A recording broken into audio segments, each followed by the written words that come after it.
Share करतो ना, screen sharing नाही नाही, येतात म्हणजे स्क्रीन शेअर आहे ना. त्यांना फोन करू.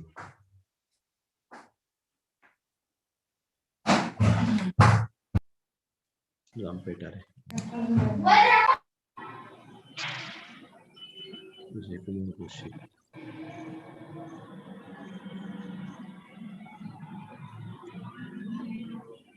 Recording in progress.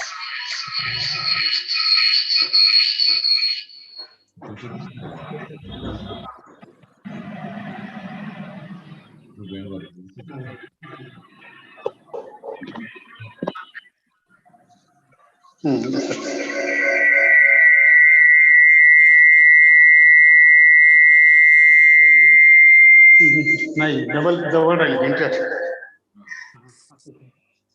तिकडे बसतोय अंतरावर.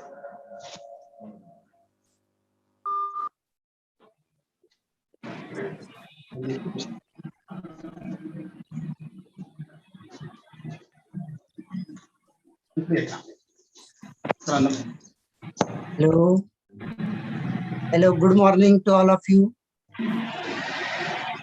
Please keep your microphone turn off. Please mute your microphone.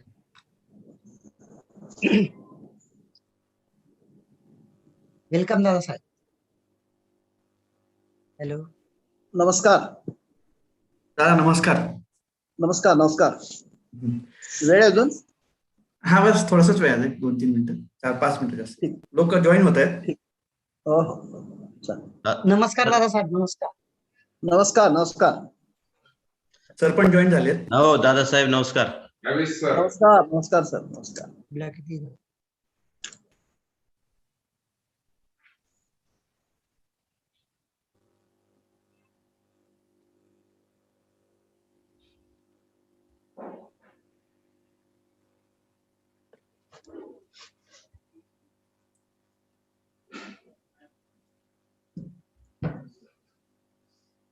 Hello Khodke sir. Khodke sir. Yes, sir. Hello, sir. Please request all the participants at the beginning when we are playing the chanting, Om chanting, wearing the headphones, sir. Yes, yes. Because it will be very better and everyone will get very good, enjoyable moments. Yes.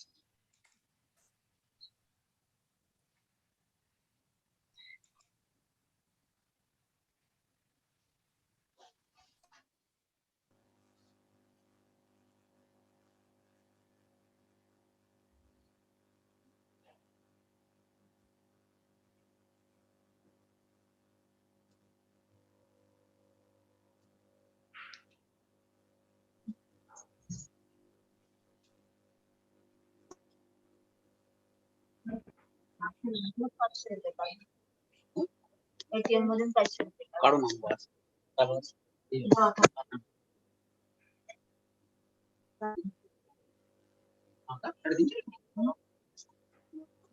जाते बरेच गोळ्या राखेल सांगितलं राखेलमध्ये असं गोळ्या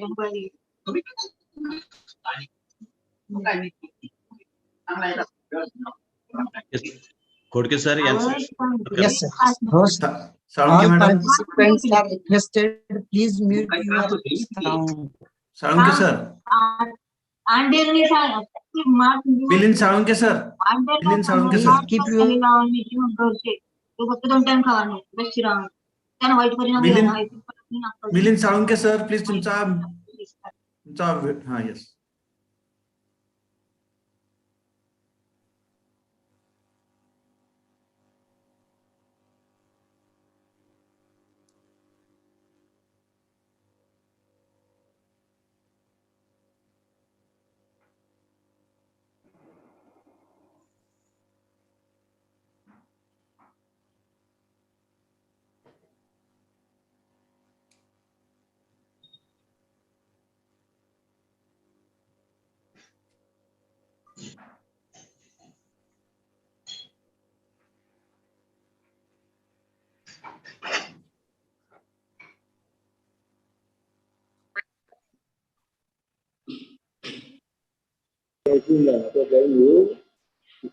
त्याच्यामध्ये live करायची गरज YouTube आपण केव्हा बंद करू.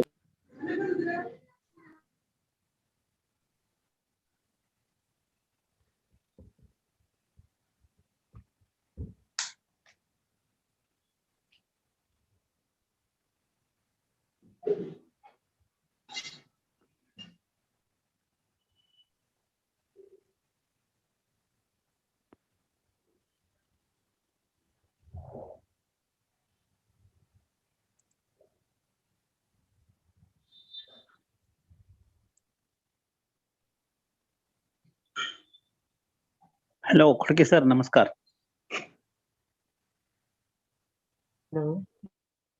नमस्कार नमस्कार सर. Okay okay. हे बंद करून द्या बरं का. काय म्हणता. नमस्कार खोडके सर. नमस्कार नमस्कार मॅडम. नमस्कार नमस्कार. हॅलो हा आवाज येतो ना तुला. नमस्कार सर. येतो का माझं.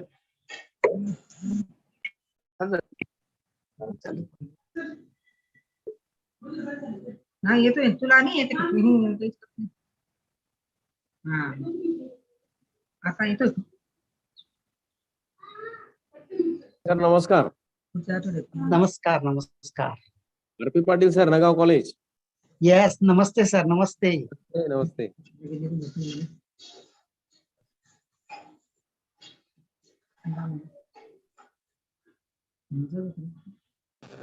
प्राचार्य सर. हा बोला.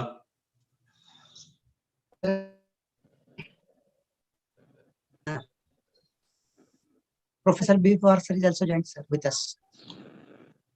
Honorable Pawar sir is also with us sir.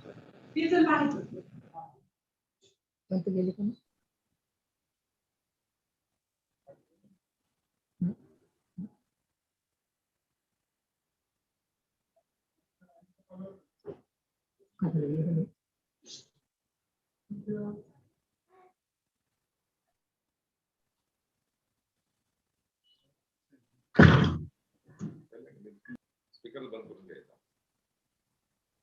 Speaker बंद करून द्यायचा. हे बिलकुल झिरो करून टाकायचं. फक्त जरा द्यायचं.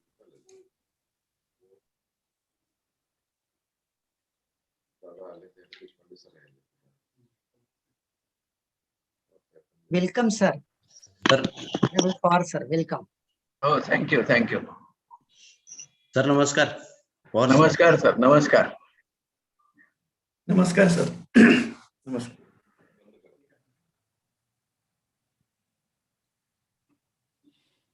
दादा जॉईन झाले का.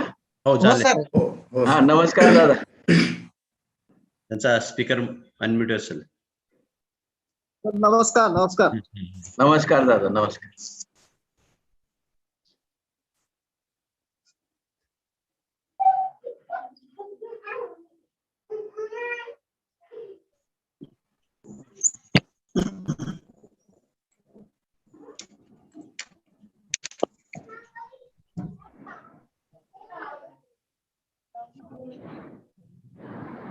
Hello principal sir.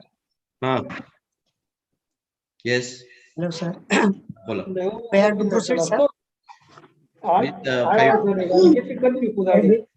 5 After 5 weeks.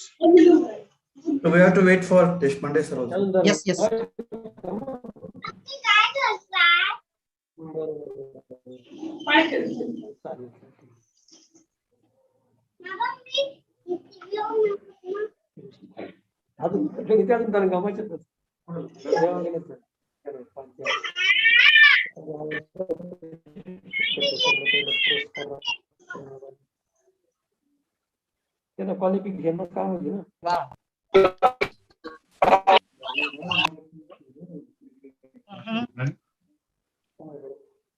Pune Bombay इंग्रजी में गूगल में पूरी पास ही किया करिश्मा ना काय भी होना सर मैंने माझे mister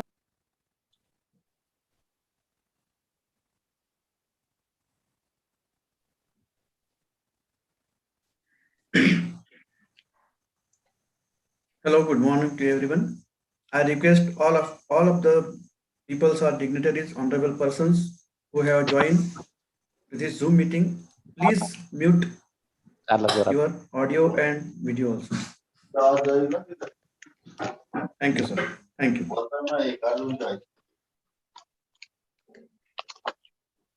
Khudke sir. Yes, sir. Proceed. Yes, sir. Hello, good morning, everyone. Hello, good morning, everyone. Good morning. Good morning. With permission to our principal, sir, we will start the conference proceeding. May I start, sir? हाँ सही का. Excuse me, I request all of the persons who have joined, please mute your audio and video also, please. Thank you, sir. Kodke sir, you can proceed.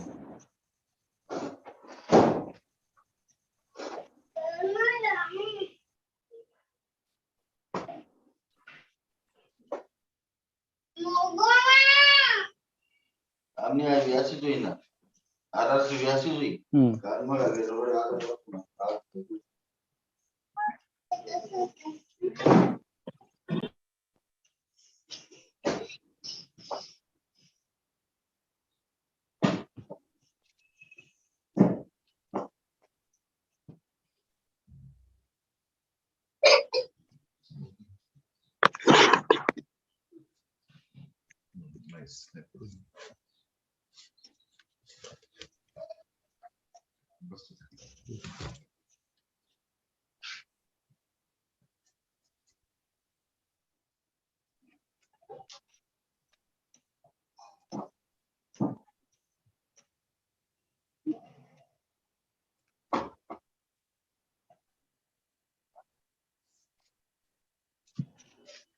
Hello.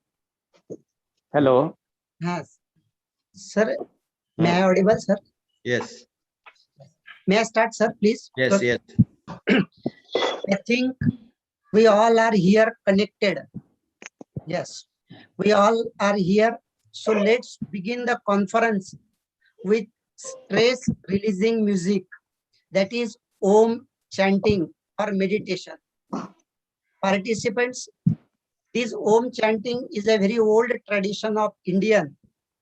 So I request all of you to use your headphones, close your eyes and listen this Omkar for 1 minute. Please, sir.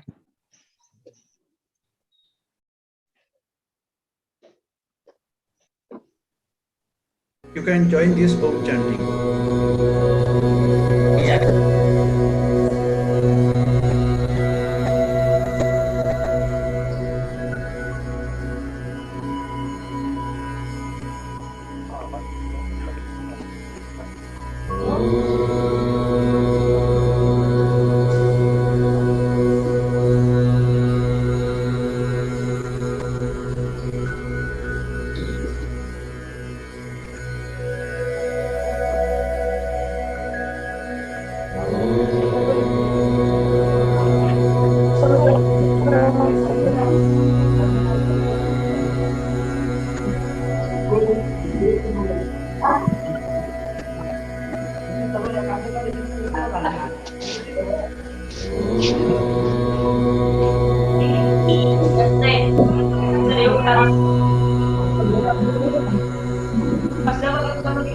Prachi सुरू झालं.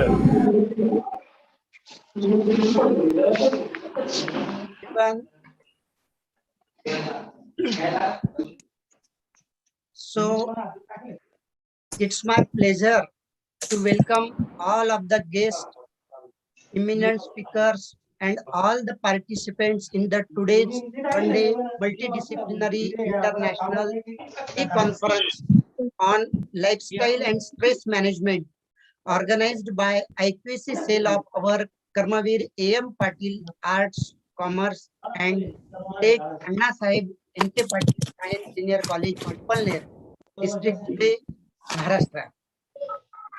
I welcome President of this inauguration session, Honorable Sri Balasaheb R.N. Shinde, President of our Pimpalner Education Society.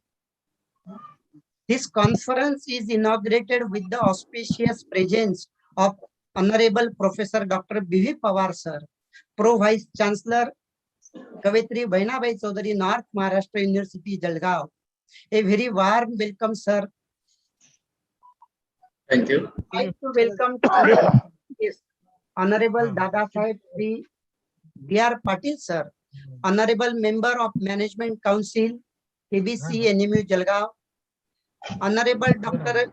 S.M. Deshpande Sir, Joint Director, Higher Education, Jalgaon Region, Jalgaon, and Honorable Dr. G.N. Marathe Sir, ex-civil surgeon and Director of our Pimpalner Education Society, and all the honorable directors of our Pimpalner Education Society. I want to take a moment to extend a very warm welcome to every resource person, namely Mr. Avis Dombrovskis, joined from United Kingdom, Mr. Rupak M.N. Jaidi from Bangladesh, Mr. Hitesh More, joined from United States of America, Professor Dr. Sunita Raut Adho ma'am from Pune, Professor Dr. from Pune, Dr. Manmat Garote ji from Lonavala, Pune.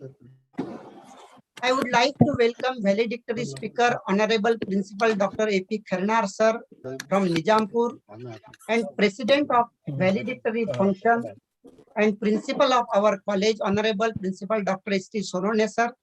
With his support and able guidance, we are organizing this international conference. And lastly, a very warm welcome to all participants joined here from all corners of life, from country and abroad. And thank you very much for your overwhelming response for today's conference. By this time, the whole world is facing an unexpected crisis due to COVID-19 related health issue, lockdown, unemployment, job uncertainty. This causes stress in the personal and professional life also. Managing stress and emotions in personal and professional life is indeed need of the hour. Keeping this view, our institute has organizing this international e-conference. To elaborate the objective of this conference, I request Professor Dr. B.C. More, sir, Chairman of this conference, for introductory speech. Please, Professor More, sir. Okay. Am I audible? Yes, sir. Excuse me, before that, Khudke sir, I request you. Yes. Good morning, friends. Dr. B.C. More, Chairman of Multidisciplinary International Conference. It's my pleasure to welcome our chief guests, invited speakers, patrons, resource persons, participants from India to share their knowledge and vast experiences. Friends, from around 2 years, whole world is facing unexpected crisis due to COVID-19 pandemic. It appeals fixed appliances of work from home.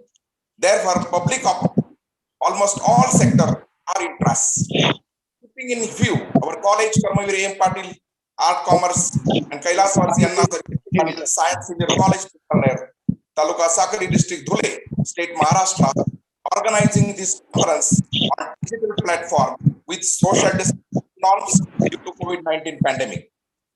Friends, this is our proud that our principal Dr. S.T. Sonone sir suggested us to host a multidisciplinary international e-conference.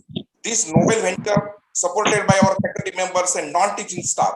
The COVID-19 pandemic badly hampered the educational system. It also affected on supply chain, collapsing tourism industry, reduced the consumer activities. Farmers who grow vegetables are also facing uncertainty. Various businesses such as hotels and airlines are cutting salaries and their employees. Many countries in the world have announced a variety of measures to tackle this situation. It means COVID-19 has affected everybody on economy, agriculture, commerce industry, international trade and relationship, transportation, education, etc. Therefore, related population is in stress and change their lifestyle. Therefore, to bring all these issues to discuss remedies or healing modalities and to promote health, this international conference is organized. To elaborate these issues, we invited some distinguished guests, invited speakers, resource persons from India and abroad. For this mega event, our Honorable Pro Vice Chancellor, Professor B.V. Pawar sir, KBC Jalgaon, is invited here for inaugural speech. On behalf of principal, I would like to extend my hearty welcome to them. Similarly, Honorable MC member of our university, KBC Jalgaon Dada Sahib, D.R. Patil Sahib, Joint Director of Higher Education, Jalgaon Region, Dr. S.M. Deshpande sir, President of our Education Society and patron of this conference, Honorable Mr. R.N. Shinde Sahib, and ex-civil surgeon and Director of this Education Society, Dr. G.N. Marathe sir. I would like to extend my warm welcome to them also. I also extend my warm-hearted welcome to our foreign delegates, our resource person, Dr. Avis Jumreviskis from Stranded University, London, United Kingdom, Mr. Rupak Amen Jaidi from Bangladesh, and international yoga teacher, Mr. Hitesh from UMass Lowell, Boston, United States of America. Similarly, Professor Sunita Raut from Bharati Vidyapit, College of Engineering, Pune, Dr. N.V. Deshmukh, Board of Study Chairman of Psychology, Savitribai Phule, Pune University, Pune, Dr. Manmoth Gharote, Director of Lonavala Yoga Institute, are also be the distinguished speaker for this one-day multidisciplinary international conference. We also invited Honorable Principal A.P. Khairnar sir, Nizampur Daitane College, for giving valedictory speech. On behalf of Principal, I would like to extend my warm welcome to them. I also extend my hearty welcome to professors, teachers, researchers, academicians, students, and stakeholders. This mega international event is supported by our President of our Education Society, Honorable Balasaheb R.N. Shinde Sahib, and all other members of the Education Society. I express my gratitude to our Principal and Chief Organizing Secretary, Principal Dr. S.T. Sonone sir, our Organizing Secretary, Professor Y.M. Nandre sir, IQAC Coordinator, Professor Dr. Petare, Coordinator Dr. Khodke, Convener Dr. Shivsat, and all other members of the Organizing Committee, and all teaching and non-teaching staff. Thank you very much for this introduction. Thank you very much. Over to Khodke sir. Thank you. Yes, sir. Thank you, Professor Dr. More sir, for introductory speech. You have given a very nice introduction and elaboratory introduction. Now it's time of inauguration of this conference. So here, this conference is inaugurated with the auspicious presence of Honorable Professor Dr. B.V. Pawar sir, Pro Vice Chancellor, KBC NMU Jalgaon. A very welcome to sir. Today on this occasion, we have invited a special guest as a inaugurator for this conference, who was kind enough to accept an invitation in spite of having a busy schedule. It is a great honor for me to introduce and welcome our inaugurator of this international conference, Honorable Professor Dr. B.V. Pawar sir. Sir is officiating Pro Vice Chancellor and Senior Professor and Head of School of Computer Sciences in ANKP, Jalgaon. He has completed his Bachelor of Engineering in Production. Later on, he pursued his MSc and PhD degree in Computer Science. He has 32 years of teaching and research experience and 28 years of experience in administration. Sir had published 81 research papers in national and international level referred journals and presented 117 papers in conferences and seminars. He wrote 1 reference book and 5 articles in books by his name. 14 candidates were awarded PhD degree, 1 MPhil degree, and 8 students have registered for PhD degree under his able guidance. Stress In management. the field of research, Sir has completed 4 major research projects. As SAP and received as a total grants 4.75 crores. Formerly, Sir worked as BOS member as well as RRC chairman in NMU Jalgaon, Mumbai, Aurangabad, Pune, and Gulbarga University, Karnataka. Sir is former Dean, Faculty of Science, Honorable Member of Management Council, and worked as officiating registrar, KBCU NMU Jalgaon. He has visited several countries like United States of America, China, West Indies, and so on. He has so many credentials with his name. Sir is renowned professor in computer science, great researcher, and well administrator. So it is an honor and a privilege for us to have you with us today. With this brief introduction, now I would request our distinguished chief guest and inaugurator of this international conference, Honorable Professor Dr. B.V. Pawar, sir, to enlighten the audience with his precious words. Sir, please. Okay, thank you. Am I audible? Yes, sir. Okay, thank you very much. Very good morning to all of you. Friends, I am very delighted to be here at the inaugural function of one-day multidisciplinary international e-conference on lifestyle and stress management at Karmavir A.M. Patil Arts Commerce and Anna Saheb N.K. Patil Science Senior College, Pimpalner this morning. And as the inaugurator of this particular e-conference, I declared that this international e-conference is inaugurated and open. At the outset, I must compliment the patrons, Sri R.N. Shinde, Dr. G. Marathe, and Principal Dr. S.T. Sonone, Chairman of the webinar, Professor B.C. More, Organizing Secretary, Professor Y.M. Nandre, Professor Khodke, and the entire organizing team at Pimpalner College for envisioning very relevant theme for this e-conference.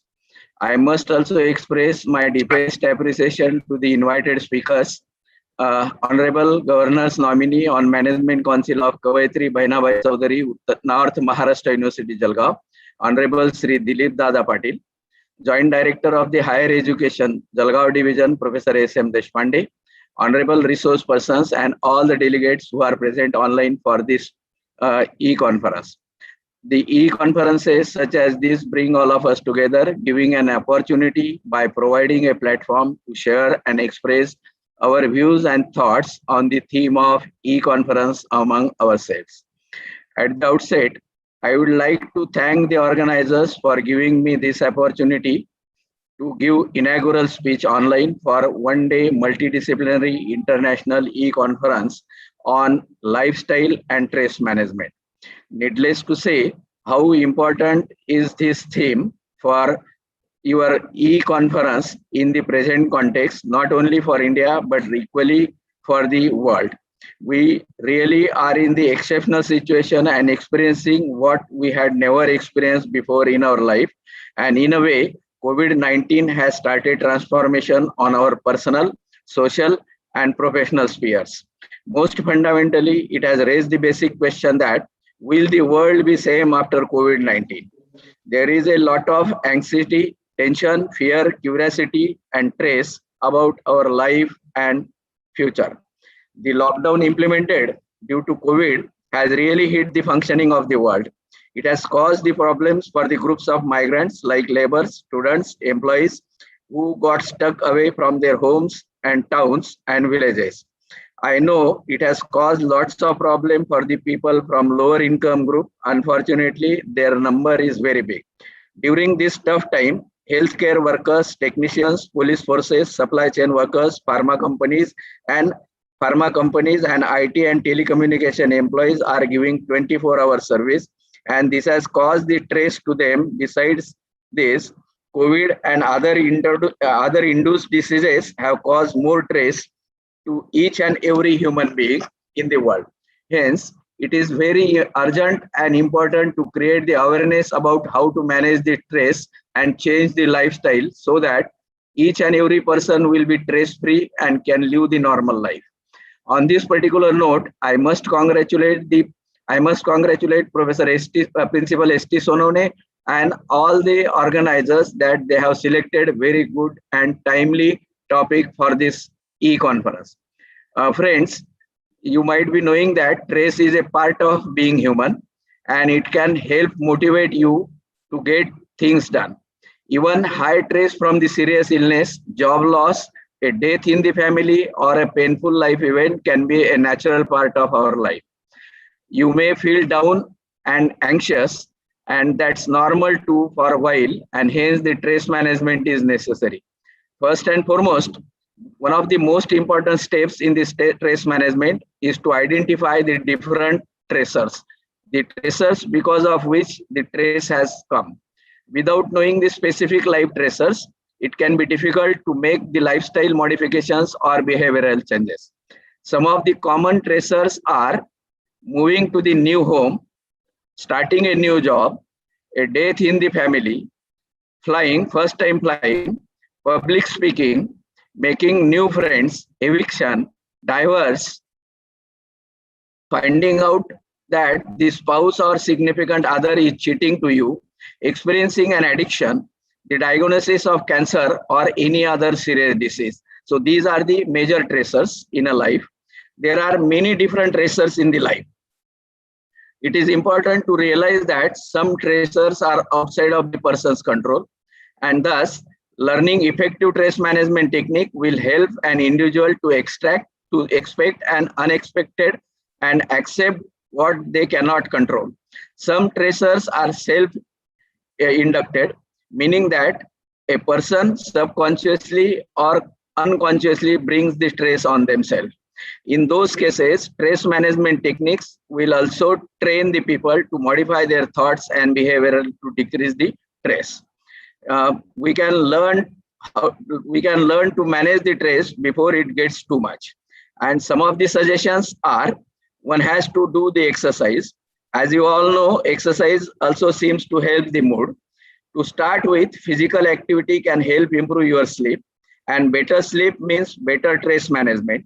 Doctors don't yet know exactly why, but people who exercise more tend to get better sleep. And this particular sleep that helps renew the brain and body. Just take care that too much exercise should not be done at the bedtime, because it may disturb the sleep for some persons. The people who exercise also tend to feel less anxious and more positive about themselves. When your body feels good, your mind often follows that. The example of the exercises are running, swimming, dancing, cycling, aerobatics, etc. And if you there are some persons who do not find time for exercise. If they don't have time for exercise for the formal exercise program, you can still find the way to move throughout your day. For example, instead of using the four-wheeler, you can use the bike to go to the stores. You can use the staircases instead of elevators. You can park your vehicle as far as from the door. You can hand wash your own car, clean your house, walk on your lunch breaks. So this may also help to perform the exercise. Another important factor for the stress management is a diet. The benefits of eating healthy food is to keep the mental health proper. A healthy diet can lessen the effects of stress. It builds up your immunity system. It levels your mood. It lowers your blood pressure. But if you consume lot of sugar and fats, it will create an opposite effect. Another important factor in the stress management is a sleep. A common side effect of the stress is that you may struggle to fall asleep. Lack of sleep can also add to your stress level and cause a cycle of stress and sleeplessness. The role of, basically, these are the major factors or major stress management techniques. And another stress management technique is the relaxation technique. Under relaxation, you can perform yoga. As you all know, this is a form of exercise, but it can also be a meditation. There are many types of yoga. The ones that focus on slow movement, stretching, and deep breathing are the best for lowering your anxiety and stress. The most important relaxation technique is meditation. It has been around 5,000 years in India. The meditation works well for many people and has many benefits. It can lower the stress, anxiety, and chronic pain, as well as improves the sleep, energy level, and mood of the person. To meditate, you will need to find a quiet place, get comfortable by sitting or laying down, focus on your attention on a word, phrase, object, or even your breath. Let your thoughts come and go and do not judge them. Another important relaxation technique is a deep breathing.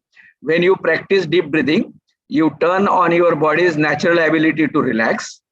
This creates a state of deep rest that can change how your body responds to the stress. It sends more oxygen to your brain and calms the part of your nerve system and handles your ability to relax. And naturally, it relaxes the stress. Try to breathe, get comfortable, close your eyes, place one hand on your stomach and other hand on your chest. Take a deep breath in through your nose. You should feel more relaxed, and you can now exhale through your nose and pay close attention to how your body relaxes and repeat this particular action so that the stress will be relieved. Another important relaxation technique is biofeedback. Learn how to manage your heart rate, muscle tension, and blood pressure when the stress hits.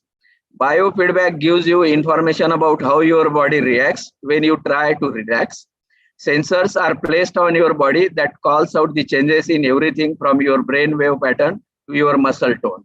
Working with the biofeedback therapist, you can start to take the control of the signals by changing how your body reacts to the sensors. Another important relaxation technique is connect with the people. It is advised that you should spend the time with a friend or family member who will listen to you. It is natural way to calm you and lower your stress. When you connect with the people in person, your body releases a hormone that stops your fight or flight response, and then you get relaxed. Another important relaxation technique is a behavior. How you respond to the people directly impacts your stress levels. Manage your response by not trying to overcommit yourself. Share the responsibility. Count to 10 before you respond. Walk away from a heated situation and distract yourself from the music. Friends, I would like to mention here that around 4 months back, I suffered from the COVID-19 disease, and that is Corona. And once I recovered from the Corona, I have personally started all these techniques, and now I'm fully fit. I have relieved the stress, and now I am physically fit. And whatever I have just mentioned is basically from my own experience. So I'd like to say that those who are under stress, they should change their lifestyle so that it will relax the stress, and whatever techniques and tools I have mentioned, please try and experience those particular techniques so that the stress will be relaxed. Friends, I hope that deliberations by invited speakers and resource persons would be very useful and fruitful for chalking the way to adopt the healthy lifestyle and manage the stress, so that things will be easy and life will be more joyful to the common people. Uh, I wish my best wishes to this particular e-conference. I once again thank Professor S.T. Sonone and his team for giving me an opportunity to inaugurate this particular e-conference on lifestyle and stress management techniques. I once again thank all the participants who have patiently listened my speech. And once again, I thank you all, and my best wishes for this particular one-day multidisciplinary e-conference on lifestyle.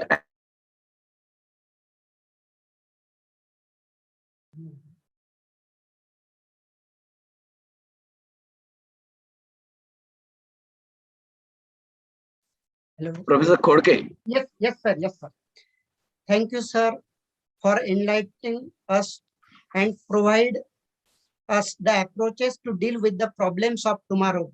You have given your own example, sir. Thank you very much.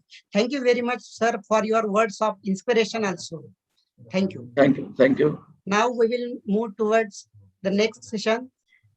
We have to listen the next chief guest of our this conference, Honorable Dada Saheb Shri D.R. Patil, sir.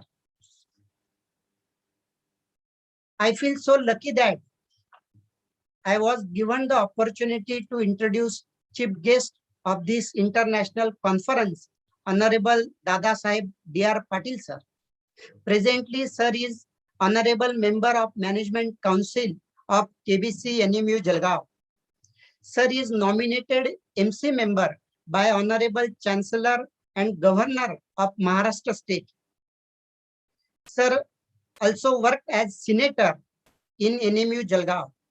Under his able guidance, Student Development Department of our university has launched many schemes to develop a student as multifaceted personality with academic excellence. During student life, sir is associated with student organization, and now he is an active leader of this organization. Basically, sir is progressive, modern, and innovative farmer. He is postgraduate in commerce and has a experience in teaching for almost 20 years. Dada Saheb has a mass public communication and political influence. Hence, he is elected president of the municipal council. Dada Saheb is associated with many NGOs. He is director of renowned cooperative bank, that is Jalgaon Janta Cooperative Bank. He is known for work in the field of education and is a chairman of a education institute. Through this, he has uplifted the lives of many students and teachers too. With this brief introduction, I request Honorable Dada Saheb to address this conference. Sir, please. Namaskar. Am I audible? Yes, sir. Yes, sir. Am I audible? Yes, sir. Yes, sir. Thank you. Pro Vice Chancellor Dr. B.V. Pawar sir, who is inaugurated this conference of our university, Joint Director of our region, Dr. R.N. Shinde, Dr. G.N. Marathe, who are the patrons of Institute of People's Education, Society Pimpalner, Principal Dr. S.T. Sonone sir, Professor Khodke, Professor Nandre, Professor More, Professor Babur Baskis, Rupak Jaidi from Bangladesh, Hitesh from America, and all participants. Very warm good morning to all of you who are joining from the parts of the world. On the occasion of this international webinar, with the boon of technology, we are connected globally. It is my great pleasure privilege and honor to be with you. First of all, here I take this opportunity to congratulate Principal Dr. S.T. Sonone sir and the whole organization team of the Arts, Commerce and Science College Pimpalner, who is step ahead in the field of education and grab this opportunity of organizing the webinar on such burning and related topic, the lifestyle and stress management. I'm very much thankful to the organizers for giving me such golden opportunity to talk you in the critical period. Now a day, most of the debate is on immune system and stress management. What is the immunity of human body? How it can resist himself? How to cope up with the stress? How to be distress ourselves? I think this webinar is the platform which has answer of all these questions. This is really appreciating. For this webinar here, there are stalwart speakers who have expertise in this domain will going to deliver their speech. I am not expert in this subject, but want to share my own thoughts. Friends, you know that we Indians are optimistic and we know how to be physically fit and mentally strong. Our ancestors have been hand over us the wealth of yoga. We can avoid stress by practicing yoga. Yoga means does not twisting and turning your body, but yoga means a union of physical and mental health. It makes the balance of body and soul. We are very much curious to work on our physical immunity, but at the same time, it is important to work on our mental immunity because the impact of COVID-19 and lockdown is making people very stressed and depressed. There are more reasons too. Everybody is anxious about their health, also the uncertainty and unpredictableness about it. Secondly, people are stressed because of the financial impact of their life. And the third one is the change in lifestyle one has to make because of lockdown. If we see around the situation is out of control. This is really impacting in individual as well as the community in large. Coping with any kind of anxiety, worry, we have to accept the reality. We have to train our mind to how to deal with it. In our Dharma Grantha, it is mentioned that मन karare prasanna sarva siddhiche karana. Friends, as you know that by yoga we get standardize our body, but it's the time of standardize our mind also. Lockdown is the opportunity. Let's concentrate on our mental strength. Here, I would like to suggest that take life sincerely, not seriously. Get concentrate on mental strength. For that, contentment is more important. Contentment gives meaning to our life. So, contentment is not what I think and achieve. Contentment is that I am happy now, I am with my family, living together, spending quality time. I have no disease. It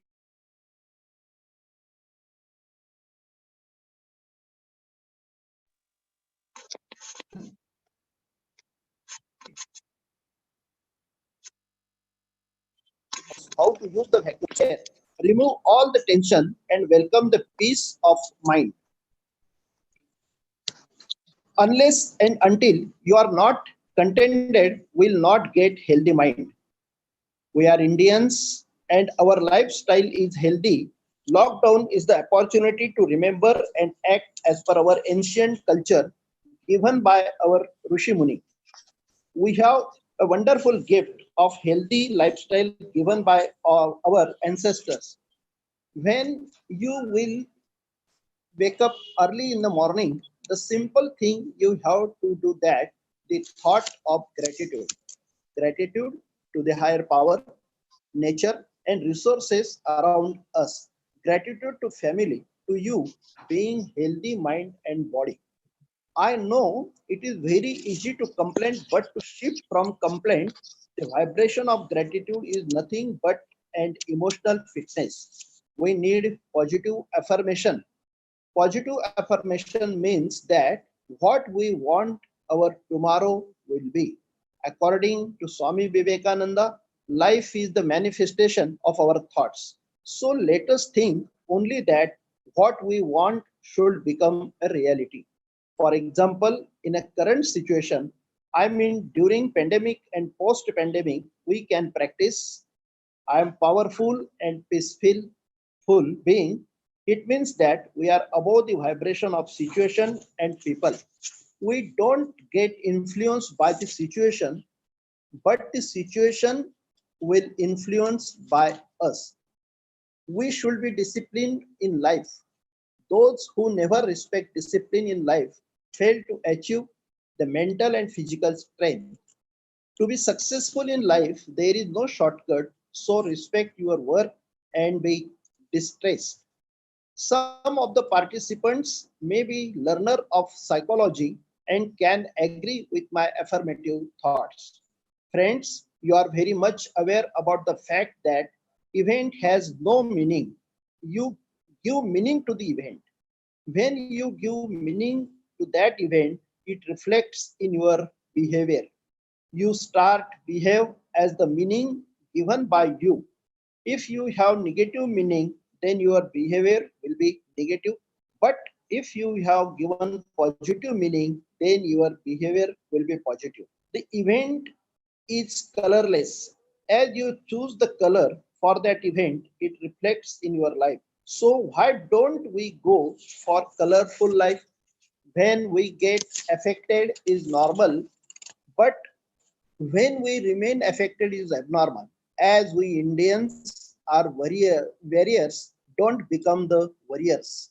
I would suggest that you should have routine lifestyle to increase your immunity. As your immune system increases, naturally the stress will decrease. For instance, remember your childhood and the sanskar by our mother. She was very much cautious about healthy food, sound sleep, and work out for sound body, that is yoga. Now it is the time to remember her and do the things regularly. First of all, you should have a very sound sleep for at least 8 hours, and you should have a very healthy mind. When you get up, you should feel fresh. Do walking, pranayam, yoga, meditation, and eat healthy and fresh food regularly. That will help to improve your immunity physically as well as mentally. Be a positive thinker and actor. We should avoid to criticize others. We should learn to praise the things you like in others. Focus upon the good qualities those around you possess. Learn to do it yourself also. You will be surprised that this act will help you to lead a stress-free life. Friends, tolerance is not merely our identity, but it's one of the sanskar. It is the gift given by our Indian culture or lifestyle. Whenever we try to understand other people, it makes us feel more accepting and hence no stress in life. I am sure that you can do these simple things for your well-being. I think these are some of the basics. Let us try to use our wisdom. Let us try to be wise enough. Let us try to live a healthy life with daily exercise and healthy diet.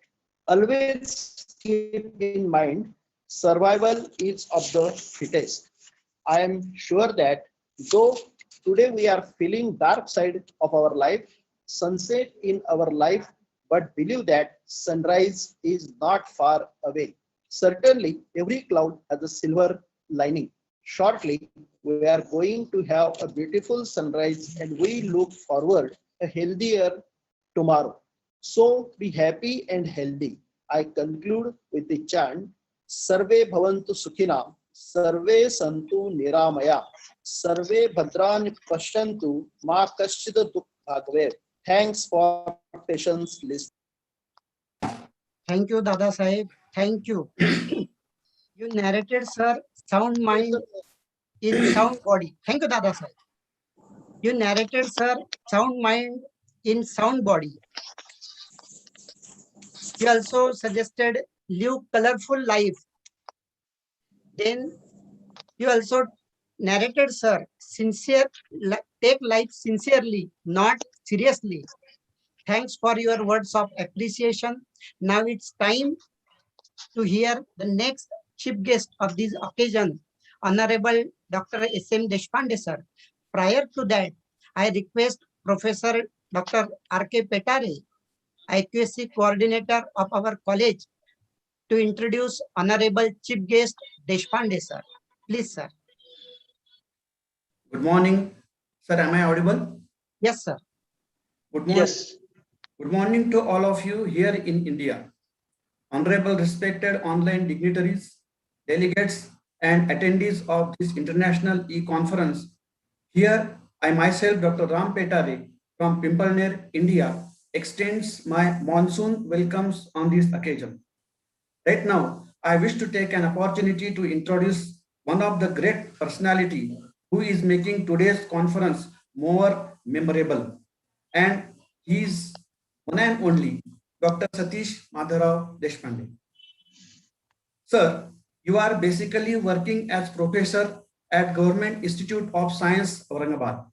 You have done MSc, PhD, and your area of specialization is environmental geology, hydrogeology, hydrochemistry.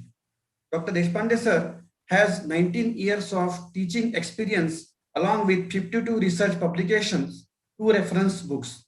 10 students have completed their PhD under your valuable guidance. Sir, you have completed 4 major research projects aided by DST and UGC. Sir, government has nominated you as scientific advisor in Government Institute of Forensic Sciences and nominated various committees. Not only this, sir, you have also 15 years of experience in administration. It is you were working as joint director of higher education in Jalgaon few days ago. Sir, you are popular among professors, students, and administrative professionals. You have very cordial relations with them. Therefore, Dr. Deshpande sir, on behalf of organizing committee of this conference, I request you to confer some gems of your speech and enrich our knowledge. Deshpande sir. Yes, thank you, Petare sir. On the occasion of e-conference on lifestyle and stress management, on the dais, the inaugurator, Pro Vice Chancellor of Kavitri Bainabai Chaudhary University, Professor B.V. Pawar sir, the Management Council member, Sri D.R. Patil Dilip Dada, the President of Pimpalner Education Society, Sri R.N. Shinde sir, for this e-conference, professor, teachers, students from India and abroad, and today's all resource persons from the India as well as abroad. The topic chosen by for this e-conference, that is very need of our, because we know that since last 1.5 years we are facing the pandemic situation, and in this such pandemic situation, the lifestyle has totally changes, and everybody has a stress, not in the field of education, but in every field. So as an educationalist, it's our responsibility to reduce the stress of every person. That is, you know that motto of education is to save all person. So topic chosen by for this e-conference by the principal Sonone sir is very good one. So I congratulate Principal Sonone sir and all the team, organizing team. As you in the inaugural speech, the Pro Vice Chancellor B.V. Pawar sir as well as Dilip Dada has narrated elaborately all the things. So in one sentence, I can tell yoga, meditation, and the positiveness that will help the people to reduce the stress. And as well as I hope that what are the resource persons today from the India and abroad, they will give all the details regarding the how your lifestyle is needed as well as how you have to reduce the stress. Finally, I wish the grand success of this e-conference. Thank you one and all.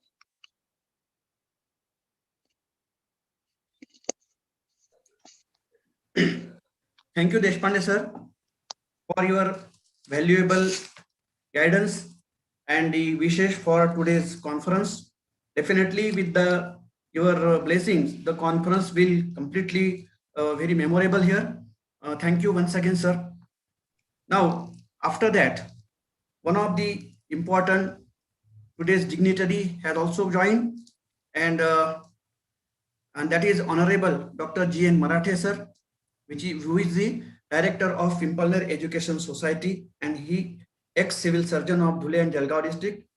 For that purpose, I request Professor Y.M. Nandre of our organizing committee and organizer to introduce Dr. G.N. Marathe sir. Nandre sir. Okay. Audible? Hello. Bola sir. Hello, am I audible? Yes, sir. You can continue. Good morning, everyone. Honorable dignitaries and participants. It's my great pleasure to introduce our patron, Dadaso.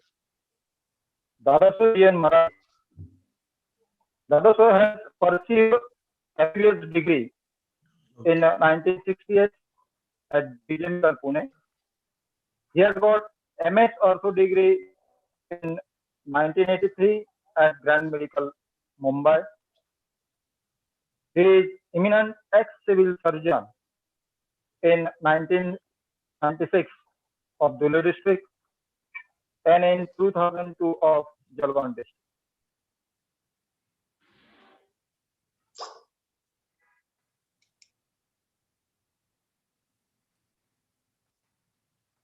Hello, Nandre sir.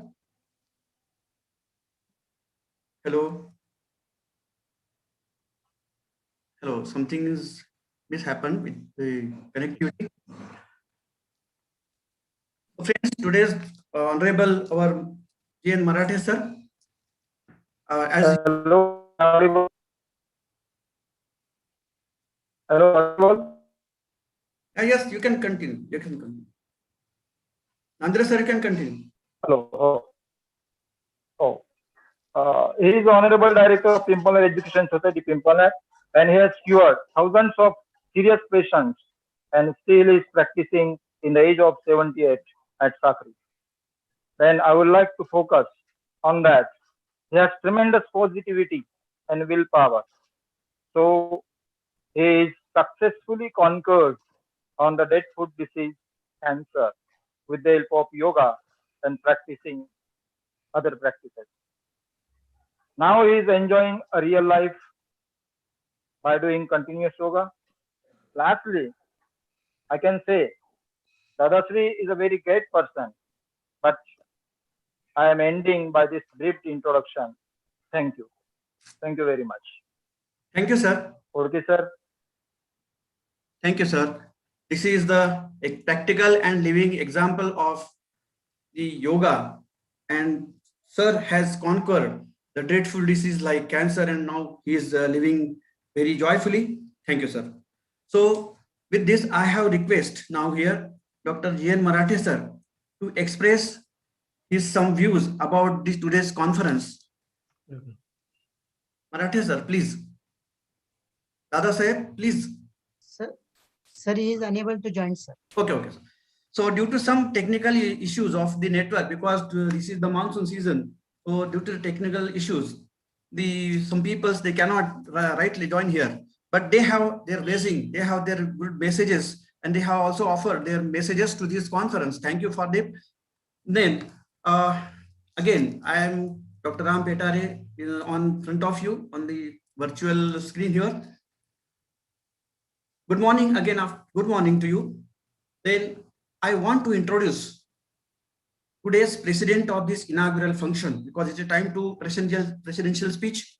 So it is our pleasure that Mr. Balasaheb R.N. Shinde is the president of this inaugural function.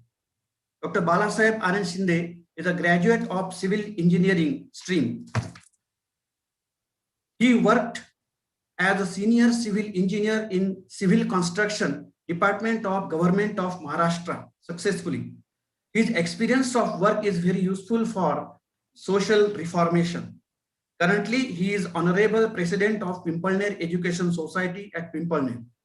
He always think about well-being and welfare of Pimpalner Education Society family. He is very sensitive about changing scenario of the society and want to change accordingly. So I request Bala Sahib Shinde to conclude today's inaugural function with his blessings. But oh, I am very sorry that due to some technical problem in connectivity, he is also could not join and he cannot be able to join right now. Again, he has given the blessing. So I would like to request our principal, Honorable Dr. S.T. Sonune sir, to conclude this session on behalf of Honorable Bala Sahib Shinde as the president. Our principal is always eager to organize the innovative functions and activities like this. He has tremendous energy in spite of his growing age. He changed the entire scenario of the college campus, administration, program coordination, and environmental audit. He is good organizer, better coordinator, and the best administrator. Therefore, Principal Sir, this is your time to please preside over this function and convey your thoughts to us and public. Principal Sonone sir.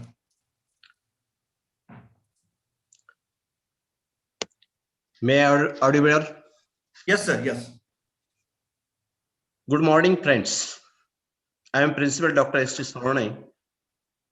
First, I would like to extend my warm welcome to all the dignitaries, professors, teachers, researchers, academicians, stakeholders, those who joined virtually for this multidisciplinary international e-conference on lifestyle and stress management. I am especially thankful to the Honorable Professor B.V. Pawar, Pro Vice Chancellor, KBC, NMU Jalgaon, Honorable Dada Sahib D.R. Patil, MC Member, KBC, NMU Jalgaon, Honorable Dr. S.M. Deshpande, Sir, ex-Joint Director of Higher Education, Jalgaon Region, Honorable Bala Sahib R.N. Shinde, Patrons, and President of our Education Society, Honorable Dr. Jain Marathe, ex-Civil Surgeon and Director of this Education Society, Honorable Principal Dr. A.P. Khainar, Principal of the Nijampur Jaitani College. On behalf of Karva M. Patil Arts and Commerce and Kailash Anna Sahib ANKP Patil Science Senior College, I would like to extend my warm feeling to them.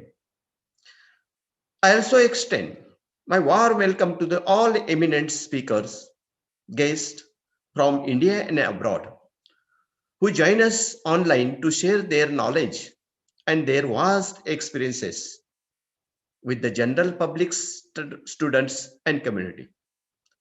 I am very glad to inform you that since 1952, our institution has been developing continuously. We have courses starting from KG to PG. We have YCMU, Open University, Postgraduate Center. We also have hostel facilities for tribal boys and girls. Our senior college was established in 1983 with arts, commerce, science faculties. It is affiliated to the KBC NMU Jalgaon. We proudly say that our college conducted by the Pimpalner Education Society, it is a NAC B grade awarded our college. Friends, today we organized the multidisciplinary international e-conference on lifestyles and stress management because 1/3 of our world population is in stress in every sector, and excessive work related stress have a serious consequence on both behavior, that is the physical and psychological, parents beware, indisciplined students, workplace conflicts, and deadlines are the great causes for stress on mind. Here, participants will learn how to identify the source of stress, how to prevent and cope up with stressful experiences. Now, we are facing the corona pandemic. It has changed almost every aspect of our life. As we know change in law of nature.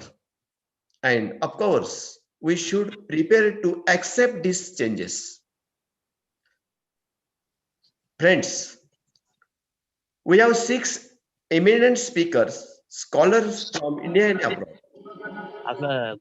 to share their knowledge and experience about the managing the stressful conditions. I hope they will share best practices to better manage stress in all sectors. It is an online event which will guide the attendants' attentions to explore the stress management techniques. Lastly, I am very much grateful and appreciate to the management for their valuable support.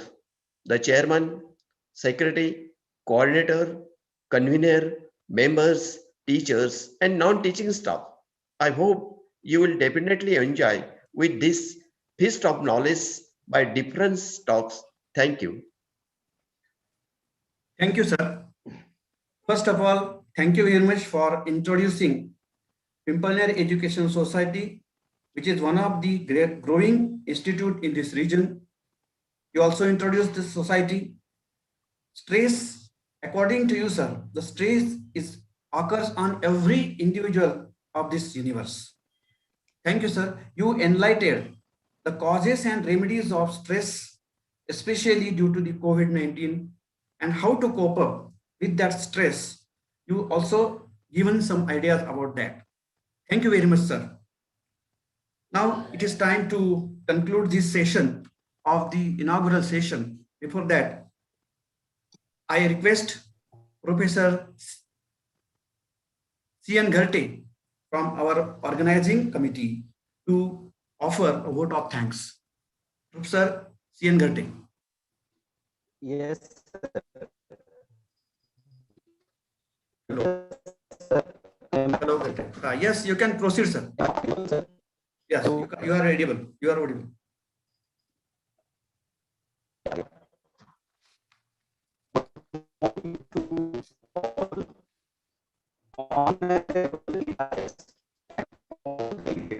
Various locations. Not only from India, but from abroad.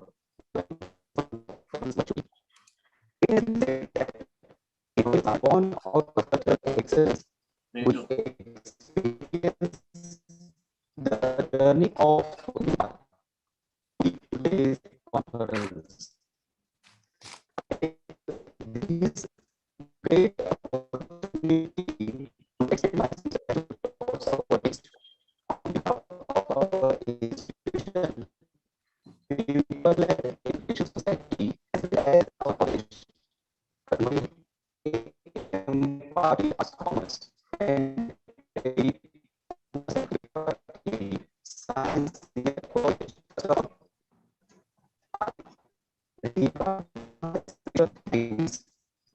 Your voice is breaking, sir.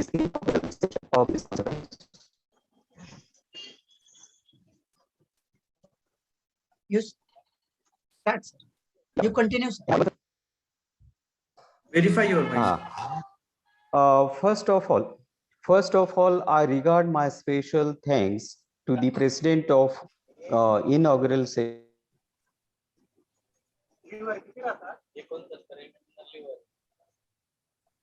Hello, Gharte sir. Hello. You continue, This honorable, but due to the hello.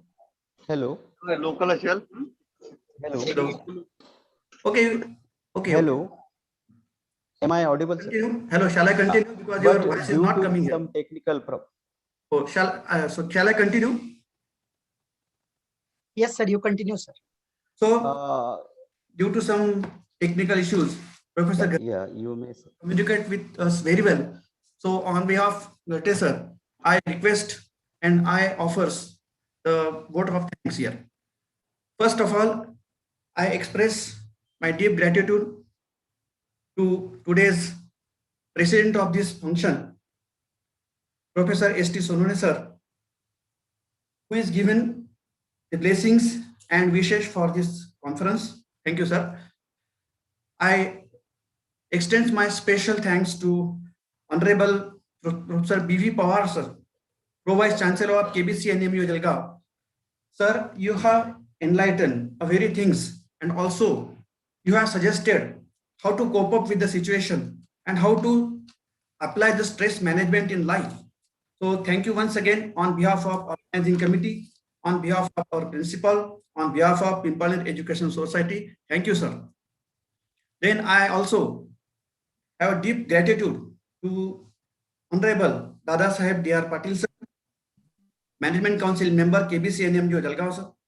He also given some ideas how to cope up with the stress, and also he has given some ideas about causes and remedies of the stress, and also he has given entertainment is nothing but it is a phase of release and phase of realize ourselves. So for that purpose, he also given that yoga is a physical and mental health. Thank you for these ideas, sir. I extend the thanks to Deshpande sir. In spite of his busy schedule, he joined over here and he expressed his deep ideas and deep gratitude about the conference. Although he is having a different experience, still he has given best wishes. Thank you, sir.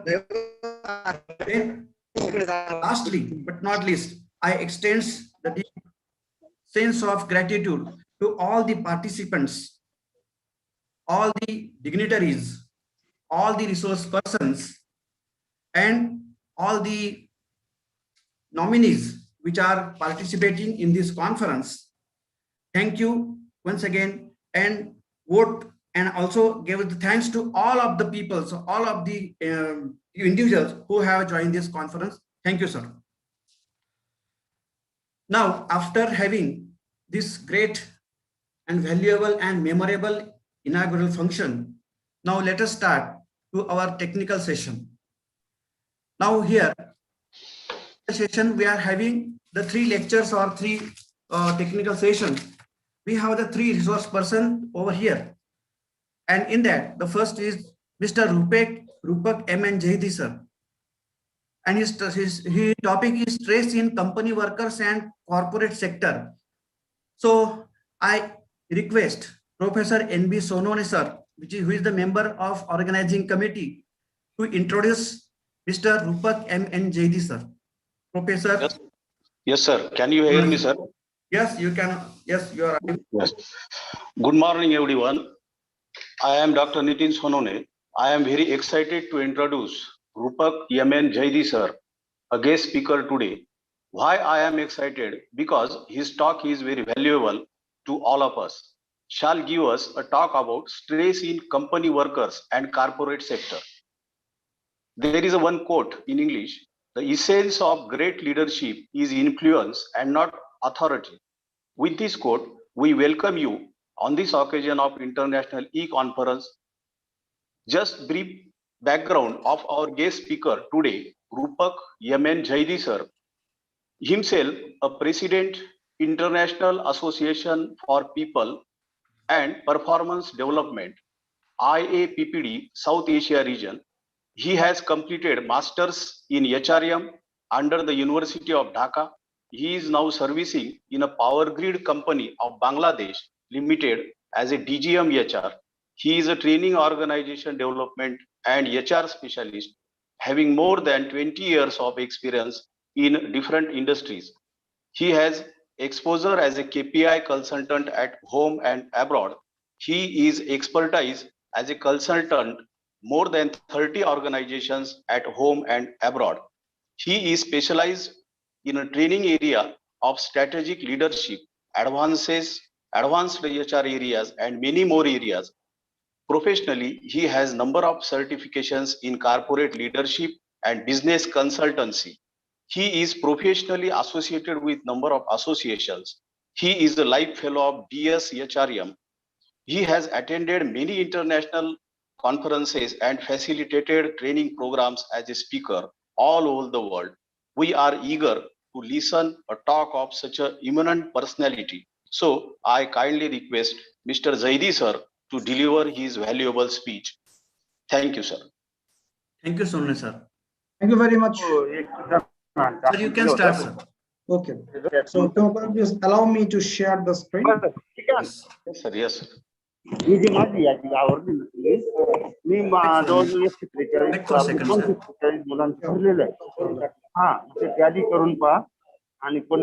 are permitted for sharing the screen, sir. Yes, okay, fine. Thank you very much. Khodke sir बाकीच्यांना बंद करा audio तिथून. बाकीच्यांनी आपल्या सगळे audio बंद करून टाका. Audio video सगळे बंद करून टाका. Please please please. Wait, I'm sharing my screen. Wait a minute.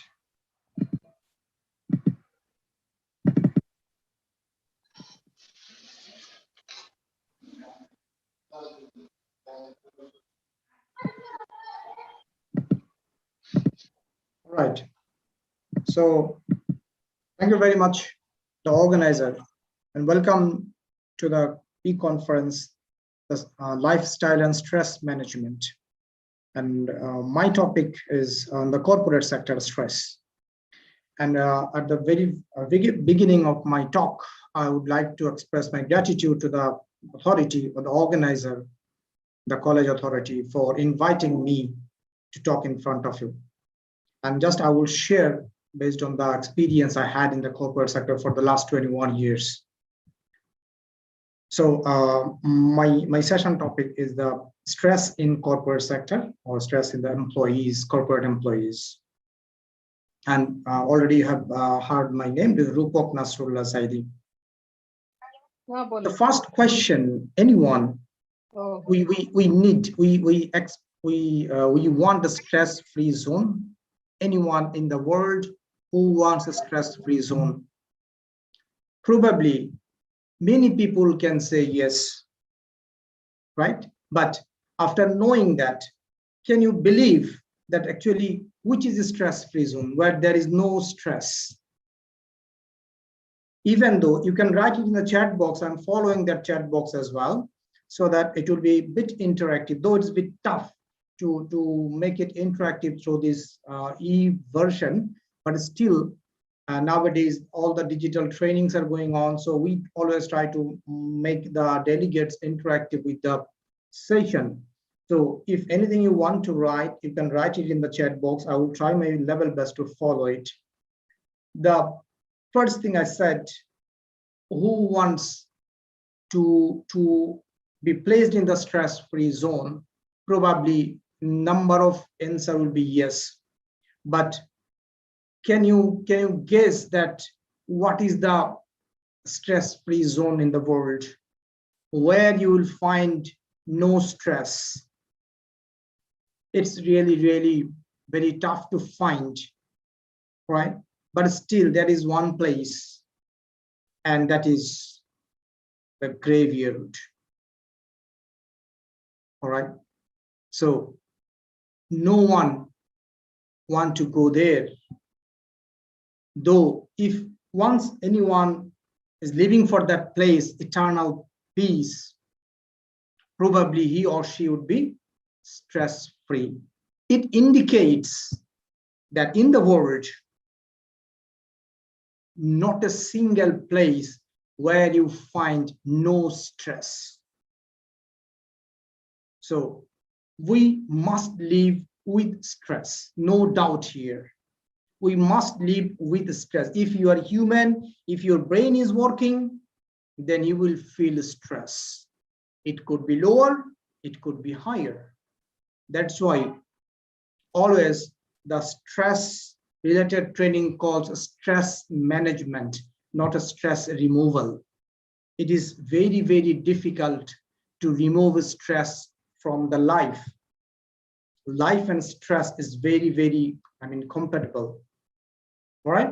So we don't want this stress-free zone. Rather, we want to become stress-free or less stress or controlled stress or positive stress in our corporate world and in our personal life as well.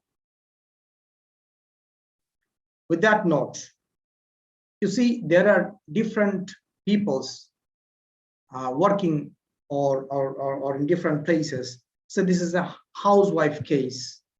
She might be in the stress as well because of some hurriness in the morning to get ready for the kids or making lunch for other persons.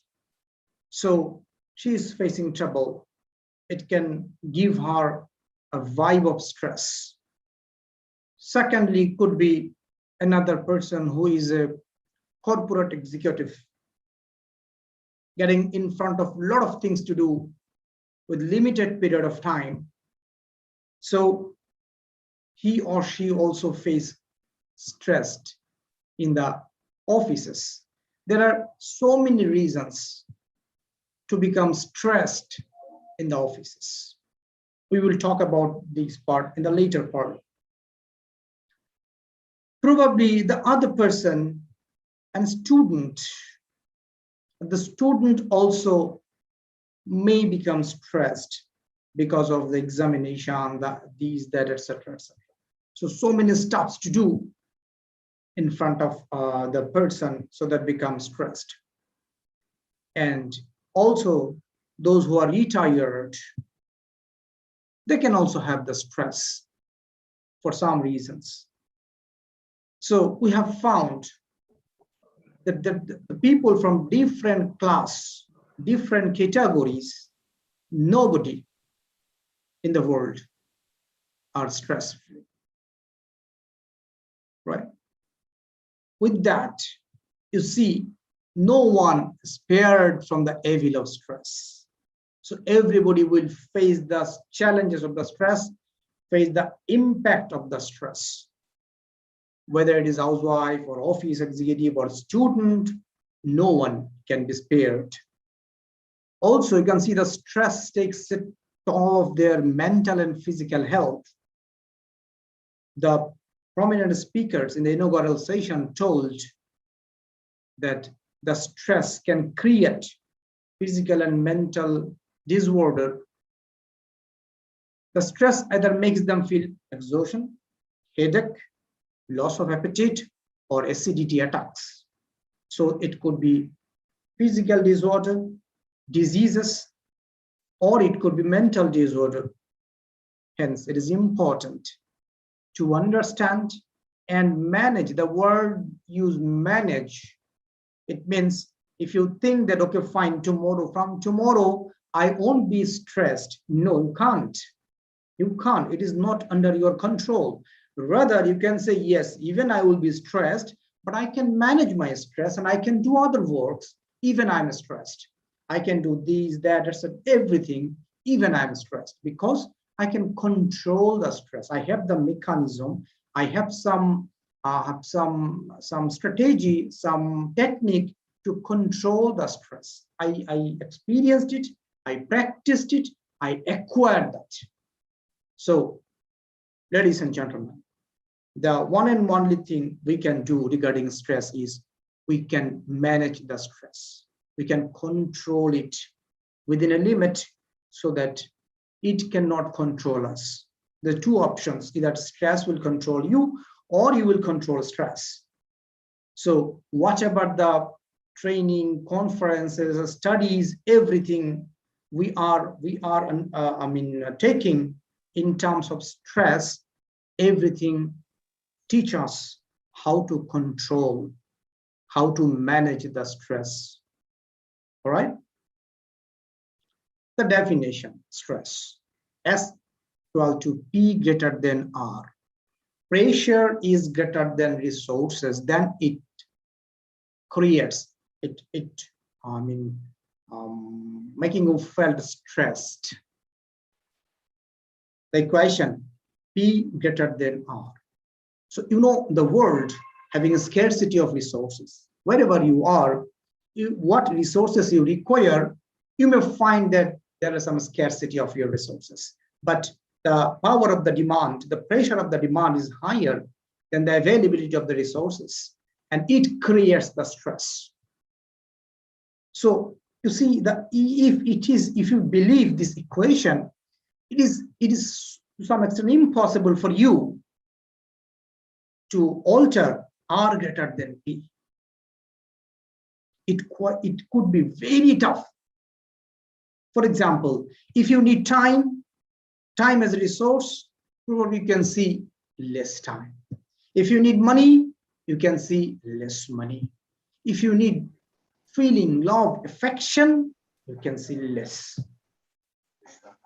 So that in everywhere, in every situation of the life, even if it is corporate, it is personal, it is social, you will find the equation correct.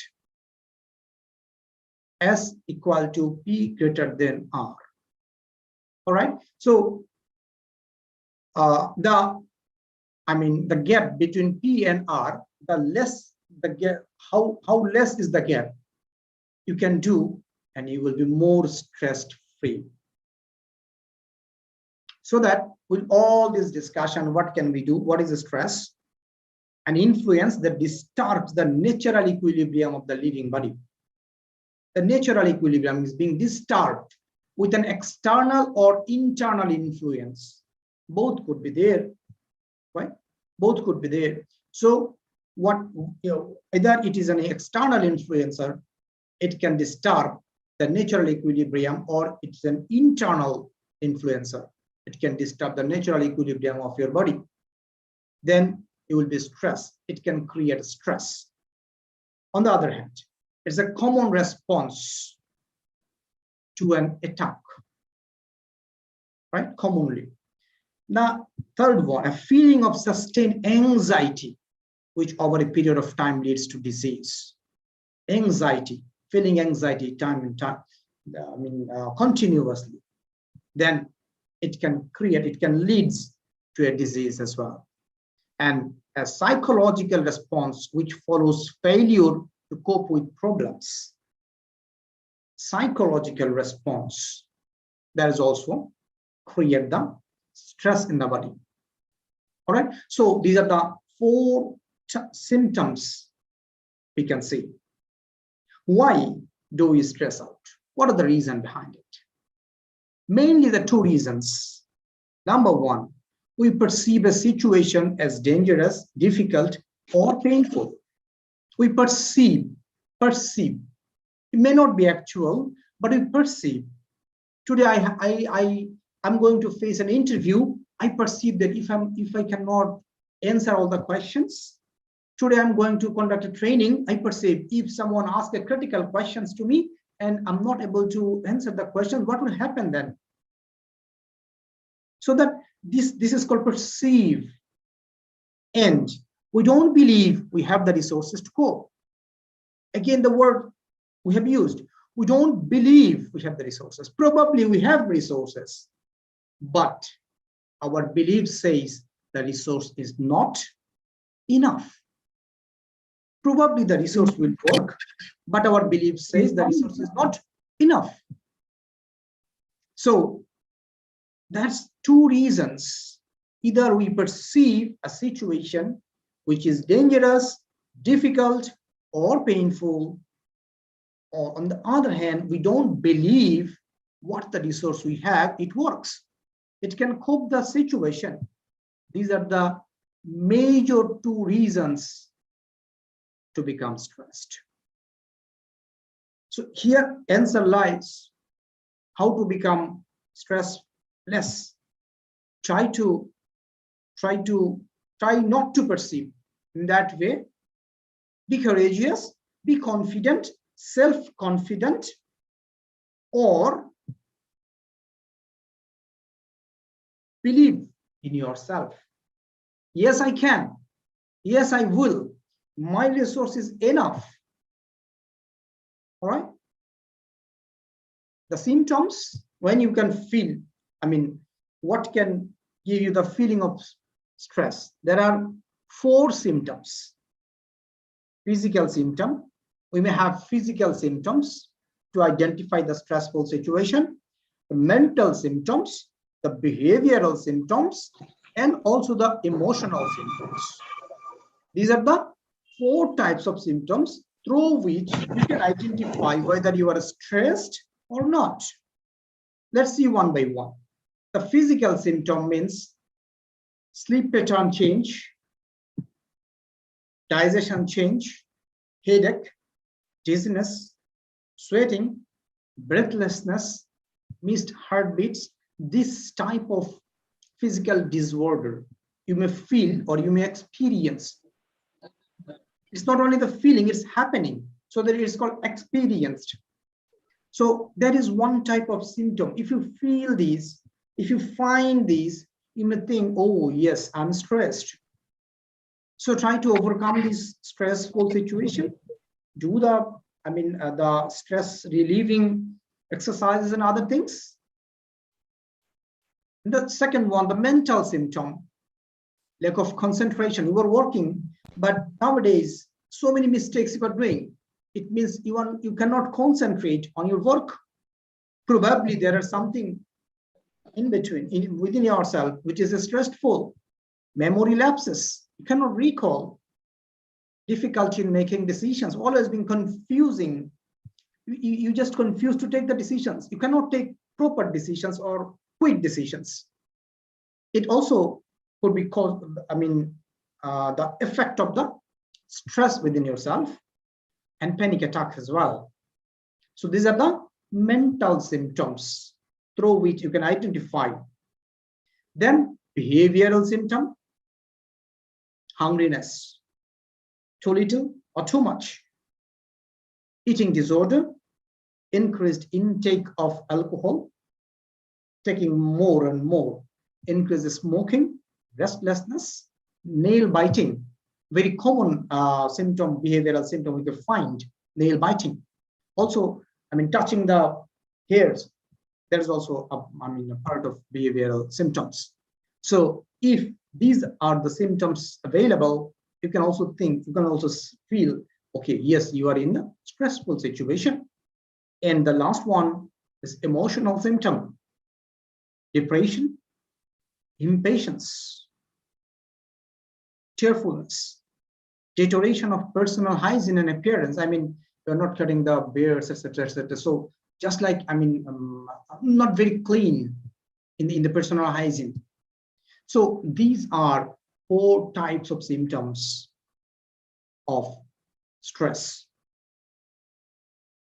There are 2 types of stress. One is eustress, another is distress. Eustress is with positive stress, right? Positive stress. Though it's stressful, but you are trying to acquire it, achieve it. So it can give you a positive, power within yourself to achieve, which is also called as emotional intelligence, right? And distress is basically the symptom of the genuine stress, which we are talking about, which is harmful for the body. But according to these types, stress is not always bad. There are some stress, which is eustress, which can give you positive energy within yourself to achieve, to acquire. All right.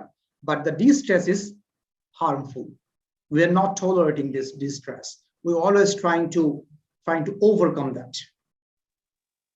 And the optimum level of stress is very important for the corporate world. This is the scenario of the corporate world. Not exactly the corporate, the workplace, you can say. So the stress level and the performance level. You can see the left side. This is the performance curve, performance level, and this is the stress level. At very low stage, where stress is very low or no stress, performance is very low as well.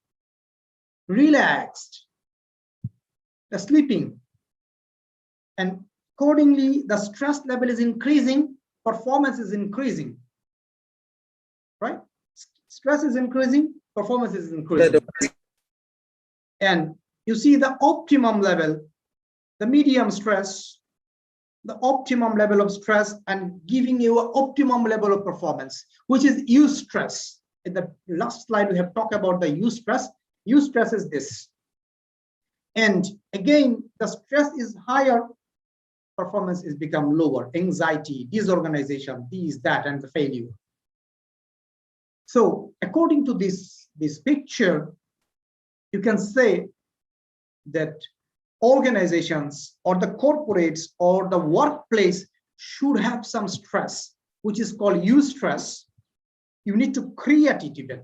Sometimes the managements are creating that type of stressful, like say, setting the target. It's also stress.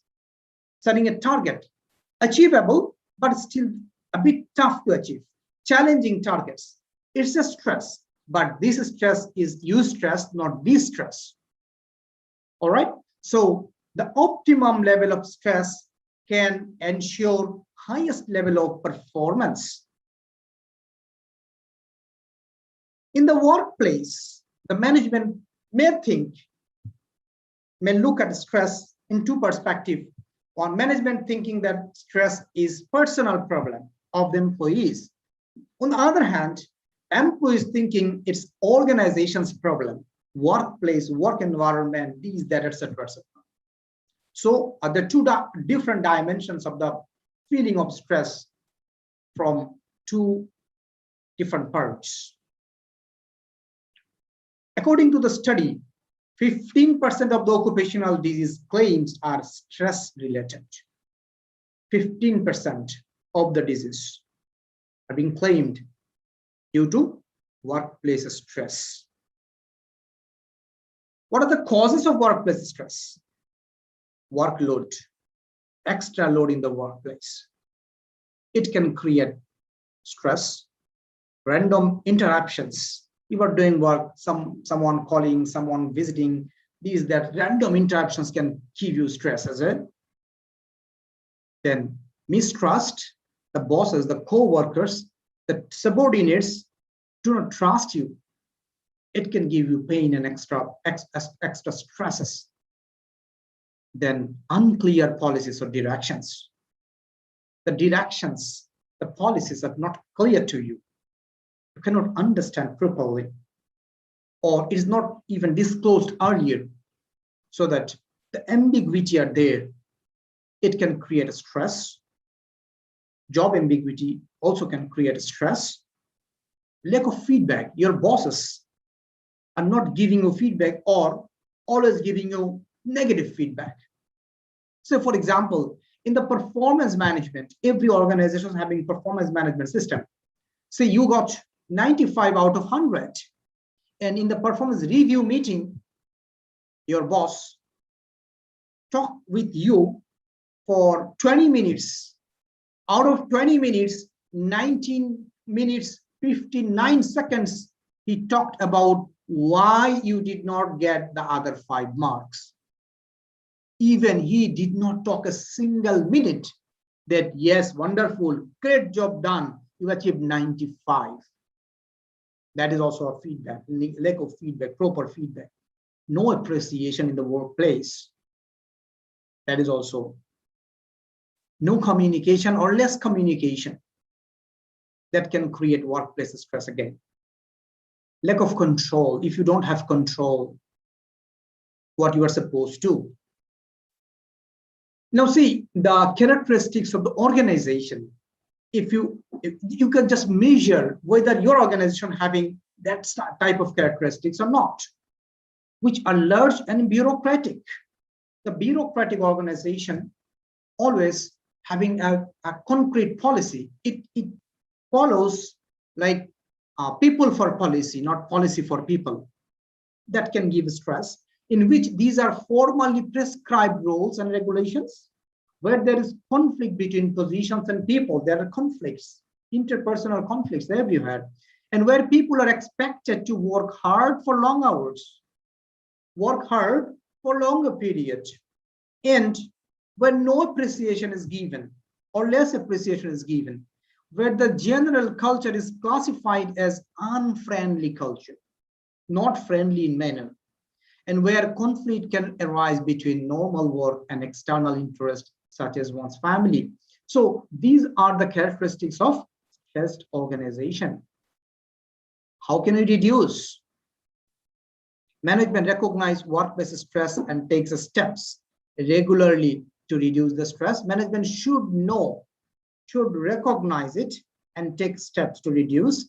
Mental health benefits are provided. There should be some mechanism for getting the mental health benefits. There is good communication between employer and employees. Workers are aware of the workload. They should be aware about it and have clear job descriptions, and freedom should be given to the workers. And also, a separate place is maintained for the employees to relax. Time management. The management offers exercise and stress reduction classes. Employees can work flexible hours.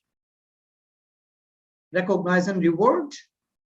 These are the ways how we can reduce the stress. It's a video. I'm not sure whether it can be played. Let's see in the later part. So how can we, manage the stress? Dream concept for manage the stress. Diet, relaxation, exercise, attitude, motivation. Dream. Right? So plenty of resources available in the Google.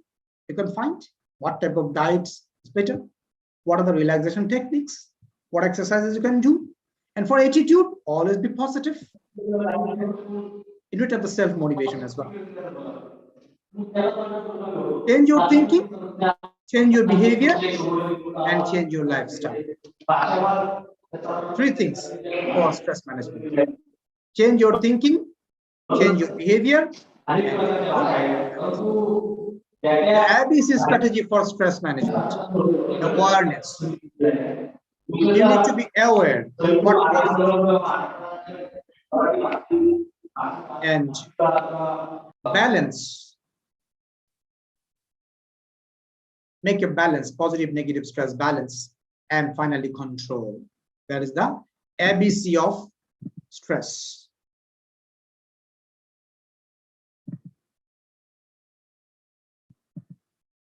So thank you very much for patience listening. This is my email address. You can contact me anytime. But just 1 minute before I close, I'm sharing with you a link to test your stress level for workplace. Very small 10 questions and mobile friendly link. You can find it. I'm sharing in the WhatsApp group as well as in the chat box of Zoom, so that you can just have a try and find how stressed you are. I'm also sharing with the WhatsApp group. But I'm requesting organizer to share it in the group number 1, because I'm the member of group number 2 of WhatsApp group. Yes, I just shared with that. So we can share with other one. So with that note, thank you once again for giving me the opportunity to talk in front of you. And it was a wonderful time, and I learned a lot from the speakers earlier. Thanks a lot. Thank you, sir. Thank you very much. Sir, you clearly said that no one is spared from the evil trace. When pressure is greater than resources, then it leads to the stress. Very nice definition, sir. Thank you very much, sir, for very nice presentation and deliberation. So I request Professor Dr. Petare, sir, to conclude this session. Okay. Petare, sir. Am I audible to you, sir? Yes, sir. Okay. Thank you, Kotke, sir. Now we have just listened Mr. Jaiji, sir. Initially, he said, all of us always in search of a place which is free from stress. But he enlightened, there is one space which is free from stress, but nobody can want this space. Okay. So he also said that, sir, thank you, sir, for giving such type of idea. We must live with the stress. No, we should not avoid the stress, because the stress is along with the life. You also said that don't expect stress-free or to remove the stress. It is very difficult. Yes, sir, of course, you are. I like this sentence, that the stress is very difficult to remove the stress. It is very difficult. No one can remove it. But we not remove it. But there should be some ideas. Some management is there.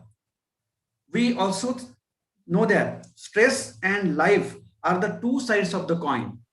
So if you want a coin, we should, of course, we should live with the stress. There is no any individual on the earth which is free from the stress. It may be plant or it may be animal. All have the stress. The stress come along with our very big in childhood. The students, housewife, office executive, everyone has the stress. Not that the small plants, they also get the stress. If there is no water, they got the stress. If there is more water, stress. So how to live with the situation? And no one spares from the evil. So this is the evil. But we have to cope up with this evil, because last year we have the COVID-19 along with this, and we have just now habitual to the COVID. What happened? We start to live friendly with the COVID, like that. Sir, you also said that we have to live friendly with the stress. We cannot remove, but we manage the stress.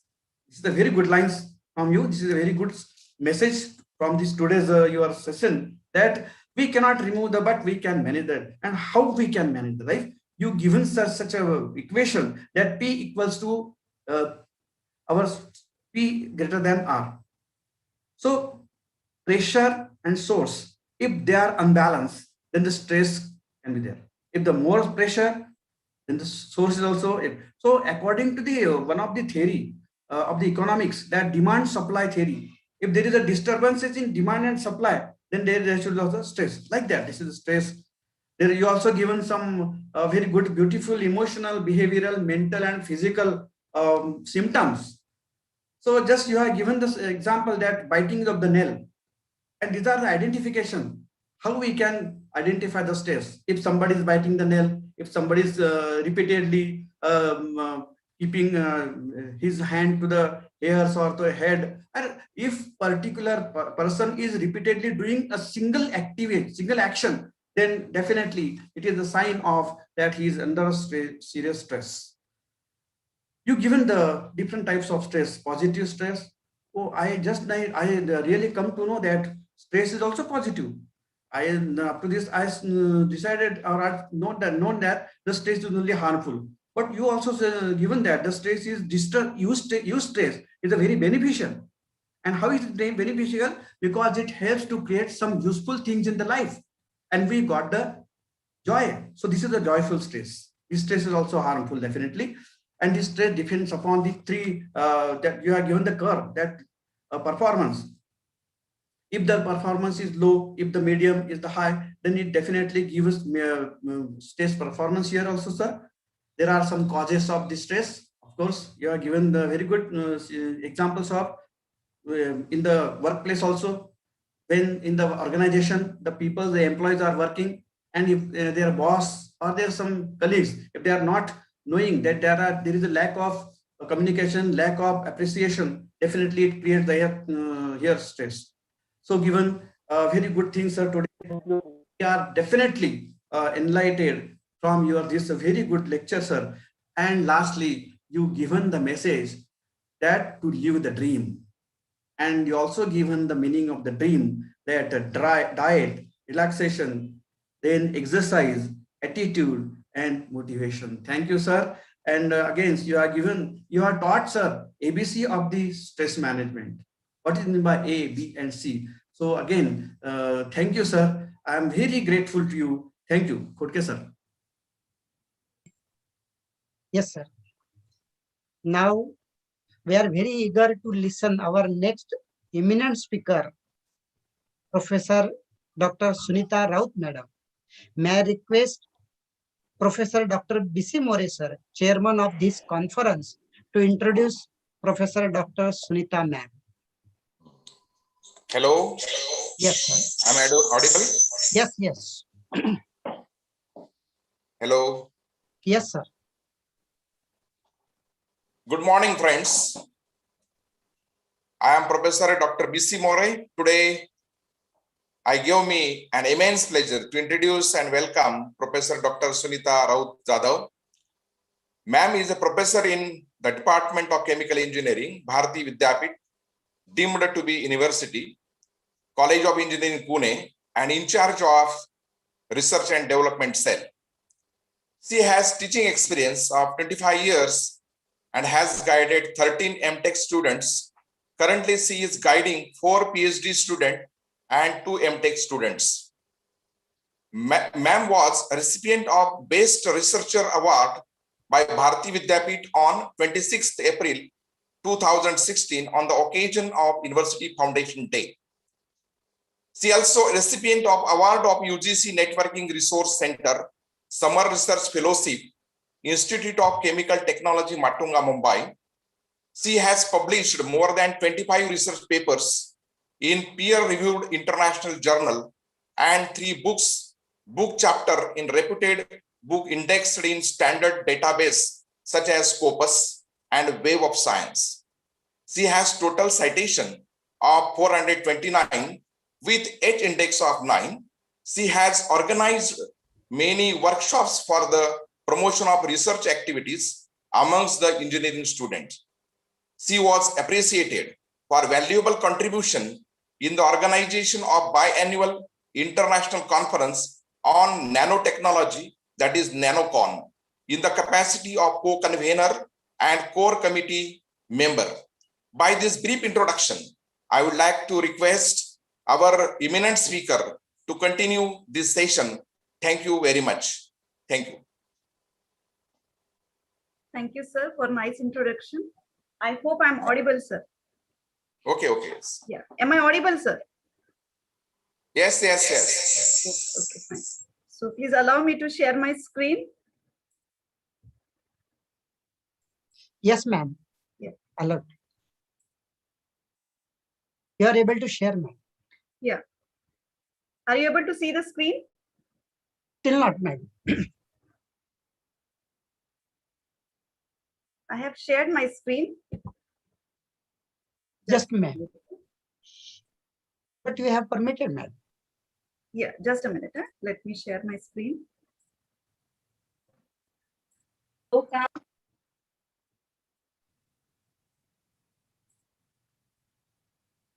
I hope Yes, it is ma'am. audible. Yes. Yes, it is visible and it is audible also. Yeah. Okay.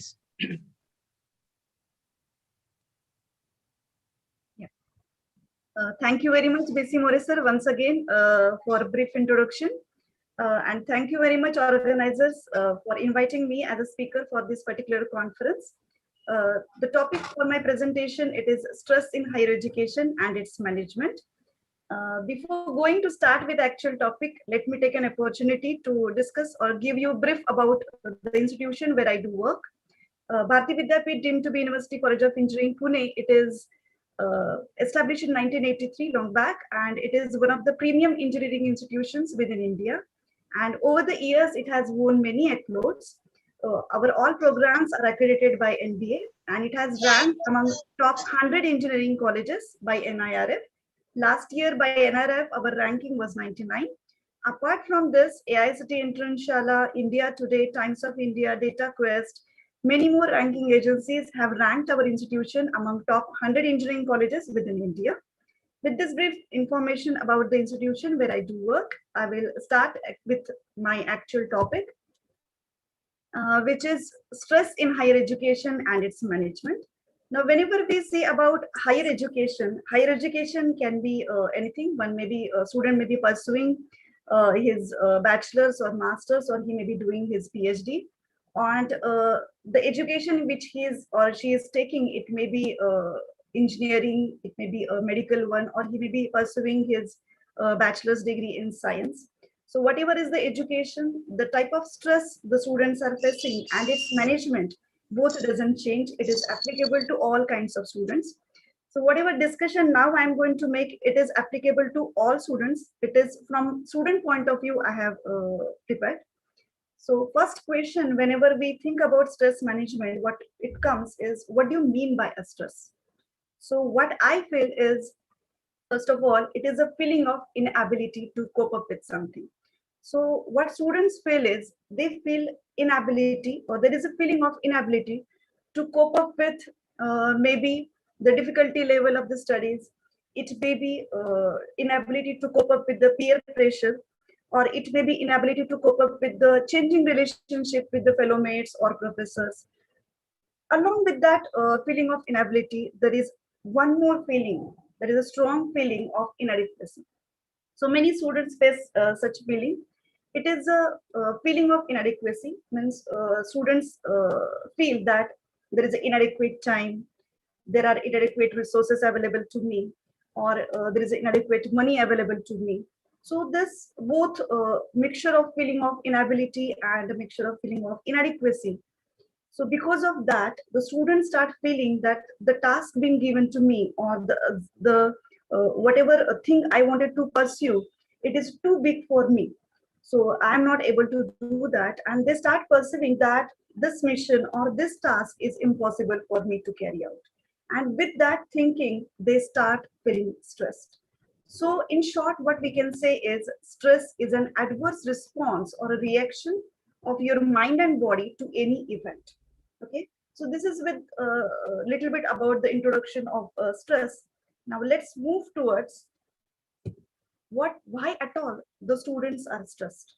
Okay, now first I have quoted, it is life transitions. What do you mean by that? Is up to 10th or 12th, before you don't enter into higher education, you have the students are there who are, the students are always in their comfort zone. So your parents give you a very secured, very protected environment, and you enjoy the pamperness given by your faculty, by your childhood friends, and by your parents. So when you enter into higher education, so everything is new. So the environment which you are facing is new. If you are staying in hostel, if the students are staying outside in hostel, then the place is new, the college is new, professors with whom they will be interacting, they are new, the friends, the fellow mates are new. So this is all life transition, which creates stress, right? Now next, what it comes, what I felt is, when you are up to 12th, you are studying some basic subjects like physics, chemistry, biology, or some what we can say literature subjects you will be studying. But when you enter into higher education, the subjects which you are studying, so they are a little tough. So whatever environment you are now entered, it is highly competitive one, and very tight academic schedules are there. So the students find it very difficult to cope up with this change in academic schedules. And next it comes, there are very few students, I feel, that who has not faced the peer pressure. So always, all students, they keep thinking about what is their standing among their fellow mates, among the professors with whom they are interacting. So they always face peer pressure. And next, what makes students stressed, I feel, it is a desire of performing well academically. What is my observation is, it is not wrong in having desire to perform well, but many of the students, they have desire of performing well without any action taken. So because of that, there is a stress. Next, what I feel, what is the reason of getting stressed is a relationship with fellow mates and professors. When I say relationship with fellow mates, what happens is, not all the students are extrovert. Many students are introvert, and they find it very difficult to gel in new groups and to approach new fellow mates, or to approach their professors very easily. So they always get stressed because of changing relationship with the fellow mates and professors. And one more thing, what students make stressed, that what I feel is everyday challenges of timely completion of tasks. So if I consider engineering point of view, it is a dual semester. So every year they have to study 10 to 12 new subjects. They have to give their vivas, they have to do complete all their assignments, practicals, they have to give end semester examinations, and again be ready for next cycle of new subjects. So the time span available for them, it is too short. It is applicable to all students because many times it is a semester pattern and the time available for learning new subjects is very short. So there is always a demand of learning new things in a short time span. So because of that, the students are many times stressed. And now these days, one more stress has been added to our life. It is through forceful online education due to pandemic, which you are facing. Online education, if you will see, neither teachers nor students like this online education much. Although we have adapted to online education, but the classroom interaction or interaction with the fellow mates, it is all missing. And because of that, many times it happens that the students in the rural backgrounds, they don't have that adequate things which are required for online education. And because of this forceful education, again, some stress has been added in our life. These are not the only things which are creating stress. What I feel is generation by generation, the students have started expecting very high from their life. So the expectations from life are very high. Aspirations of having great career is again, every student, he feels that I must be a millionaire, a trillionaire, and I must get a very handsome package once I passed out from my higher education. So the expectations are very high, aspirations are also very high. So what happens is whenever students get enrolled for any education, once he comes to the institute, he is very much anxious about his placement. So there is a lot of anxiety among students about campus placement. But what I observe is there is no action, or there is very little action by the students, although they have very high expectations and high aspirations. And last but not the least, what I feel is poor time management is one of the major reason of creating stress because of addiction of gaming and overuse of social media. I think every student and every professor will admit this, because what this is what my own observation, that the students find it very difficult even to get up at 9:30 or 10 o'clock in the morning and come for the first lecture, because for many of the students the day starts late night at 11 or 12 o'clock and they sleep somewhere around 5 o'clock or 6 o'clock in the morning. Why? Because they are getting addicted by the gaming. So this is what is my observation of engineering. Many engineering students, they get addicted by gaming. And not only that, now the exposure to social media is too much. There is overuse of social media. So always the students are anxious about how many likes I have got. Now I have posted something on Instagram, I have posted something on Facebook. I have not got this many likes. I have got only 2-3 likes. So they get stressed even by these likes and dislikes also. So overuse of social media and addiction of gaming, it all ruins your time management, which you do for focusing on your studies. So these are the few reasons. They may not be the complete all reasons, but these are the major reasons I found why student fraternity, it gets stressed when they are entering into the higher education. Now, earlier speaker has also explained it very well. I am also of the same opinion that stress is not always bad. So stress is not always the culprit. So let's not try to eliminate the stress, because it is not at all possible. If you want to keep moving, eliminating completely the stress is not possible. So let's not try to eliminate, but try to limit the stress. Why? Because as earlier speaker has also explained, the stress is also a positive stress. So it is called as a eustress, right? So it keeps you moving, it keeps you motivating to accomplish the desired things. So for a student, for example, if I give any assignment or a task to complete, and if it is not time bound, there is no target, and if I say that in a year, any time you can submit that assignment, and whatever is your score in that assignment or a task, it will not affect your academic performance. then I feel frankly that there won't be any motivation among the students to complete that particular task.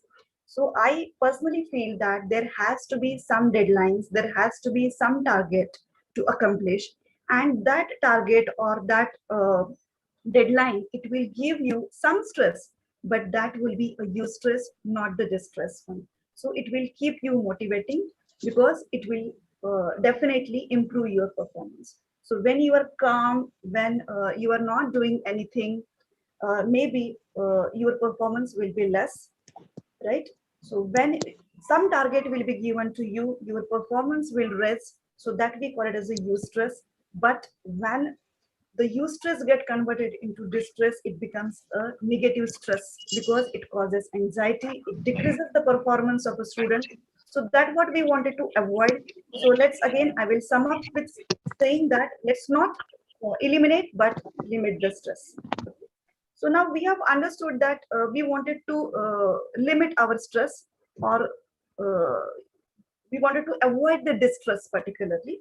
So if we wanted to avoid anything, first understand that what are the indications of distress. Because what is my observation is, if I feel any student is feeling low and I ask, are you stressed? What is there any reason why you are stressed? So first reaction it is, no ma'am, I'm not stressed, because they don't understand what are the indications of distress or stress. Okay.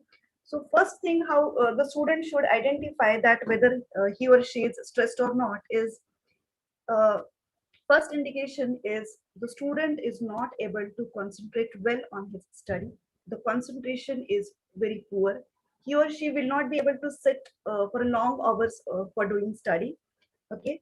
Whenever you are talking to your parents, to your fellow mates, or to your professors, it happens that by a very small comment, you get upset very easily, you get angry very easily. So this is also one of the indication of a distress. All the time you feel like only lying on the bed, you feel depressed, you feel very low, don't feel like doing anything. So this is also indication of a distress. And as I said earlier also, that the students, they enter into new environment, the friend circle is new, professors are new. So those who are introvert, they don't gel very easily into new groups, and they start feeling lonely. And it happens that when you start feeling lonely and you don't participate into new groups, you face a rejected feeling that I'm rejected in this particular group, I'm rejected by the professor, they don't pay much attention to me since I'm not talkative. So this is the feeling the students have when they are stressed. Along with that, they feel low self-esteem, lack of confidence. Many times I observe that because of low confidence or lack of confidence, students don't come forward. Even though any topic or any particular concept they are not understanding, they don't feel it, they don't find themselves confident to even come forward and ask that particular difficulty. They don't approach to the two professors. Many times it happens that they have so many hobbies they are carrying, but they don't feel confident to present themselves in front of groups or participate in extracurricular activities. So it is again indication of a distress. And along with that, obviously, so the earlier speaker has also explained, anxiety, nervousness are the indications of distress. And you have all these indications, obviously it is going to affect your body and mind, and it will lead to sleep disorders, right? So if sleep disorders are there, either what will happen, either you will have low appetite or you will overeat. When you are in tension, anything can happen. You will lose your appetite or you will overeat. So both things are bad for health. And again, tiredness all the time. So these are the few indications I feel from student point of view, which indicates that the student is under stress. Now, next, what comes is managing stress. So obviously it is very important because now we have understood what you mean by stress. What are the indications of a stress? Hello, am I audible? Hello. Yes, ma'am. Yes, you are. Yes, ma'am. So the important aspect of my presentation, it is managing stress. So as I said, whenever any student or any faculty, he or she is under stress, one thing what you should do is say yourself loudly that I can manage my stress, right? Because stress Believe me, stress is treatable, stress is manageable one. You can limit your stress. So next question, it comes how, right? So one can do a proper planning of activities, one can do proper time management if he or she does. If you set realistic goals, if you add little humor in your life, and if the students participate frequently in extracurricular activities, and if one do exercise and relaxation every day, then very well you can manage the stress. Okay, now one by one I will be going through the techniques which you must adopt to manage the stress. So first thing, what I feel the student must do is the planning of activities and time management where one should work. So first thing what you should do is plan all your activities well. So whatever activities are there throughout your semester or throughout your year, so you plan your activities well. And very important thing is avoid procrastination. Procrastination, it is a habit of every student, I feel, that they keep delaying the things, right? There is a general tendency of a student to delay the things. Whenever any task is given to you and you will be asking student that when you will be submitting that or when you will be completing that, there is a very general answer: I will do it tomorrow, I will do it later, I will do it end of the semester, end of the month, end of the week. Okay, so students have a general tendency of procrastinating. But believe me, procrastination, it is a vicious cycle. You can avoid it, because when you procrastinate, you start feeling guilty. When you start feeling guilty that you are not completing your task in time, you get very much panic and upset. And then you start making excuses that why you were late, why you couldn't do it in time. And again, it leads you to procrastinate further, because it will all ruin your time management and your activities, right? So avoid procrastination. Remove those words from your dictionary, that is, I will do it later or I will do it tomorrow. Change your approach towards anything. It is, I will do it now. Okay, so remove later and tomorrow from your dictionary.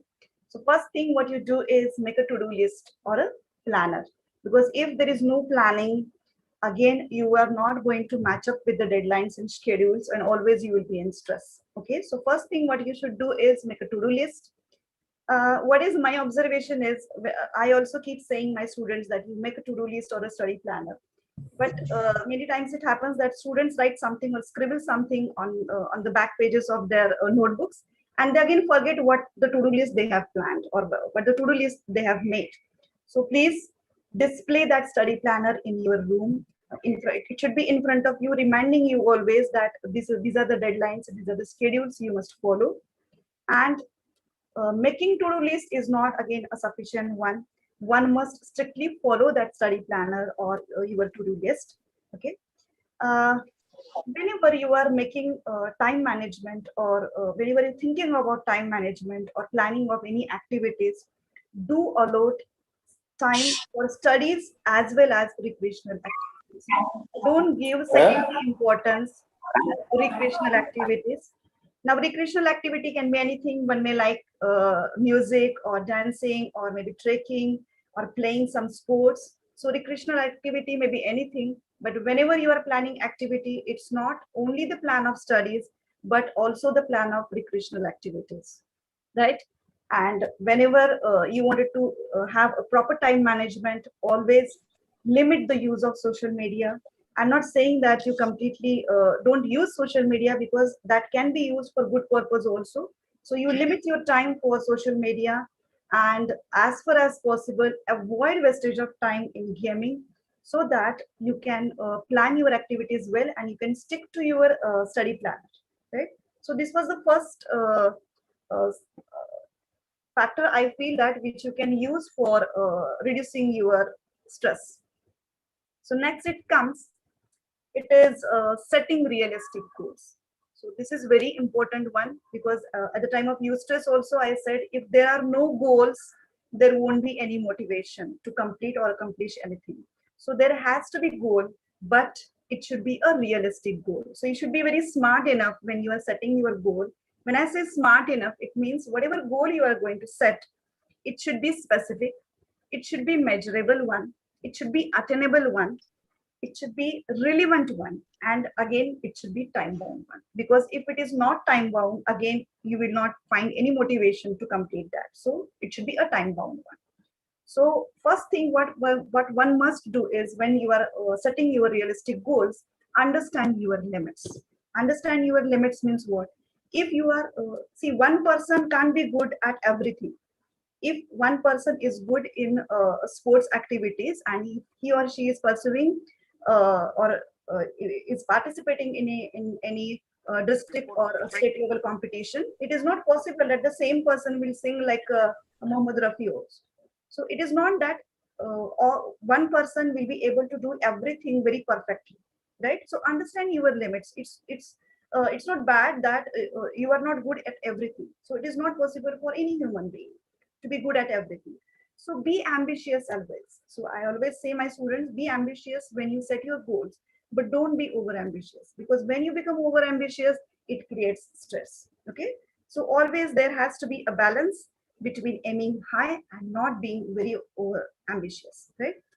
So you always tell yourself that no need to be perfectionist always. So it is not a crime to do a mistake, but always learn from your mistakes and go further, right? So always set sensible, specific, and attainable targets about the studies, and set both long-term goals as well as short-term goals, because there will be some short-term goals in terms of your studies which you wanted to do every semester, every week. So set some short-term goals as well as set some long-term goals also, that down the year, after 1 year or so, where you want to look yourself, right? Where what will be your standing. So set some long-term as well as set some short-term goals. So this is another thing I feel it is important one to reduce your stress. Why? Because when you set realistic goals, you try to accomplish them. You do proper time management for that. And if you are doing all these things correctly, then there won't be any stress. So next thing, what I feel is very important from student point of view is participation in extracurricular activities. So it is an opportunity for student that all such extracurricular activities are available in your institution. So it is only thing is that you give due importance to these activities. Sometimes it happens that parents only say that you better concentrate on your studies and don't waste your time in these extracurricular activities. Friends, the extracurricular activities are not of least importance. They are very important because it gives you an opportunity to connect with your friends, and it gives you a joy of accomplishment. So if you are participating in any program and you are presenting yourself and you are singing any song or playing any music, and after that, if everyone is appreciating what you did, you get that joy of accomplishment, right? And not only that, when you participate, when you connect with people, when you connect with friends, it helps in relaxation of both your mind and body. And not only that, when you perform in front of a group or you participate in any activity, it also improves your self-confidence, right?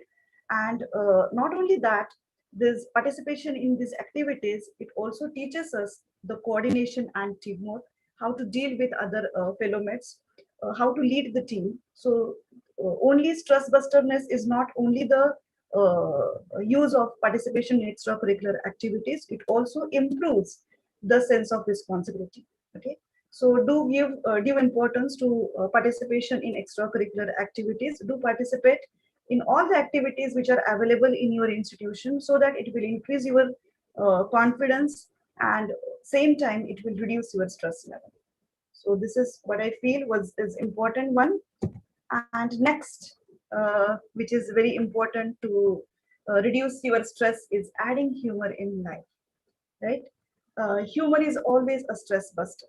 Now, if you ask to any student that what you will be doing at the end of examination on that particular day, uh, the answer will not change much. It will be like, I will be going out with my friends and we'll enjoy the leisure time. So always for students, happiness is spending time with friends. So all my dear friends, please be connected with your friends, spend leisure time, crack jokes, watch some funny movies whenever the time permits. So because laughter always relieves your mental and physical tension. So don't always find that adding humor in life to be a very important factor for reducing stress, because definitely it will increase your effectiveness. And above all, when you add humor in your life, it secretes happy hormones, which will keep you happy always, right? So this is again one very important factor for which is to be considered when you think of stress management. After that, last but not the least, I feel it is exercise and relaxation, which is very important one. Whenever I feel from student point of view, doing exercise, I don't think so the student won't like to exercise. But whenever it comes to the relaxation techniques, it is a perception of many of the students that relaxation techniques, doing yoga and meditation, this is not the thing to be done at young age. Whenever I will be going, whenever I will be retiring, and after 50s or 60s or so, one must do yoga and relaxation. So this is the perception of most of the students. So please remove that block from your mind, and please add enough sleep, adequate sleep, regular exercise, and add few relaxation techniques in your life, because this is very important to reduce negative thoughts. Even though you have 45 minutes or 30 minutes brisk walk in the morning, it will reduce your anxiety, it will reduce your depression and your negative thoughts. And if you're not anxious, there is no depression, obviously your performance will be better. So not only that, it will improve your concentration and focus on your studies. So please find time for exercise and relaxation, because not only it will reduce your stress, but it will also increase the efficiency to complete any task in less time. So this is all from my side about what student can do to manage their stress, and what exactly they must do to reduce their stress. Thank you very much once again for providing me an opportunity to present myself on this particular topic. Myself being a technical person, initially I was a little reluctant to deliver talk on this particular topic, but I hope I could give justice to the topic. Thank you very much once again, all the organizers, for beautifully arranging this particular conference. Thank you very much, sir. Thank you, ma'am. Thank you. Feeling of inability to cope up with something leads to stress. Madam, you rightly said that poor time management due to increased screen time is also leads to stress. Thank you for nice presentation and deliberation. Thank you. This talk is fruitful for teachers and parent community, madam. Yes. Thank you. Thank you. So I request Professor Dr. B.C. More sir to conclude this session. Professor More sir, Chairman of Conference. Please conclude, sir. Am I audible? Yes, sir. Okay. Thank you, madam. Madam has given very nice and very informative talk in lucid language. She is having a very vast experience. Actually, she is working in engineering college since from 25 years, and she is very close to the students, especially graduate students, undergraduate students, as well as PhD students. So she got different types of experience, and on the basis of that experience, she has explained most of the things, how the stress they are coming among the student. So madam has explained what is stress. She has given very good definition: feeling of inability, feeling inadequacy. So this type of definition madam has given. Why students they are in stress? Because students they are coming, especially for engineering or for medical also, most of the students they are coming from outside, especially in Pune or Mumbai or in different places. So during that time, the student will get the good new environment and everything is new. So how students should have to behave? So relationship with the roommates or the fellow mates or the professors. So this can reduce the stress. That is also explained by Madam.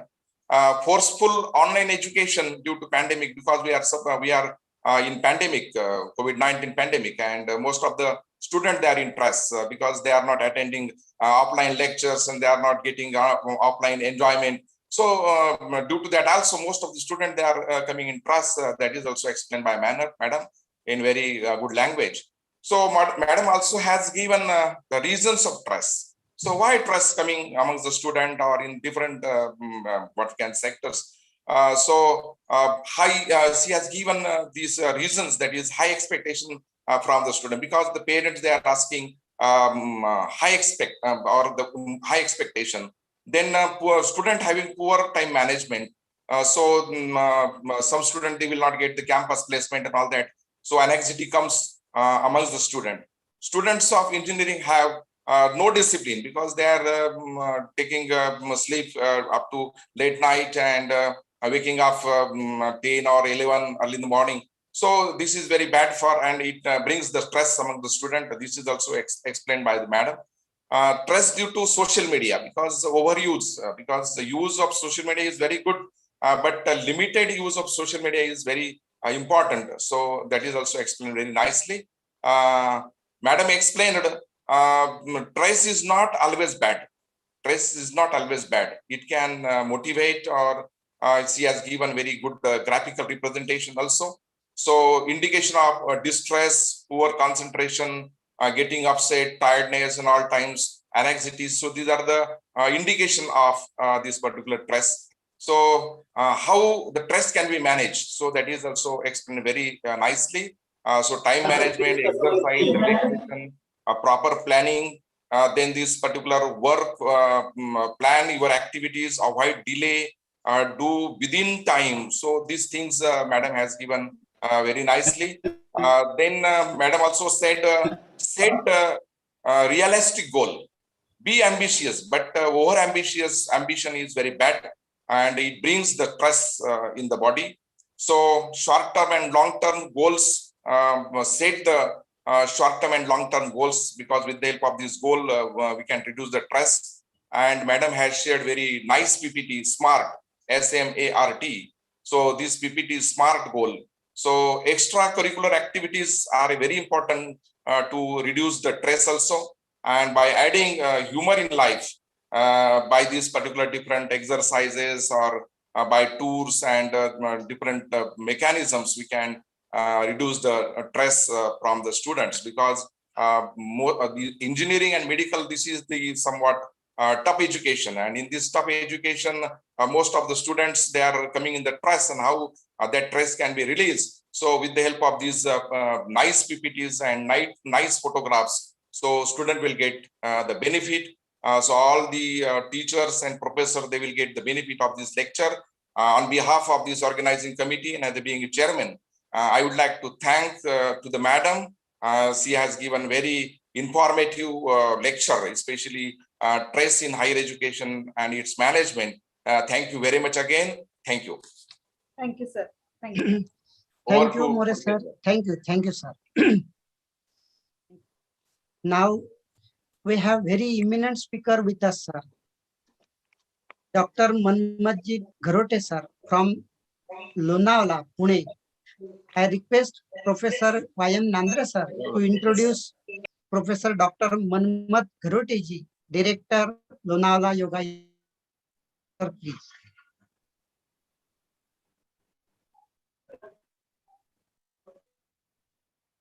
Nandre, sir. Hello, sir. Okay. Okay. Am I audible? Yes. Yes. So, respected participants, Yogeshwar and Andre, it gives me an immense pleasure to introduce and welcome Professor Dr. Gharote, who is the director of Lonavala Yoga Institute. Dr. Ji has having PhD in physical education, which is the first PhD from Mumbai University. He has written and published more than 125 publications based on ancient political references in traditional yoga, like Anapa Yoga, Amrit Vakyam of Gorakshanath, contribution of Swami Dhule in the field of yoga and physical education, miraculous wisdom of Sadguru Visatam Maharaj, essence of spirituality, edition of selected yoga Upanishads, Brahmani Upanishad, Yoga Kundali Upanishad, Mandal Brahman Upanishad, Yoga Kundamani Upanishad, Trishiki Brahman Upanishad, Nata Bindu Upanishad, Dattatra Yoga Shastra, and so on. Apart from this, Dr. Gharode has conducted more than 155 yoga seminars in Latin American countries like Argentina, Brazil, Peru, Bolivia, European countries as Germany, Italy, Norway, Portugal, and even in Asian countries as Thailand and Sri Lanka.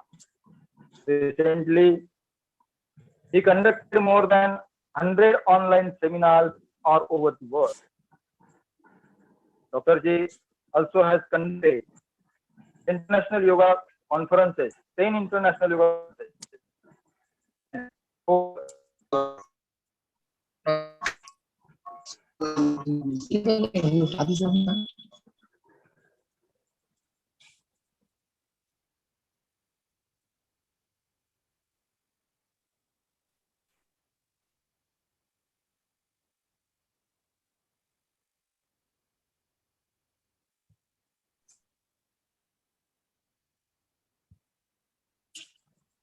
Hello.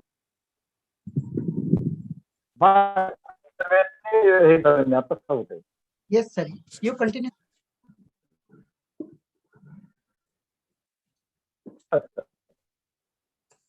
Hello. Yes, sir. Yes. Yes. He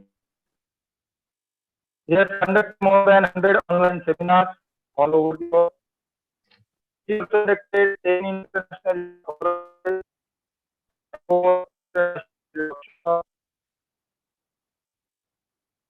He has also a well contribution in research. So under his guidance, 4 students completed PhD and 14 students completed MPhil. Apart from this, he is a well-known advisor of several international yoga organizations, and he received several national and international awards. Recently, he received Dist Yoga Honoris Causa. By this brief introduction, I would like to request Dr. Manmat Gharode to start the session. Thank you. Gharode Sarji, please. Someone will give me share screen. Yes, sir. Yes, sir. You are allowed.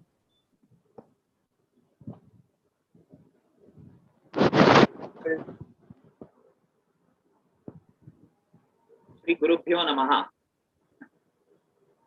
In fact, as per the program, my time is given from 10:30 to 1 o'clock, and now only 1 minute is remaining. So, what exactly time is given for me now? Up to 1:30, 30 minutes? Yes, sir. Yes, sir. Yeah. Sorry, sir. You can take 30 minutes complete. Thank you very much. First of all, respected all the dignitaries, organizers, and my dear brothers and sisters. It is the great opportunity to speak something about this concept of stress and yoga in this pandemic situation. And the topic is given to me today is role of yoga to reduce the stress in COVID-19 pandemic situation. As we know, the theme of this e-conference is lifestyle and stress management. I decided this topic to speak. The role of yoga to reduce the stress in COVID-19 pandemic situation. When we talk about this topic, Few questions are there to be understood today, although time is very, very short, and big topic like a stress, big topic related to yoga are there, but still within 30 minutes, we try to reach up to some conclusion. So basically 2 questions we want to understand today. What is stress and how yoga is useful to remove the stress? It is a great to witness that previous speakers, they delivered beautiful talks about stress. So I don't want to speak much about that, but definitely I would like to throw some light on the concept of yoga. So here, as we talk about yoga, and people, they know yoga is very ancient subject. And then people start thinking why this ancient subject is useful in this modern era. Kyun gade murde ukhad rahe ho, they say. What is the use of that? When we talk about modern era, first we have to understand exactly what is modern era does mean. In this modern era, we have every prosperity. But the problem is that the prosperity we have, it is external. Still, we feel something is missing in our life. So great imbalance between external and internal lifestyles. Externally, we have everything in our life. But internally, still we feel something is lacking. And that is the reason number of problems are knocking on our door, such as psychosomatic problems, stress-related problems, constipation problem, frustration. Number of things are there. And we don't know what is to be done because no one has taught us how to deal with such things. Today, we have to understand something about this. This topic is related to human because we discuss stress about humans. And when we talk about human, who is human? We have to understand first. And when we talk about human, human is a combination of 5 aspects we have to understand. And that is physical, mental, emotional, social, and spiritual. Unfortunately, we don't know that human has 5 aspects of personality because only one aspect, which is physical, is gross aspect, and all 4 aspects, mental, emotional, social, and spiritual, they are subtle aspect. We are not giving more importance for subtle aspect, and we are giving more importance today only for physical aspect. So first we have to be very clear that what we want exactly. We don't want only physical fitness today. We need mental stability as well. We need emotional balance as well. We need social maturity as well. And finally, we need spiritual upliftment. This is a simple mechanism today. If we want our integrated personality, all the 5 aspects of personality should work properly with each other. Then if it is so simple, why we are not capable to understand this? First, we have to understand what is physical. Physical means just physical efficient functioning of all the gross systems. But what is mental? Our all the thoughts. Most of the people you will find in this world, they are physically fit, but mentally they are not. Say, take the example of all the terrorists. They are strong than us physically, but what is their thought processes? All the pratikula vichara, all the negative vrittis are working. Maybe they are physically strong, but not mentally. What is emotional? Freedom from emotional disturbances. Remember, emotional level is very important if we want to develop our integrated personality. What is social well-being or social personality? How you cope up with the social frame. And what is spiritual well-being? Spiritual well-being means how you get inner peace, happiness, joy. Unfortunately, modern people, they are giving more and more training to only to the physical aspect, but they are least bothered about the mental, emotional, social, and spiritual aspects. That's why in recent era, unfortunately, we have seen several people, they committed the suicide. They were going in the gym for 6 hours and 7 hours. Physically, they were fit. Then what happened? Why they committed suicide? And the reason was, physically, definitely they were fit, but not mentally. not emotionally. So mental and emotional two aspects are very important as far as our integrated personality is concerned. If it is so simple, then why we are not capable to achieve this integrated personality? Some are physically fit, not mentally. Some are mentally fit, not socially. Some are socially fit, not spiritually. What is the reason behind that? And the reason is very simple. There is one culprit.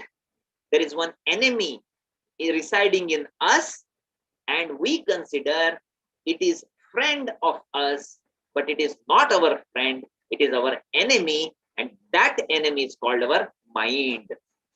So if our mental state is collapsed, then it affects our physical, mental, emotional, social, and spiritual level. That's why, what is the key of success?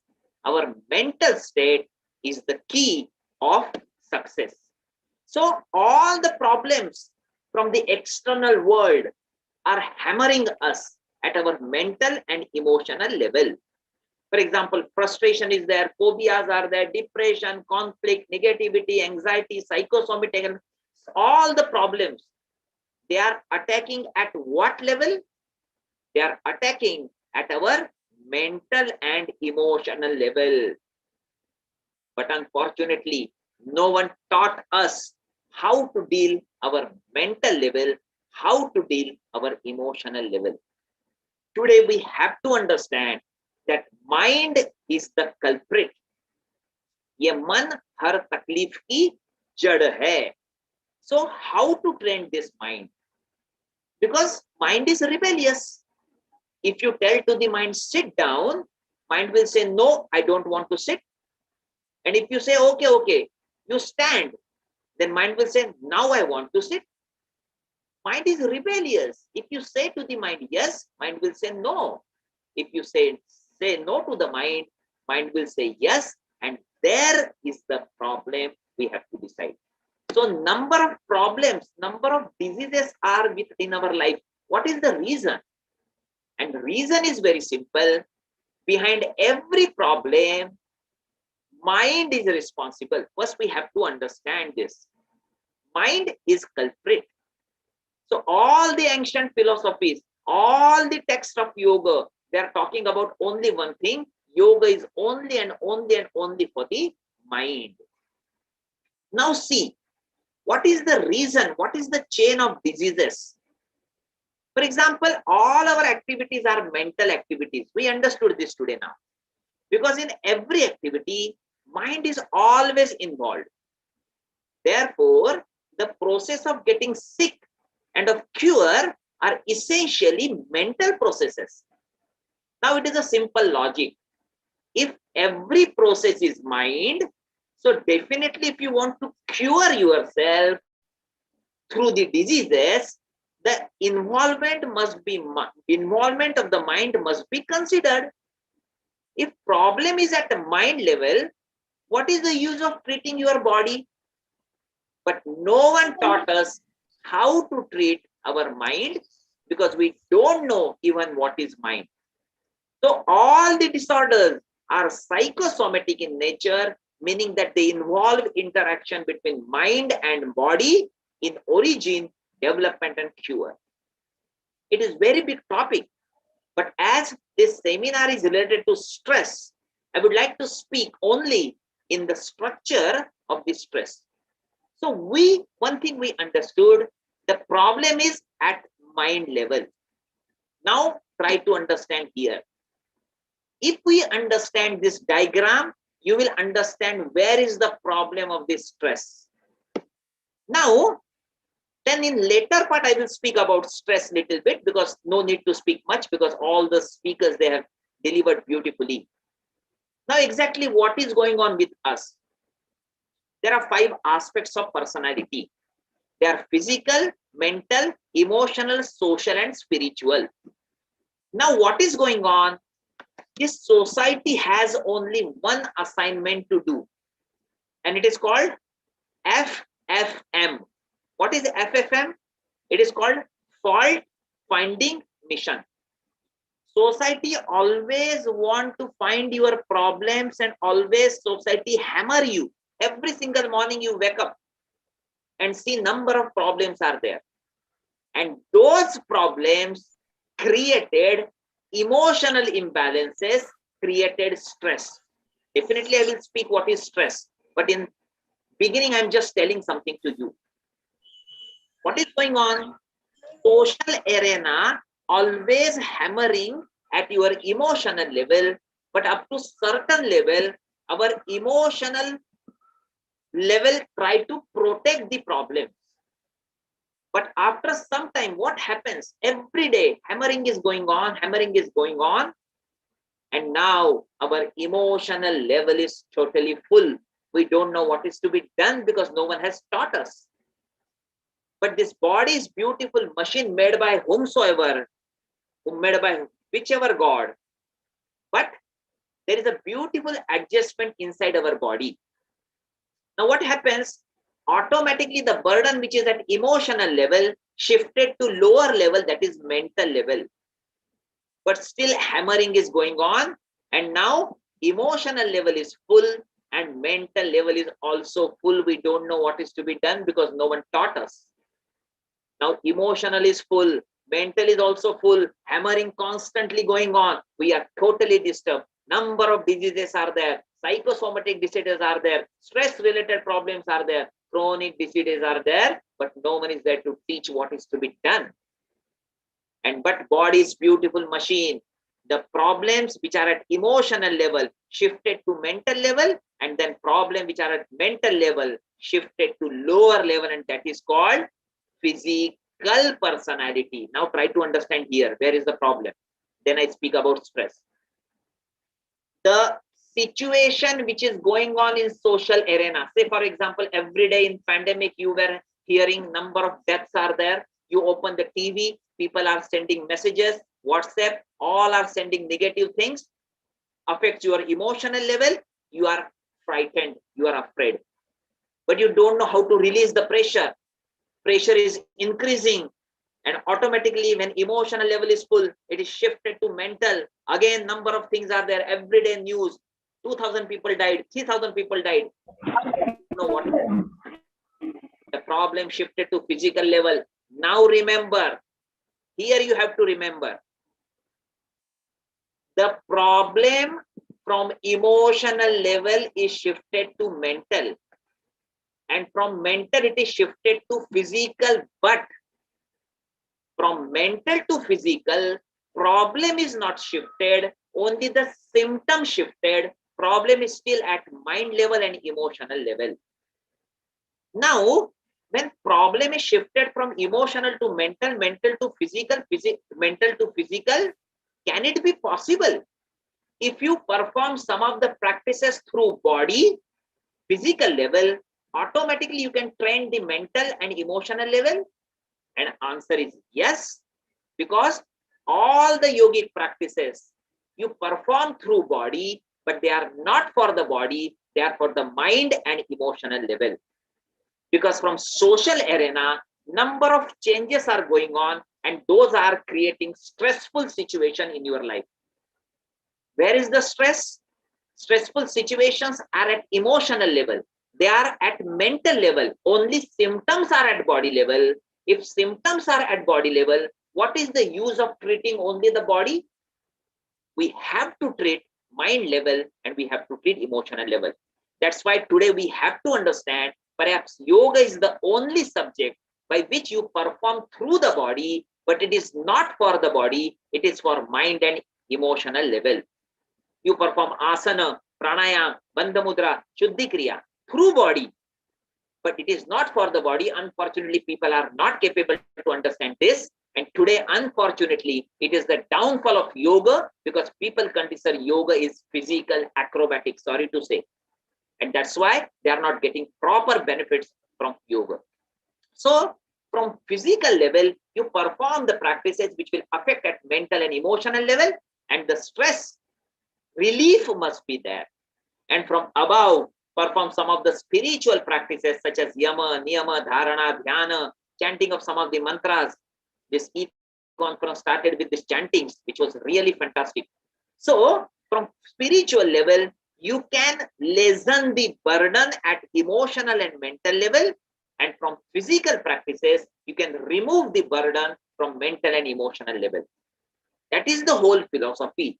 Those who are capable to understand this, they are surviving like a monk in this world. But those who are not capable to understand, they don't know what is to be done. That's why perhaps yoga is the only subject who is dealing our mental and emotional levels. Now, social arena creates this stressful situation at our emotional level and mental level. Now, let us try to understand why all the ancient texts they are talking, say about Bhagavad Gita. What they say? Bandhuratma namastasya yatmane natmana jita anatmanastu shatrutve varte tatmeva shatruvat. What is the meaning of this? For the one who has conquered the mind is the best of friends. But for one who has failed to do so, his mind will be his greatest enemy. That's why remember, what is life? Life is mind game. Today you have to decide you are slave of the mind or you are master of the mind. आज आपको सोचना है आप मन के गुलाम हो या मन के मालिक हो. आज आपको सोचना है कि मन आपको नचाएगा या आप मन को नचाओगे. If mind will compel you to dance, you cannot develop. But if you know how to compel mind to work properly, you are master of this universe. So here that's why they say, as you think, so you act. Action leads to habit and habit forms the character.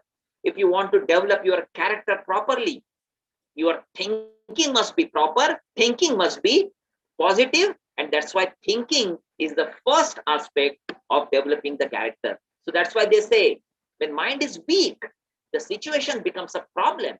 When mind is balanced, same situation becomes a challenge. When mind is strong, the same situation becomes an opportunity. There are two types of people in this world you will find. Some says they get opportunity, number of opportunities in their life, and they always say, oh, it's a problem. But few people are there, they are having problems in their life, but they consider it is an opportunity. You have to decide in which group you have to stay. So here, all the ancient texts, they are talking about only those concepts of mind and mind. I got opportunity to show some of the ancient literature, the manuscripts on which I am working. All the ancient texts, all the great masters, they're talking about same thing. Mind, mind, and mind. And if we understand this philosophy of mind, it is easy to understand what is stress, which I wanted to speak in later part. So, as I don't want to speak much about that, because everyone discuss about this stress. Now, what is stress? In simple terminology, the gap between achievement and expectation leads to stress. Now see, what is the meaning of this? The gap between achievement and expectation leads to stress. Means what? It is a state of disparity between level of expectations and level of achievement. In simple words, how we can say, whatever I want, I am not getting. Whatever I got, I don't want. जो मुझे चाहिए वो तो नहीं मिला है और जो नहीं चाहिए वो मिला है. ये दोनों में जो अंतर है इससे कारण स्ट्रेस हो रहा है. ये simple mechanism. So now number of stress things are there. Some say psychological, some say social, economical, physiological. Number of things are there. But remember, people consider stress is something worry. People consider stress is a problem. Today we have to understand stress is not even negative, stress is not even positive, stress is stress. But when we use this term stress, unfortunately we consider it is something negative. So what is stress? Stress means, simple words, it is a change. When there is any kind of change in your life, this situation is stressful. For example, daily routine has changed. It is stressful. For example, your health condition changed. It is stressful. So remember, stress is not negative. Stress is not positive. Stress is stress. It depends upon number of factors. And in the previous session, Madam said beautifully about eustress and distress. I don't want to speak much about that. Only I would like to say that eustress means if the stress leads to adequate response, it is called eustress. When stress is there, but you are developing more properly, this stressful situation is for your motivation, that is called eustress. But what is distress? The response of stress is inadequate, it is called distress. If stress factors are creating trouble in your development, that is called distress. So two things we have to understand when we talk about stress. The nature of the stress and your own strength. It means that the stressor and your own power. So here, if the stress leads to adequate response, it is called eustress. What is the meaning of that? If stressor is weak and you are strong, it is called eustress. This changing will help you.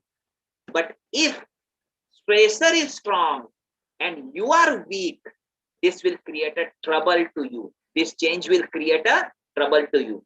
So it is a simple mechanism. If we want to achieve success, we have to develop our own personality than to stressors. If stressor is powerful and we are weak, then it's a problem in our life.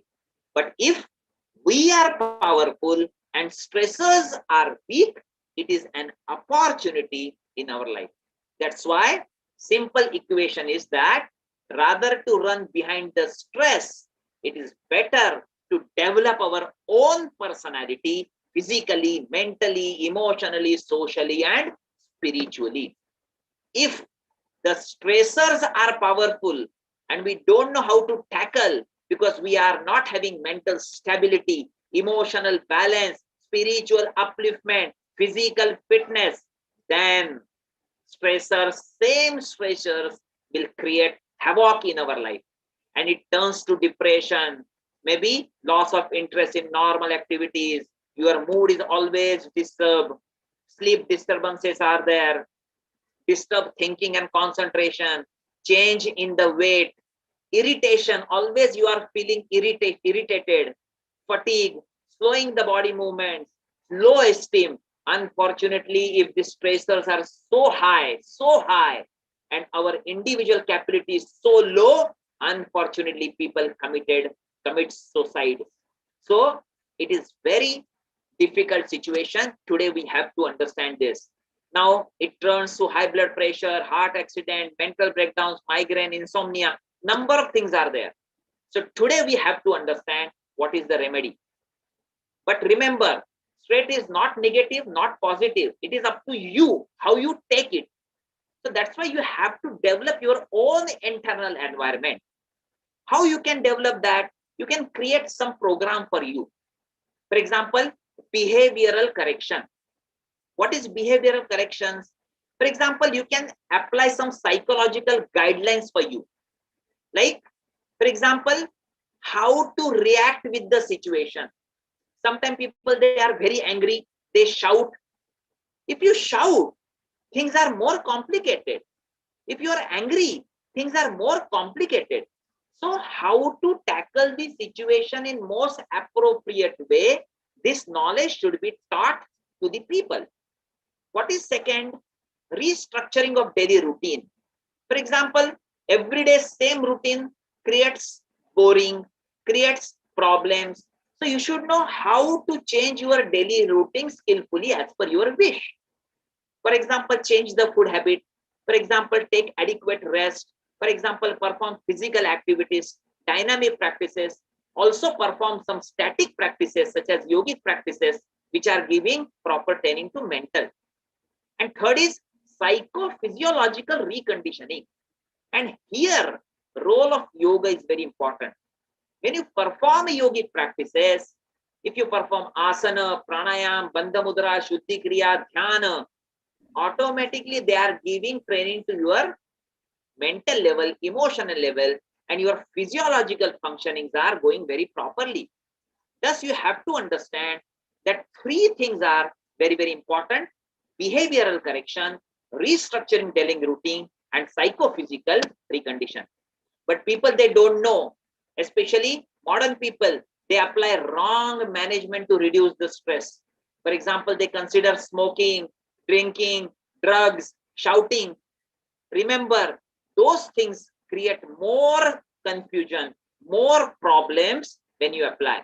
That's why we have to understand, is there any yogic module today we can decide to remove the stress? Because number of people, scholars, they are talking about, research scholars, about yogic module.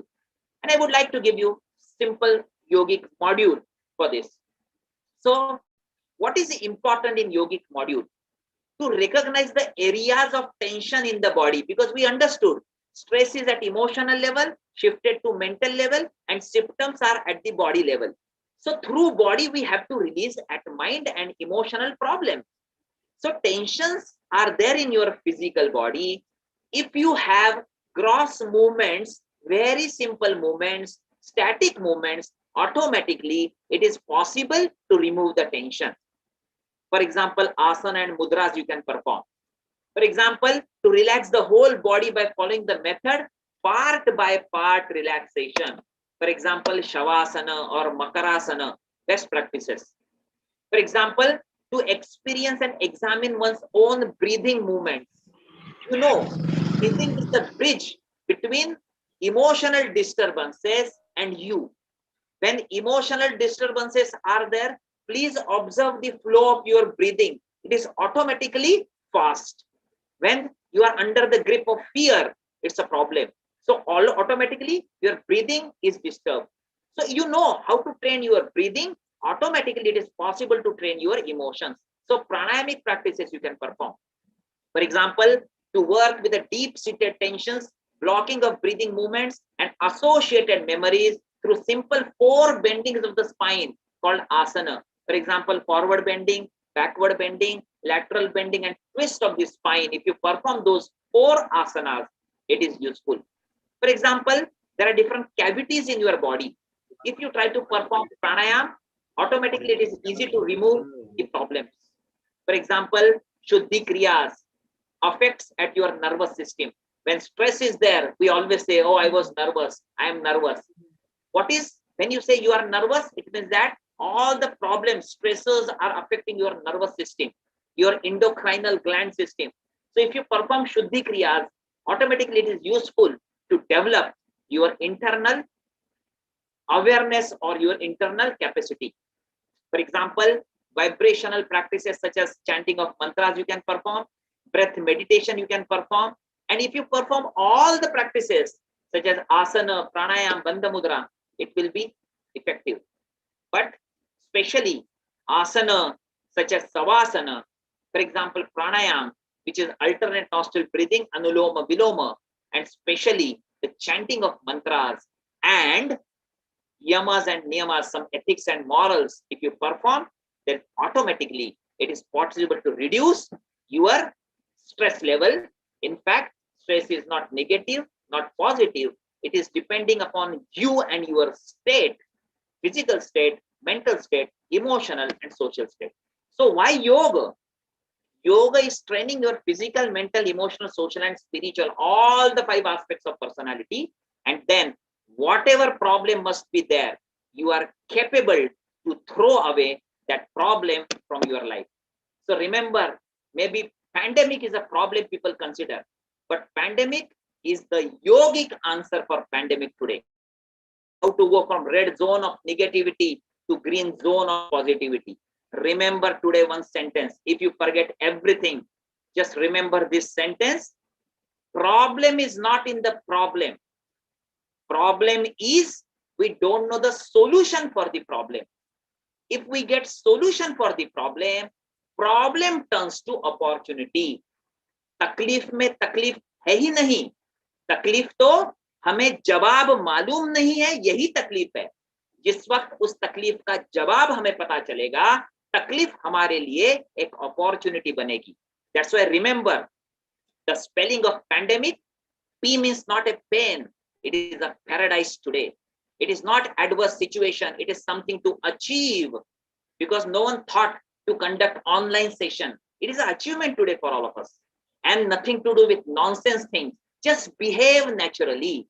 D is nothing damage. It is a divine communication. Most of the people, they started commune with the divinity.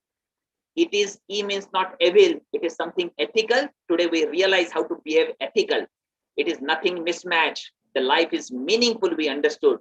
Nothing is impossible. Something innovative we can do. And nothing is collapse. It is commendable situation. We understood we can do anything here. So that is the whole philosophy of pandemic. Today we develop yogic answer of pandemic is what? P means patience. We develop this patience. A means austerity. Life is austerity. It's the tapa for us.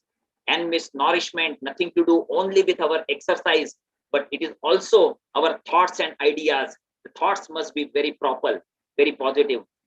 D means it is a time for sankalpa, determination. E, empathy, sympathy, karuna, daya. M is motivation. This pandemic is giving motivation for all of us. And then when we are commune with internal divinity, automatically we start getting intuitions.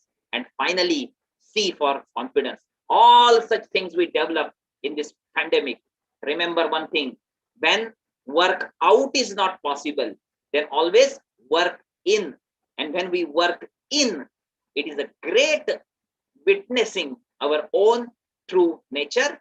And once you are capable to witness your own true nature, forget about this negativity in your life, because negativity is outside and you are positive inside.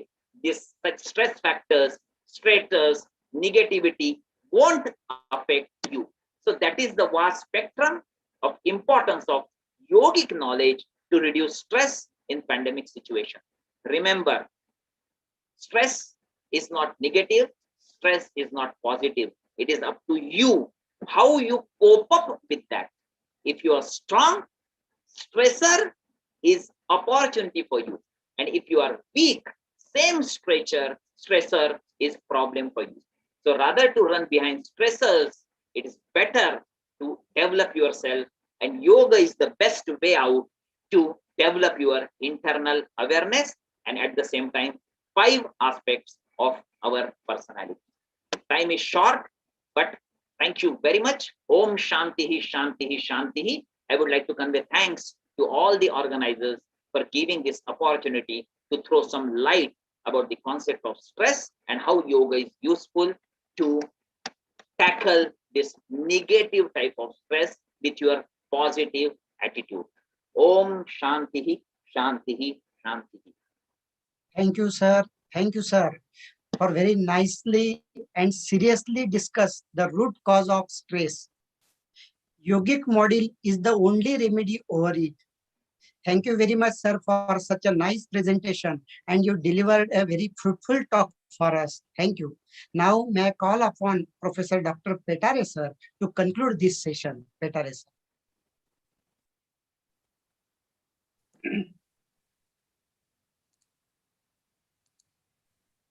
Hello, sir. May I audible to you?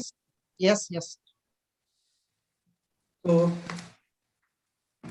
friends, we have listened a very soul-reaching lecture delivered by Honorable Garute sir. So, he has only given this message that the mental stress, mental state is the key of success.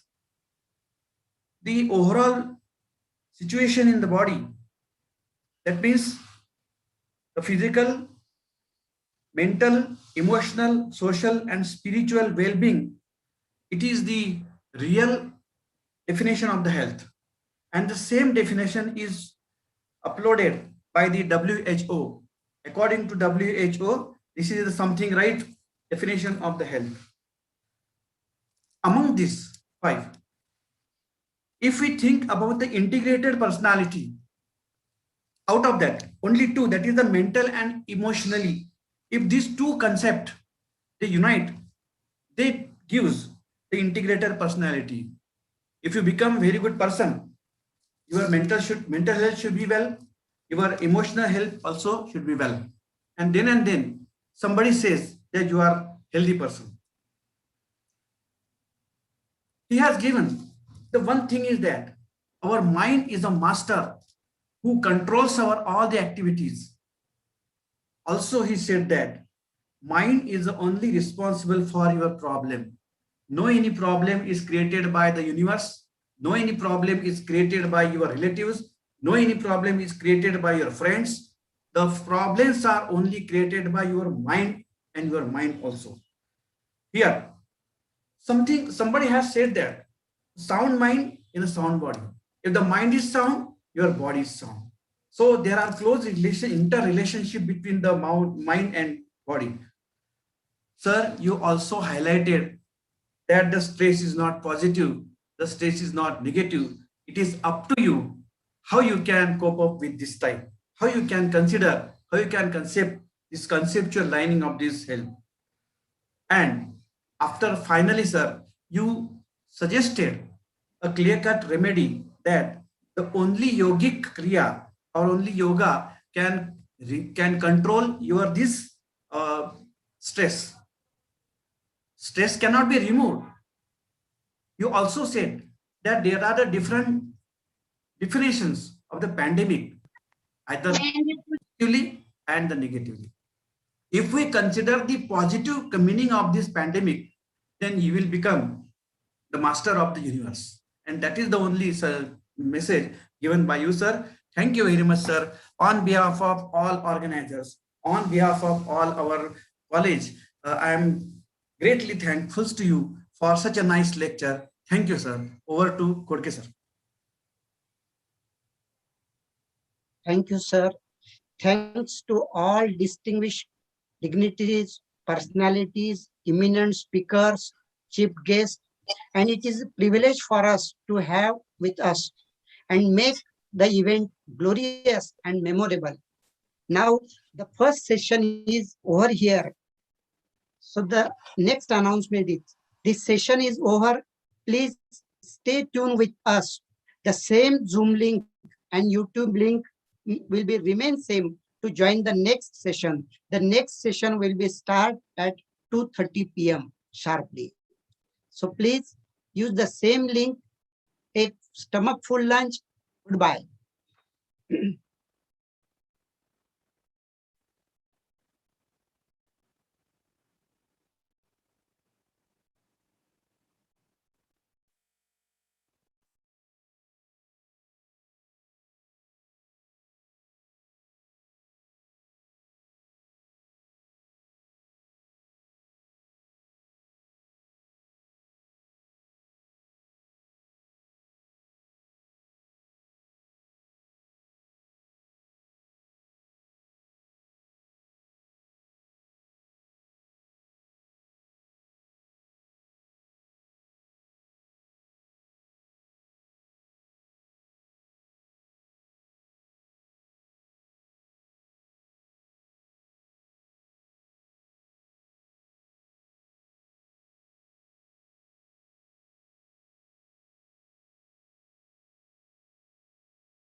गेलंय sir paper setting दुरुस्ती करण्याबाबत हा गेलेला आहे ना हा 4 वाजून 4 मिनिटांनी गेलेला आहे हा गेलेला आहे.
वेबिनार चालू आहे युनिव्हर्सिटीला.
या अहो आवाज मला क्लिअर मला जाणवत होतं.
हॅलो,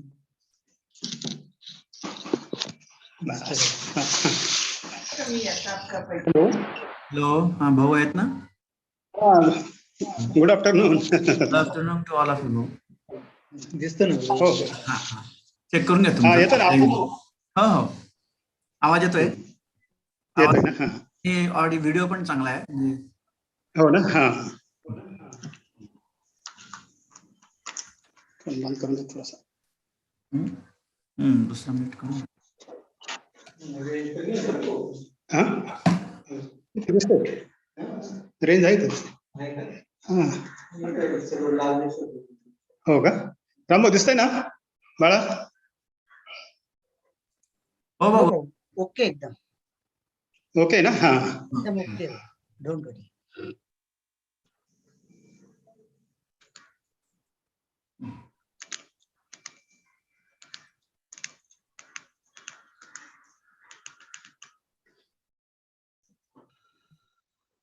आपले सर झालं वाटतं देशमुख सर.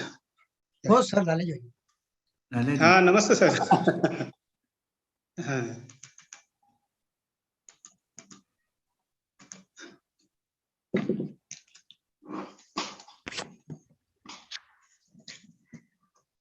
आणि स्क्रीन.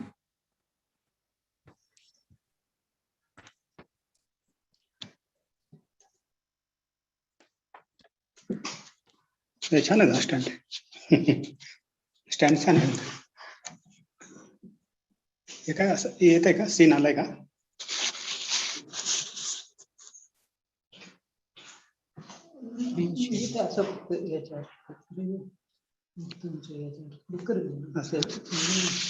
फोटो असतात त्याचा टच केला.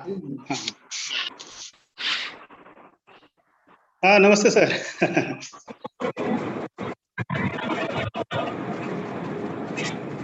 हॅलो शिरसाट सर, नमस्कार. येतोय का आवाज? येतोय आवाज येतोय ना? Hello Shirsat sir. Hello. Hello. हा येतोय ना, आवाज येतोय ना?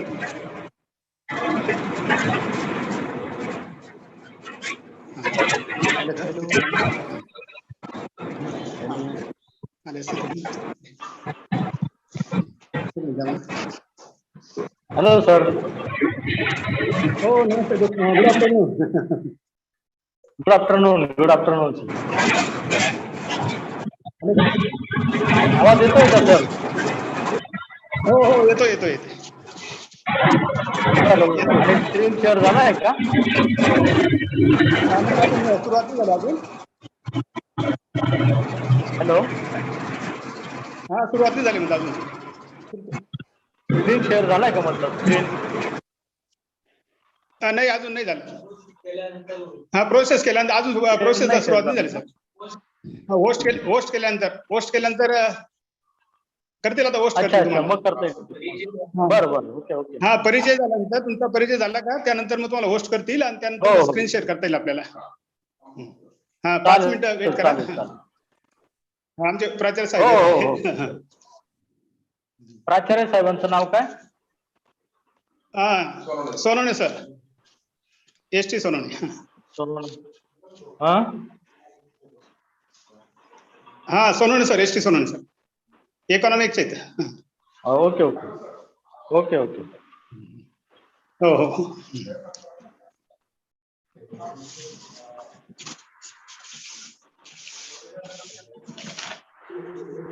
रेट दिसत ना तिथं?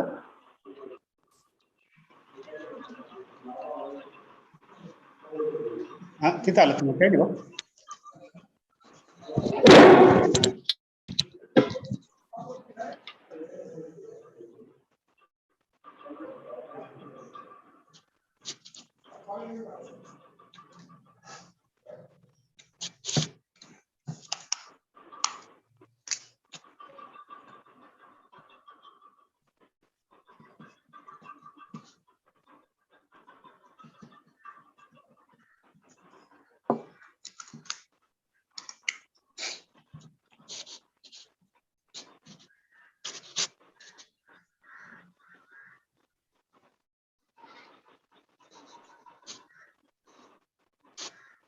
हा दिसतंय, तुम्ही क्लिअर दिसतात.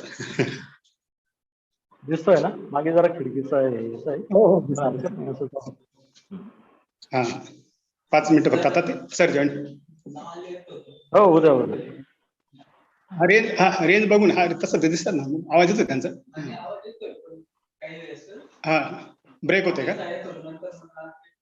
हा ब्रेक येतो का? नाही तिथं बसून तर. सर आले हो का? हा सरांचं पण दिसतंय का? डेट दिसतंय का? हा रेंज प्रॉपर प्लेस बघून घ्या सर. हा तसं दिसतंय दादा, आवाज पण येतोय तुमचा. येतोय ना? हो हो आवाज येतोय तर. हा सर, भूषण सर, एवढा एक 5 मिनिट द्या ना. हॅलो. हो 5 मिनिटं सर. तिथं चांगली आहे आपली तिथं बरं का वाचलं.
Okay sir, I wish.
हिऱ्यांना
hello, okay, sir, I guess.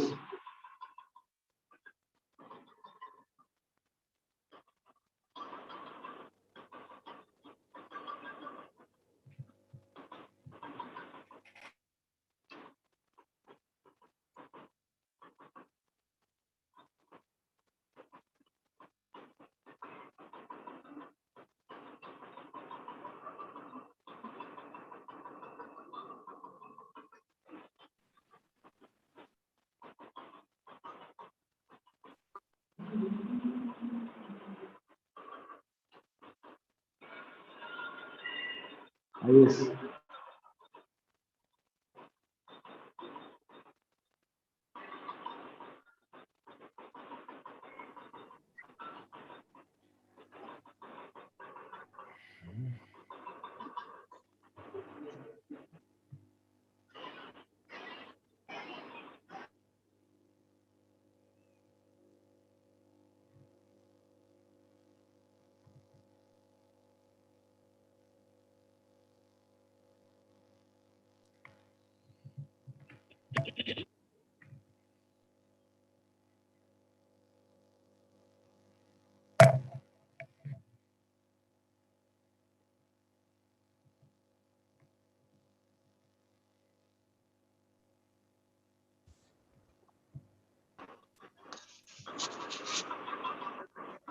Hello, Principal sir.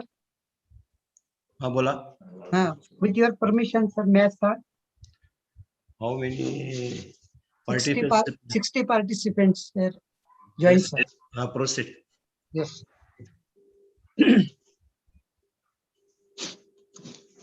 Thank you once again for joining the second session. Welcome and very good afternoon to all of you. Dear participants, we have very eminent speakers from India and abroad. We are the resource persons of this second session. So among these, the first eminent speaker is Dr. N.V. Deshmukh sir from Pune University, Pune. The second eminent speaker is world famous psychologist, Mr. Avis Dombrovskis, which is joined from UK, United Kingdom. And the third eminent speaker, Mr. Hitesh More, which is joined from United States of America. So we all are very eager to hear or listen them. So may I call upon Professor Dr. W.B. Shirsat sir, convener of this conference, to introduce the first eminent person this session, Dr. N.V. Deshmukh sir. Professor Dr. Shirsat sir, please. Thank you, Dr. Kodke sir. Am I audible? Yes, yes, sir. Good afternoon to all of you. Myself, Dr. Shirsat, respected virtual dais, all dignitaries, guests, delegates with great joy and immense exultations. It gives me great pleasure to introduce and welcome today's research person, Honorable Dr. N.V. Deshmukh sir.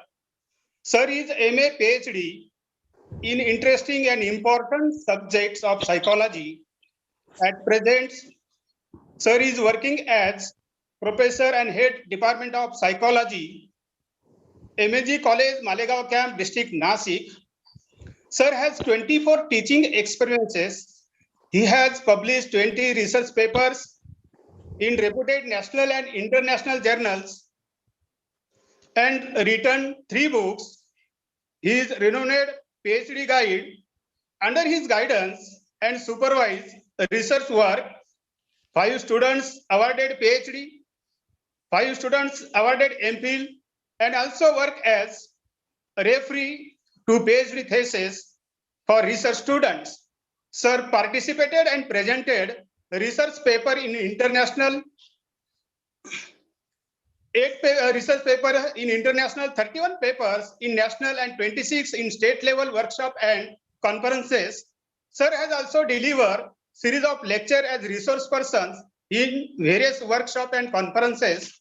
Apart from academics, sir is a chairman of board of studies in psychology, Savitribai Phule, Pune University, Pune, and also members in 10 academic bodies.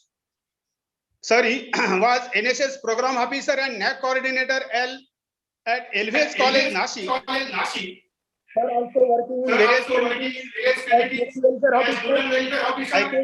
IKC member, academic research coordinator in MAG College, Malegaon Camp, District Nashik.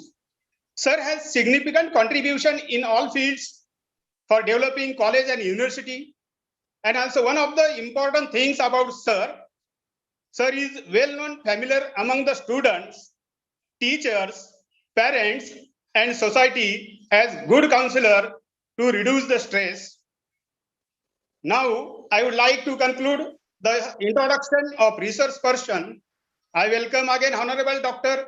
Deshmukh Sarji for today's session and kindly request to distinguished guests to start our session. Thank you very much. Stay home and stay safe. Thank you, sir. Again, I request Professor Deshmukh sir to start.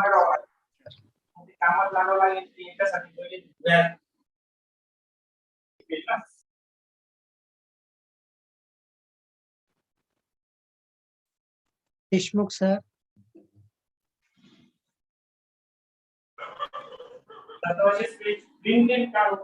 Sir, you unmute your mic, sir. Deshmukh sir.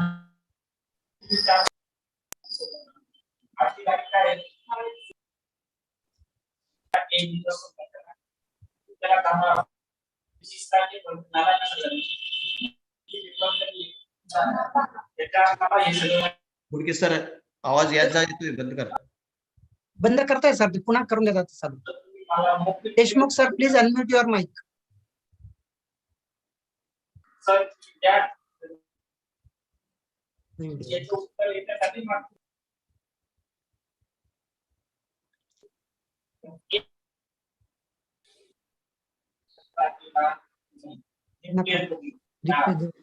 झाले का join? झाले ते join. Mr. Sachin, who is Sachin Mahajan? Please. Sachin Mahajan. Please mute your mic. Mr. Sachin Mahajan. Deshmukh sir, have you any problem?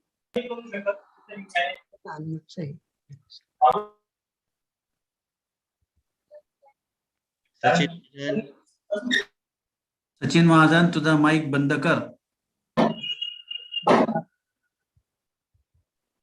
Sachin Mahajan, mike बंद करा. Disturb होत आहे सर्वांना. Doctor Deshmukh sir, where is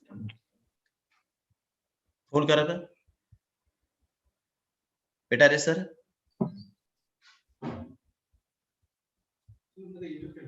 first try कर sir. माझ्याकडे number hello sir. हाँ, yes, sir. You are visible, sir. You are audible also. Okay. Audible now? Yes, sir. There is some technical hazard. That's why it is problematic. Okay. Hello. Oh, yes, Am I sir. audible? Yes, sir. Yes, sir. Okay. I want to share my PPT. Yes.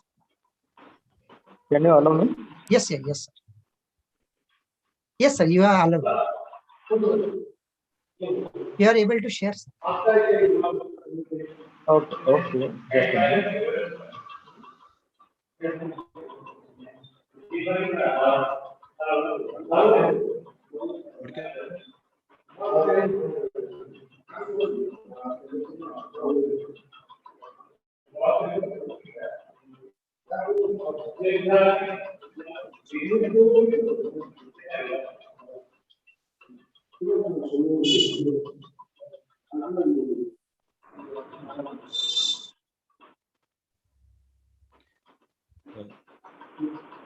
थोडंसं control नाही का तुमच्याकडे सर्वांचे बंद करून देते बाकी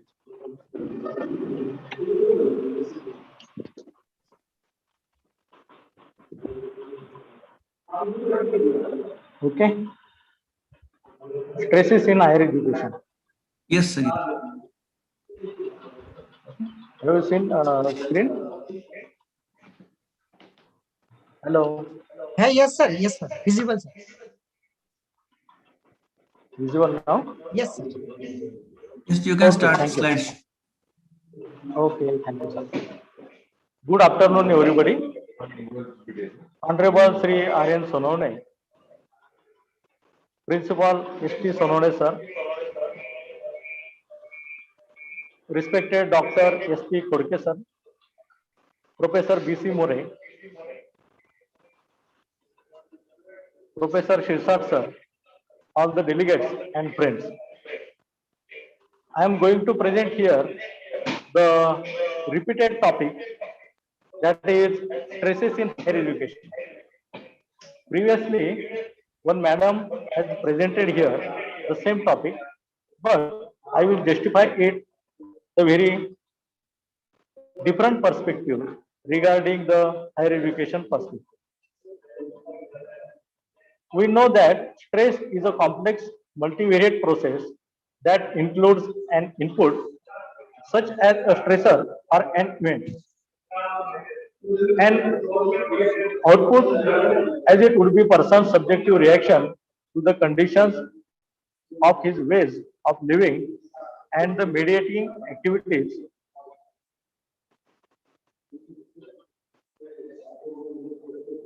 present in his standards of living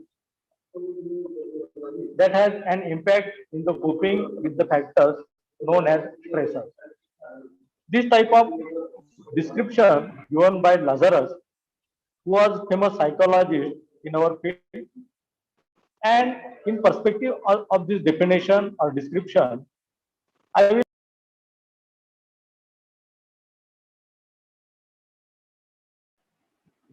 Deshmukh, sir, your mic is muted. Please unmute your mic. third one is organizations like UGC, university, colleges, and last one is family. Friends, we know that there are some causes related to stress. Stress is an inevitable part of life. It can take a toll on students' physical health, emotional well-being, and academic success unless they learn to manage it. College students experiences stress related to changes in lifestyle, increased workload, new responsibilities, and interpersonal relationships. Extreme levels of stress can hinder work effectiveness and lead to poor academic performance and attrition. College students who experience stressful life events also reported worse health outcomes and reduced quality of life. When we talk about the stress related students, there are some factors we get to know. These factors are financial stress, In the financial stress, we know that every student has concern about finances. They worry about how they will pay for classes, how they will repay loans, and how they will pay for housing and necessities while living on very little income. Even those students who have parents covering the full cost of college stress over money. Most students do not want to burden their parents with the cost of college, but they know they need financial help. This can lead to the students feeling guilty about spending their parents' money, so they take out more financial debt. Financial debt can lead to stress about what type of job they can land post college. Second one is job outlook stress. Students must consider jobs that will help them pay off their loans as quickly as possible, but not all jobs available can provide this advantage.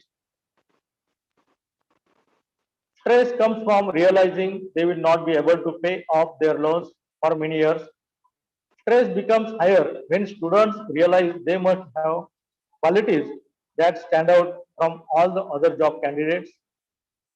This means getting involved in more work, volunteer work, or extracurricular activities. Believe it or not, job searching and applications can create stress. With so many graduating students fighting for the same starting job, students begin to feel as if they want to give up, avoiding rejections and denials. Students may feel their academic success is one way to outshine competitors. Therefore, they push themselves academically to achieve the highest grades and honors. This can lead to academic stress. Next one is academic stress. The requirements from one class alone can be daunting. Most professors ask students to complete homework, assignments, reading, and prepare for exams. In addition, some require students to write research papers, journals, and participate in out-of-class activities. Combine all those activities and multiply them by 4, 5, or 6 other classes, then you can recognize how stressful it can be for college students.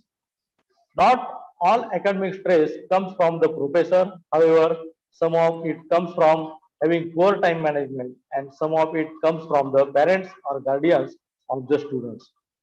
But we will discuss this later. Next one is family stress. Well-meaning parents often put unnecessary stress on students. They may think they are helping them by placing high expectations on them, but many times it creates higher stress also. Families are not perfect. All the imperfections your family may have can lead to an overload of stress. Some of the issues faced by families that can create stress for students include divorce, family finances, and poor communication.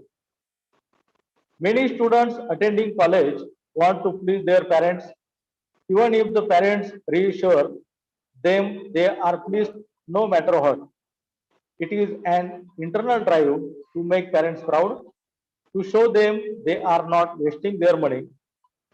College students are trying to find their independence while balancing that with a dependency on their families. They cannot be free while they continue to receive support from family members, and they cannot reach their goals without being dependent on family. Achieving this balance can create a lot of stress. There are some causes, other causes also related to stress. The big cause is unemployment creates stress. There are some personal matters, love affairs, and so on. The one big problem is substance use. All these factors create stress in the students. Next factor is stress of students, teachers.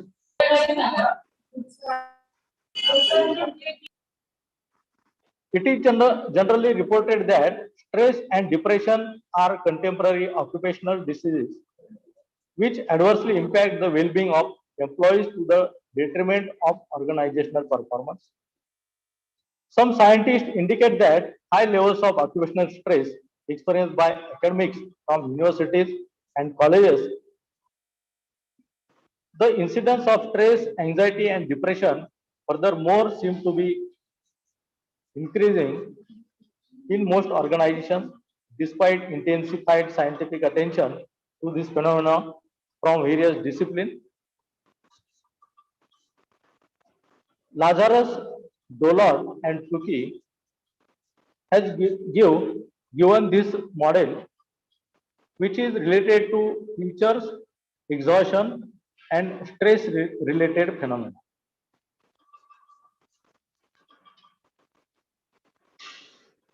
In the UK, at any one time, one worker in every 6 will be experiencing mental health problems related to stress. Although an academic career was traditionally seen as one offering low stress, security, safe employment, and high social standing with opportunities to do satisfying autonomous work.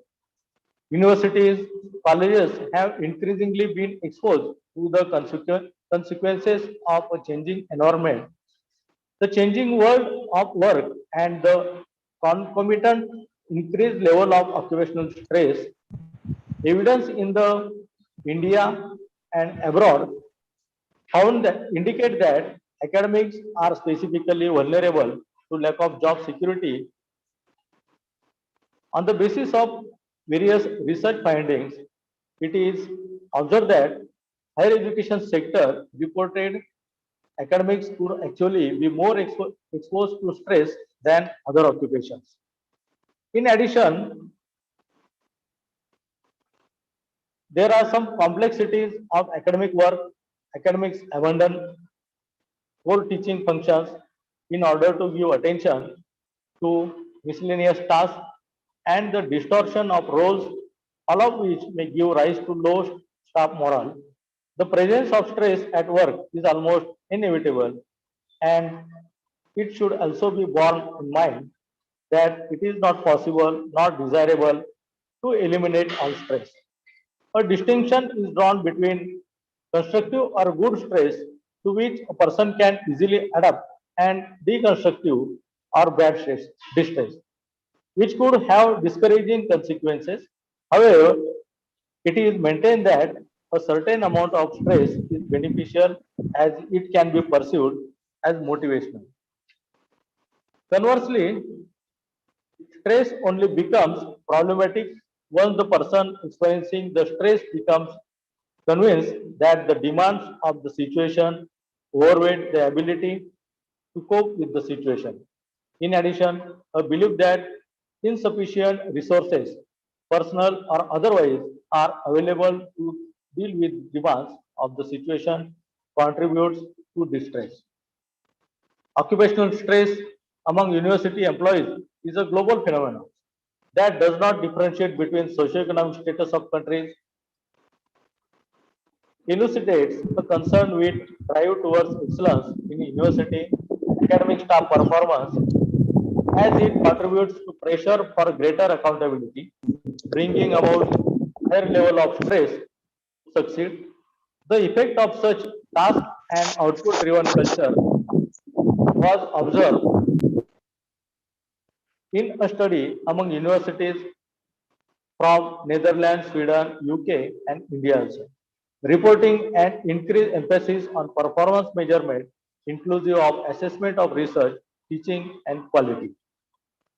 Various studies refers to a verbatim comment made by an academic staff member stating that university employees no longer enjoy any part of the job apart from the vacations, mainly due to the performance and administrative tasks focus that seem to distract from primary academic responsibilities. In addition, there is very little research carried out on the perception of academic staff in business and management fields on the working conditions globally. Simultaneously, our teaching staff also stressful, and this factor is also very given very low attention. The stress, the importance of the latter, especially in a time when internationalization is rapidly increasing. We know that in India, there are near about 1,000 universities and near about 45,000 colleges. These universities and colleges administered by UGC, and this is very overburdened task of the UGC. Third factor is related to administrative bodies. That's why in the changing scenario, the new education policy come up, and in this scenario, in this stressful situation, we know that the administrative and output of the institutions is very tedious task and becomes very stressful.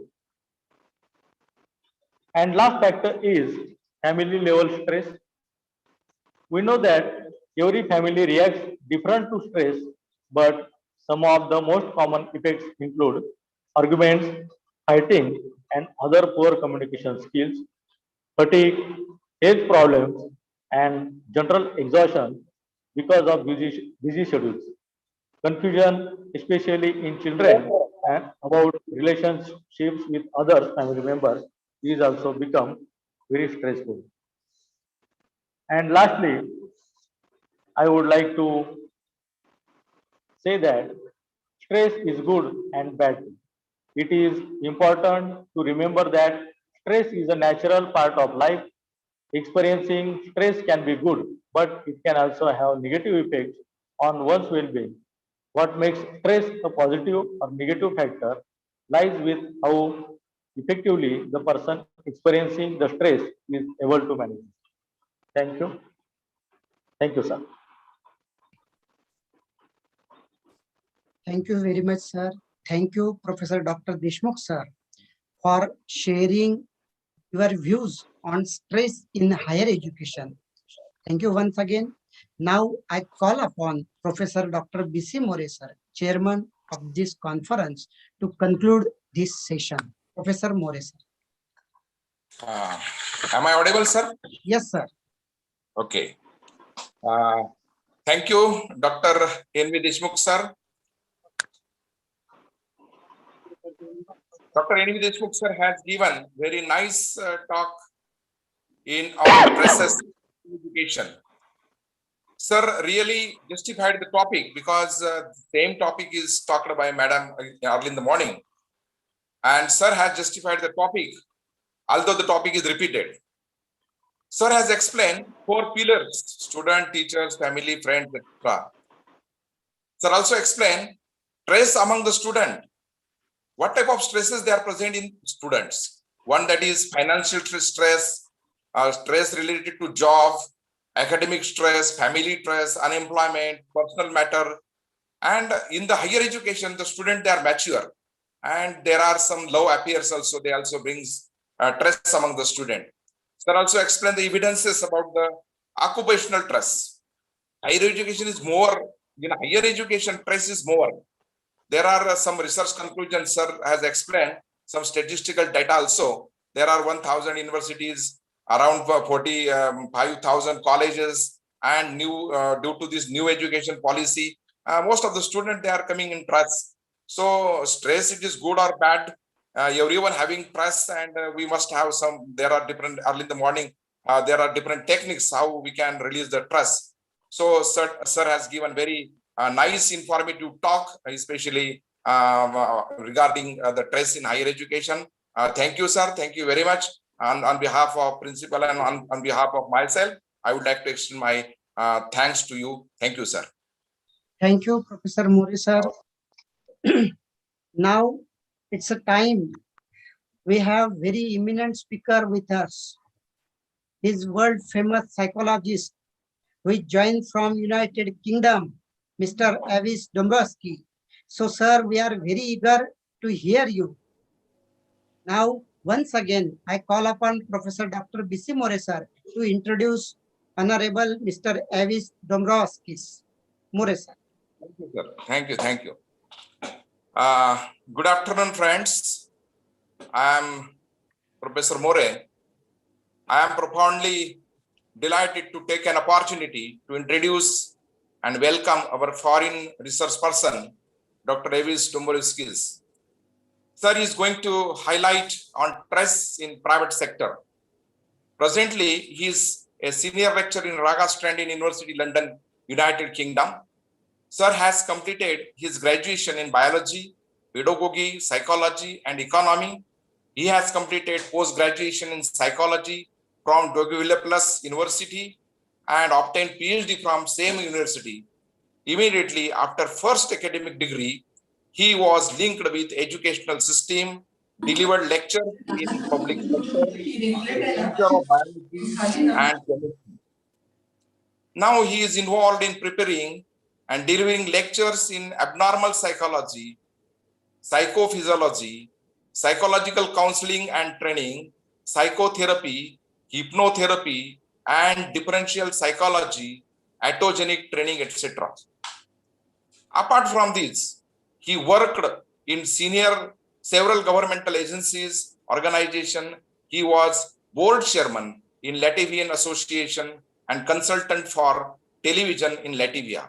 During 2010 to 13, he was the host of the program Here and Now in Latvian public television, discussed important aspect about biology, psychology, psychotherapy, and pedagogy. Sir has published 17 research articles in the national and international journals. His research interest is in the field of feminism, gender, family, and identity. By this brief introduction, I would like to request our eminent speaker to continue this session. Thank you very much. Over to Kodke sir. Thank you, Professor Dr. More, sir. Now, I am requesting Honorable Mr. Avis Dombrovskis to start your session. Please, sir. Hello. Yes, sir. May I share my screen with my presentation? Yes, sir. Yes, sir. Yep. You are permitted, sir. Yep. Yep. In a minute. Yeah. Yes. You can continue, sir, please.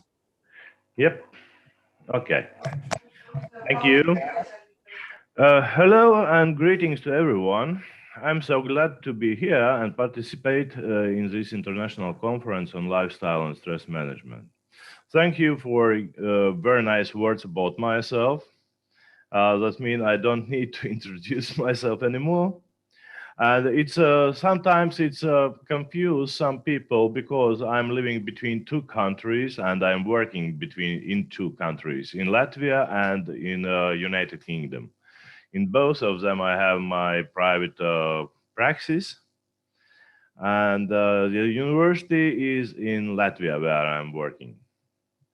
So, I was asked by organizers of this conference to give a presentation on the topic of stress in private sector.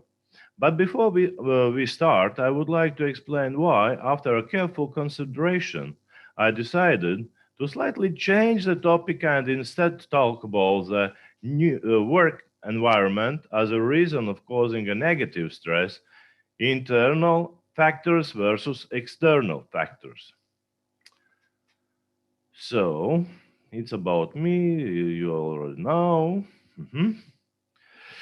I believe this topic is more relevant because the focus is on the person and the internal and external factors causing the stress, rather than the work environment.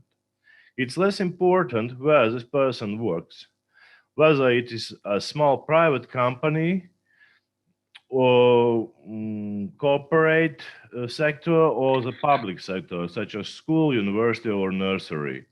And more important, how they react to stressors, as you can see on these pictures, in those pictures.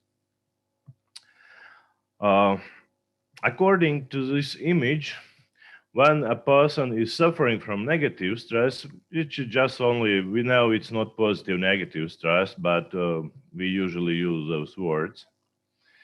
All stressors are coming from the environment. And here, do you think this accurately reflects the reality?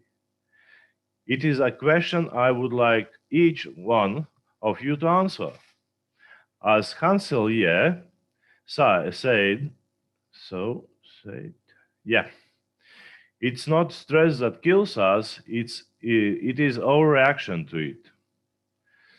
The word stress itself doesn't mean anything. It's just a word. Interestingly, most people have negative associations with the word stress, but true is that we are not able to live without it. Maybe it's trivial, but I would like to start by recapping some basic facts and common knowledge about stress. Oops. Yep. Yeah, we can see in this picture, initially there is a stressor which cause our body and body to be alert, and it triggers resistance when the body is trying to solve the problem. As a result, in the final stage, there can be two options. One is that our body returns to homeostasis, as we can see, but the other is where our body loses this fight and dies, unfortunately. Usually, when we're discussing the stressors, we pay more attention to external factors. For example, managers' attitude to employees or some work environment factors that cause stress. But it is very rare that we focus on people internal factors. To demonstrate the importance of analyzing internal factors, let's examine how different people have distinctive reaction to the same stressor. For example, if you have a group of 10 people who encounter a large, angry-looking dog that is barking and running toward them, they will each have a specific reaction to it, even though the stimulus is the same for each individual. Usually, when we conduct scientific research, we collect and analyze sociodemographic data, which can be divided in two categories. The first category contains factors which people are not able to choose. For example, the number of siblings, parents' marital status, where they are born and raised, etc. And the second category includes factors people are not able to choose and control. For example, career path, how many children they have, whether they live in the city or in the countryside, etc. Sorry. In my latest research about the job satisfaction, analysis of socio-demographic data related to job satisfaction among teachers in the Vidzeme region, I also collected socio-demographic data, and we can see that some of these factors greatly influenced the level of job satisfaction. As we can see in this picture, the external factors are indicated with blue arrows and the internal factors with yellow arrows.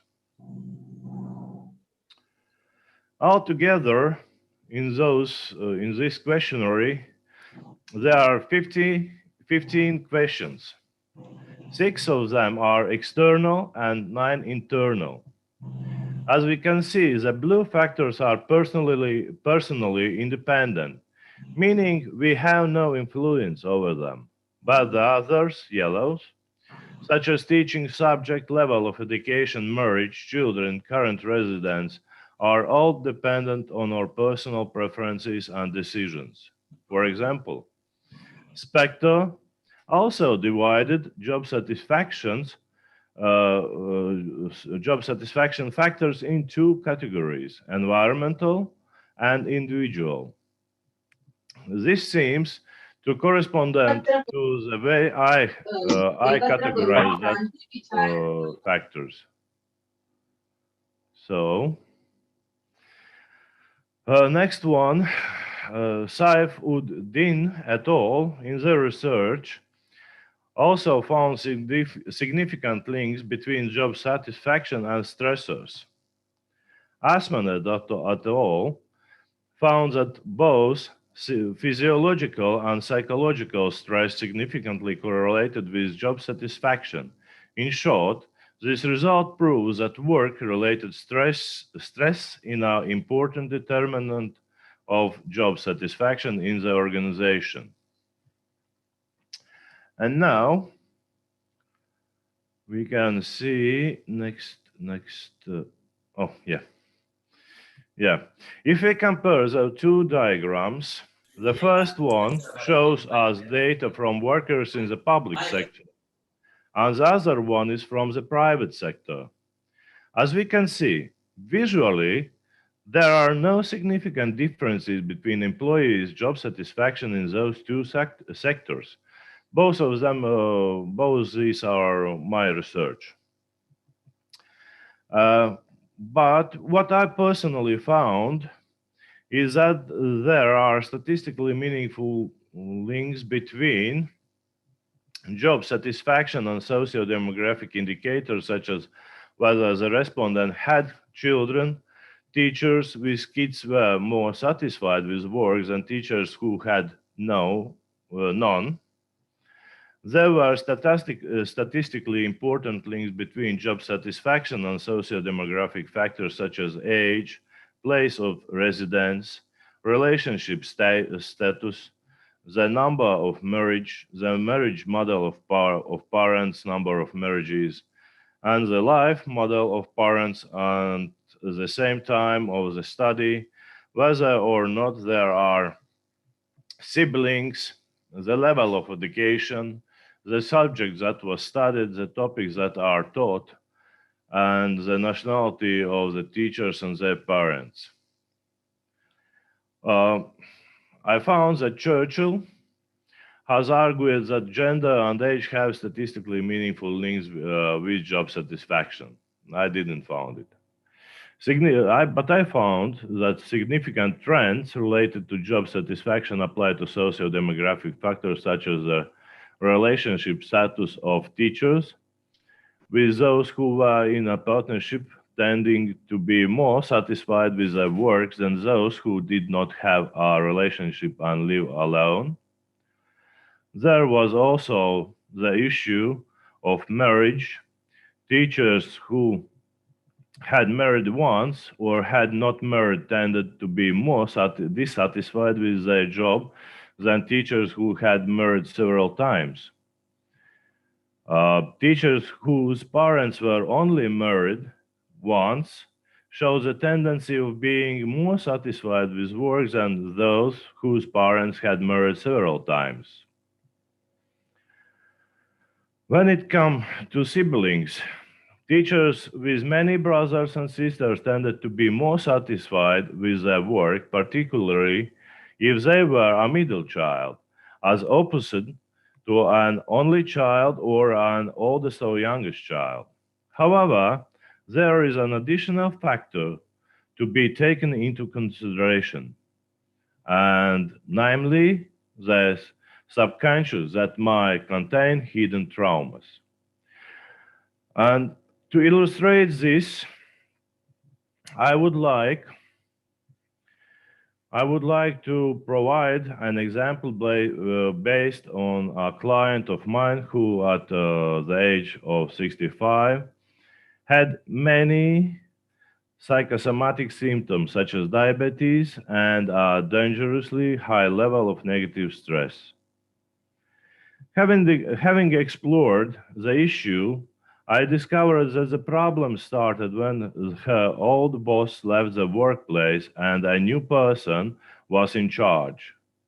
After a few sessions, she realized that her new superior looked similarly to her father, who caused her trauma when she was only 4 years old.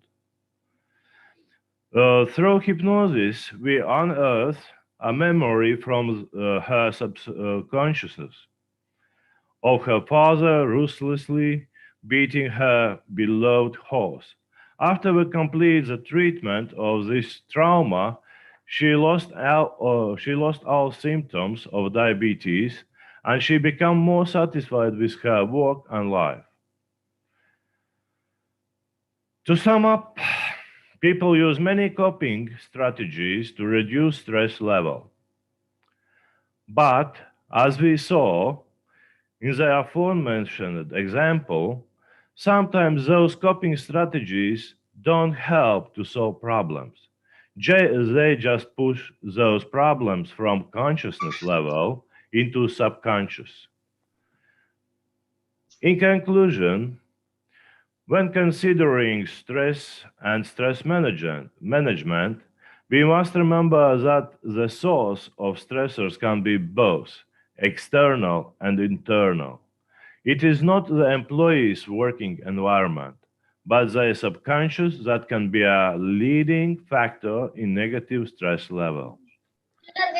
And shortly, I'm coming to finish.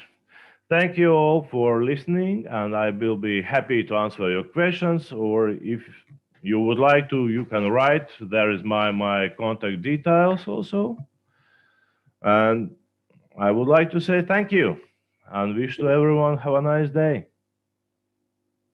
Thank you very much, sir. The stressor is external as well as internal. You rightly said that it is not stress that kills us. It is our reaction to it. Thank you. Thank you very much, sir, for such a nice and informative deliberation. Thanks once again. Thank you. Now, we have the next speaker, eminent speaker with us, who is joined from United States of America, Mr. Hitesh More. I feel proud to introduce Mr. Hitesh More. Conclusion नहीं केलं का? Sorry, sir. Sorry, sir.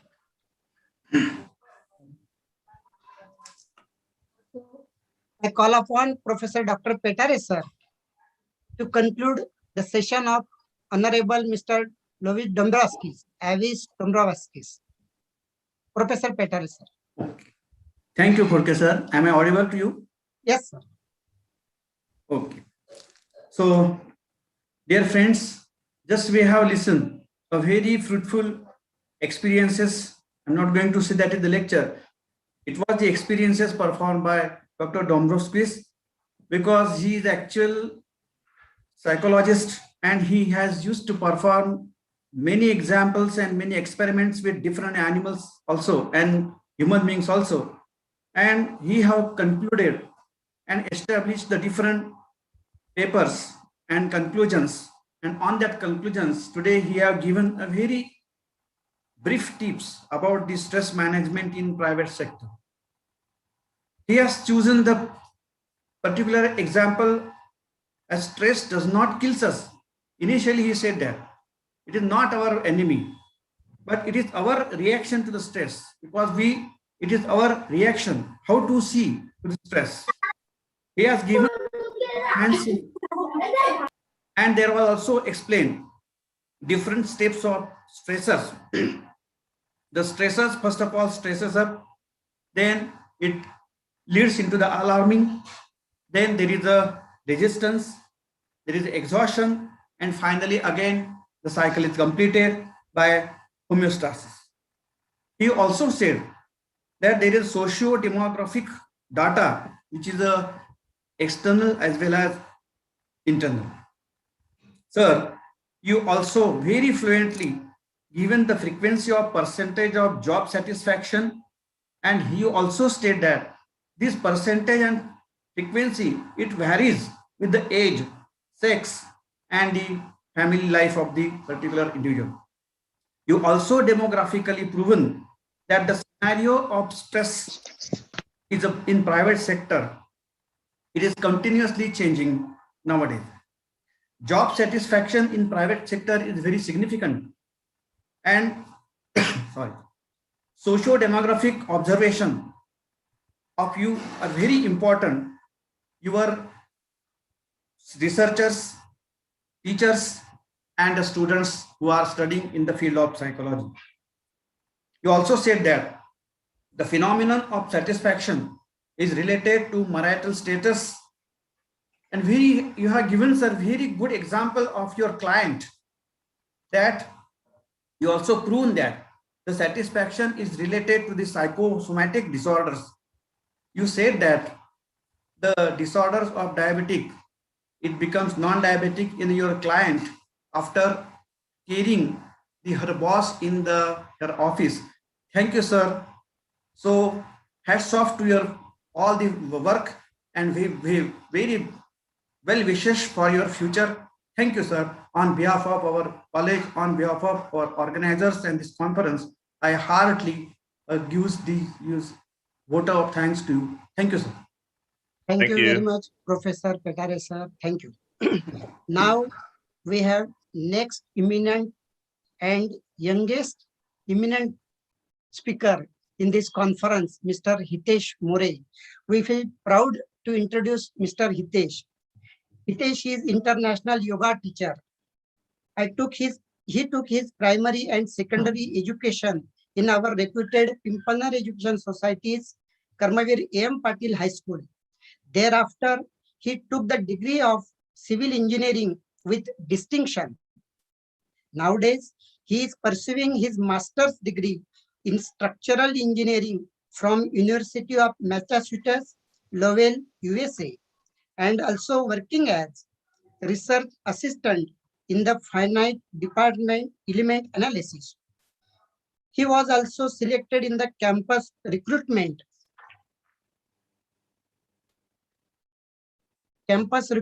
for Infosys, a leading multinational company of India. During the course, he qualified MPSC preliminary exam, published 5 research and review papers in international journal. He completed 200 hours teaching learning course at Yog Vidya Gurukul, a renowned institute which got Prime Minister Award for outstanding contribution towards the promotion and development of yoga. Within such a short period, Mr. Hitesh has received plenty of honors, but due to time constraint, I sorted the major ones only. With that, I come to end of shortened introduction of Mr. Hitesh More. Such an excellent and emerging talent is also going to share his experience with us. So I suppose it's an opportunity for us. Thanks to all. Wish you a nice time and experience with us. Now may I call upon Mr. Hitesh to share his views on yoga for stress management. Hello, thank you, Professor Dr. Khurke sir. And I really appreciate your kind words towards me. Thank you so much. And I would like to share my presentation now. And I hope you all will like this. So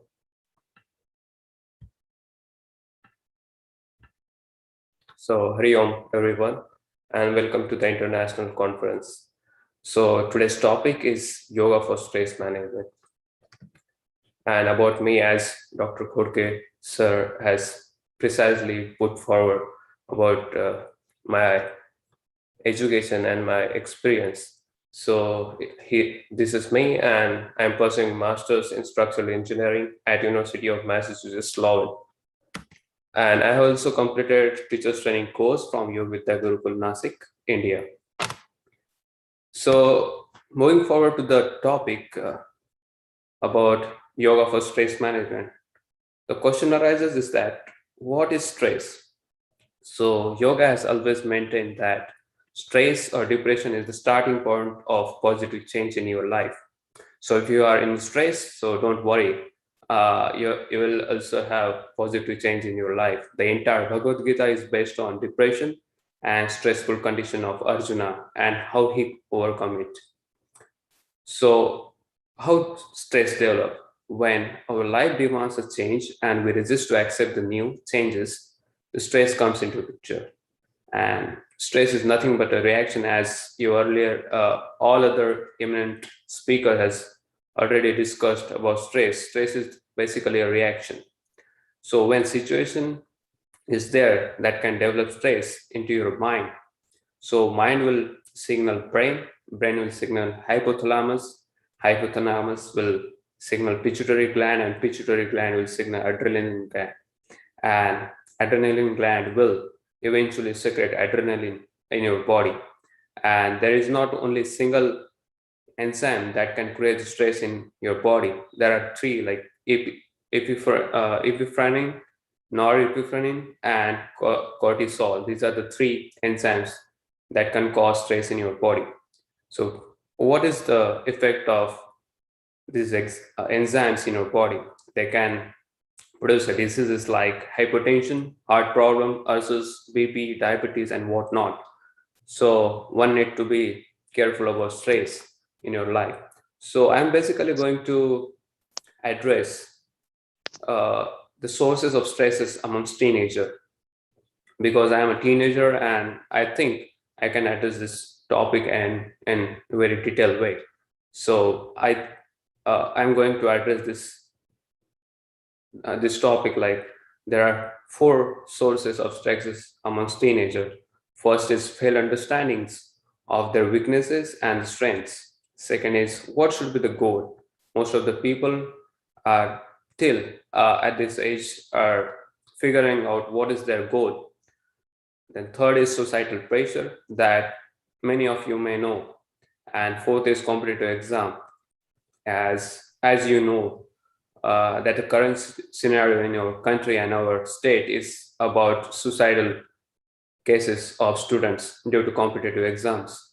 So I will going to address these 4 topics right now. So first, about failed understanding of the strengths and weaknesses. So understanding your strength is a good sign, but understanding your weakness would make a lot of difference in your life. A lot of people fail to understand their weaknesses, which ultimately turns every opportunity into a hurdle. And that can be the possible reason of stress in your life. I have one example about this. One of our colleague has his son, and he called me like, can you tell me what should I do after my 12th? So I asked him, what is his aim and what is his goal in your life? So he told me like, I want to pursue civil engineering and I want to go for engineering services in government. So I asked him why this is. So these are the things that we need to understand, the strengths. So I asked him his academic graph, how he's approached towards academics, how he's approached towards the society, and what is that he wants to do in engineering. So he has no answer about that. So we need to understand our strengths as well as our weaknesses. Economic level is the important fact that we need to understand. Most of the people, they forget to add their economic weaknesses in choosing their goals. So this is not my point of view that if you are economically weak, your goal should be limited. I don't recommend that.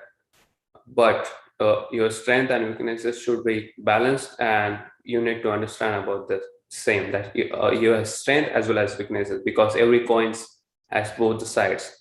So the next one is what should be your goal. So I talked about what is your strength and what should be your strength and what should be your weaknesses.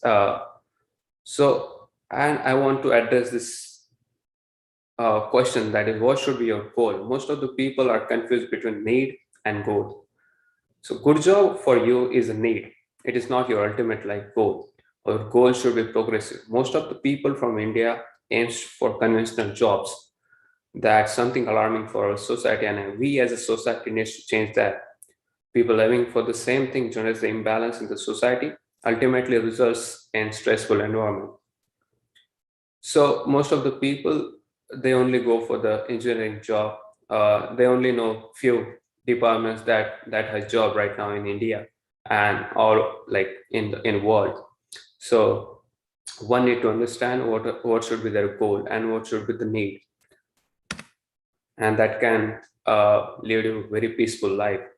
Again, this is one of the most discussed topic, I think, in today's webinar, that is international conference. So what is societal pressure? Most of the people, they they choose to compare themselves with others, but as you all know, no other person is identical. They are made distinctive. So one need to understand the skills, the skill set, and what are they made for. I think societal pressure should not compromise of comparison with others. And most of the people expect more from their child, but as a matter of fact, they tends to neglect the fact that each person is developed differently. And I urge you all, as a society, we need to look different for this comparison issue, so that the pressure for and the stress for our next generation will not be more as compared to ours. So, and next one is competitive examination. As you all know, it is like a burning topic in today's world. So most of the people, I don't know why, they tend to equate the competitive exam success with a youth icon. They look it as a guaranteed greatness. If a person has made a competitive, yeah, I know it is not like it is very easy. It is one of the most difficult examinations in world, but looking for it as a youth icon is somewhat scary for our society. For society, it's not only the government job. So I want to highlight one thing here, like if you are a society, you should not depend on government, that government needs to change. Most of the people, I hear that one should get a government job. When I ask them why, so they will say that, yeah, it is very peaceful life and it is 9 to 5 job and you don't need to work more for that. And as a dichotomy, you can see most of the governments, most of the societal people, they ask why is it is not there, why it is not done, the proper structures of all the projects that are not done is due to government officer. We need to ask them the question about why it is not done. As a society, we fail to understand that if you're going for a government job, you need to work. You do not need to sit and relax for that. So this equation is absurd, I think. In my point of view, of course, I'm putting my point of view, and you can agree or you can disagree with it. But I'm like, whatever I'm seeing in the society, I'm putting forward, and this is some alarming situation for our society. We need to change this as a society. This can lead very stressful life in any competitive exams aspirant. So when you look at any aspirant about competitive exam, we have some last year's statistics. So we need to understand the work of government servant. After succeeding in the competitive exams, it will be the managerial job. In the year 2020, about 10 lakh students applied for about 750 vacancies. That means the success rate comes around 0.1%. It is not worth working for, like, and in which 75 to 80% students are engineering graduate. So if you put so much efforts in going to do managerial job, what will be the use of your technical knowledge? And that's not our society and we as a country need right now. We need, most of the people go for the money and power. Most of the people think that by getting the government job, you will get money, you will get power. To bust these myths about civil services is the need of time. And we as a society need to bust this myth right now. So most of the students are attracted to the civil services only because of power and money. The business of coaching factories has made a significant impact on society. They have these people have provided false limelight to the success of civil services. We as a youth country can change the world in the best possible way.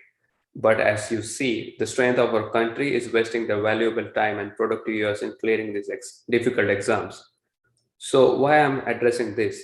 Because this large amount of people are going towards unnecessary attraction, and this is the reason that the imbalance in the society is generated, and this is something that we need several years to cope up with that. So is it what our society needs? So no. What our country needs and our society needs is that we need experts in spectrum of fields. We need experts like Jagdish Chandra Bose, economists like Amartya Sen, Abhijit Banerjee, and as you look at literature thing also, there are not much people that we are known. We know that who has internationally acclaimed name right now in our country. We as a country of 1.3 billion people need to provide so many experts in different kind of fields. But in short, people can find many different fields that they can be expert in. In this way, we can utilize our strength in different fields, and we can balance the society, and it will be the peaceful and happy society as we all are seeing right now. It is very imbalanced society, because most of the people only know engineering, doctors, and whatnot. Means only 3 spectrums are available in this country right now. So we need to adjust all the fields equally and prepare the balance in the society. So this is one of the most important thing right now in our society, our culture. So our culture is conformist. When you ask any person in our society, he will say that I want a job. So why he want a job? He want a settled life. He want a settled life from 9 to 5, and he's off from the work.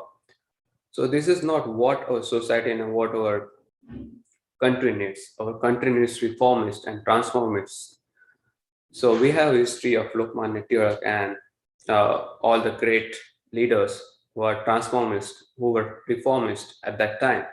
And since from them, we do not see any prominent name in that field. So this is the high time now. We need to be reformist and transform it as a culture. We need to break our limitations.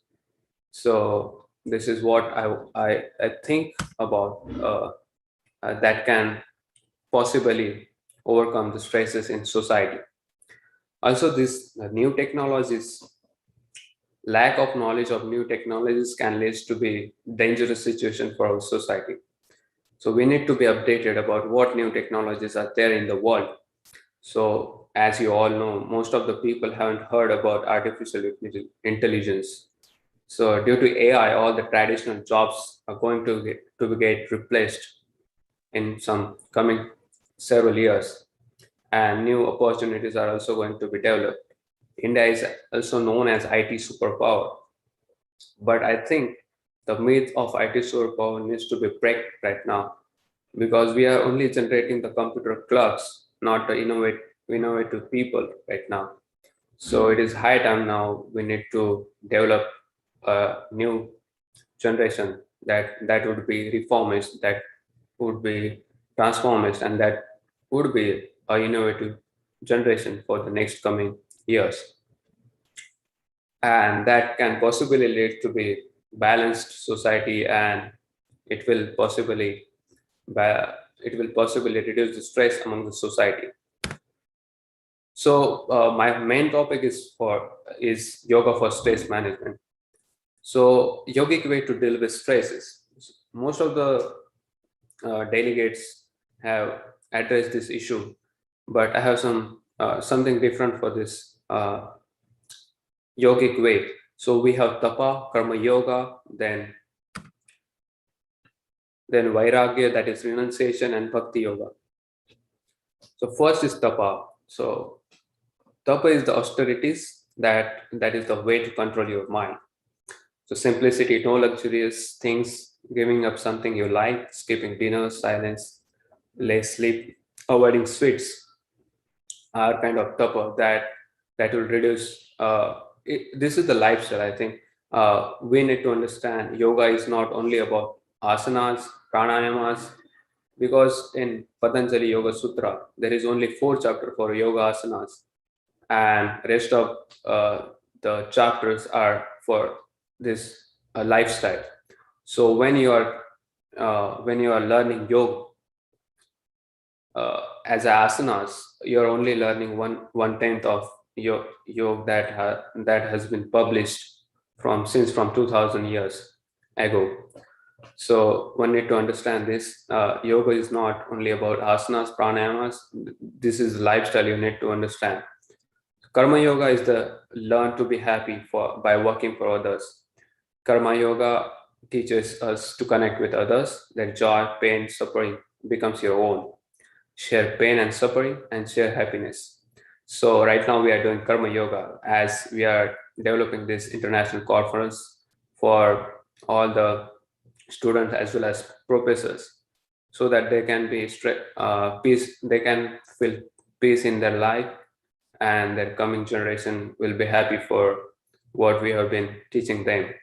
So all thanks to you. Also the vairagya and the non-attachment things. So we have been taught and conditioned in the society to become sad and depressed.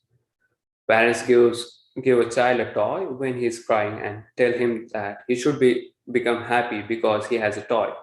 The child learns when he is sad, he should get something. As we grow older, we want cars, we want money, we want new objects, because we are trained like this since from childhood. But in real life, getting this material object creates stress and suffering. So yoga says to change the conditionings that connect happiness with material objects. This is one of the best yogic way to deal with the stresses, the non-attachment thing, and vairagya, same thing.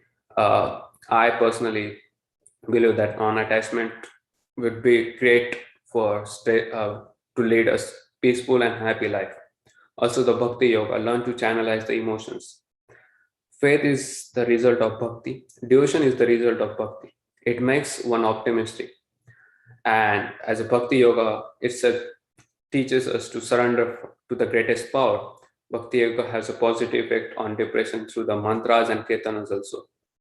So bhakti yoga, by surrendering to the higher power, you can lead a peaceful and happy life.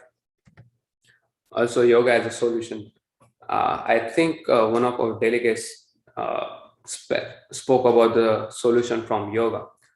So I want to emphasize more on Omkar chanting. So most of the people think Omkar chanting will be the religious and spiritual aspect of the yoga, but it is not. It is the science behind Omkar chanting. The science behind Omkar chanting is that when you chant Om, oh, that creates a vibration. Okay, the vibration makes your pituitary gland normalize, all your organs, all your brain cells to be normalized, and all the yoga asanas and yoga chantings are best for normalizing your body, normalizing your organs, and normalizing your mind and soul. So one need to understand by Omkar chanting, Shavasana, meditation, pranayama, yoga nidra, you can achieve a peaceful and happy life without any stress, of course. So Shavasana is the relaxation of body. Meditation is the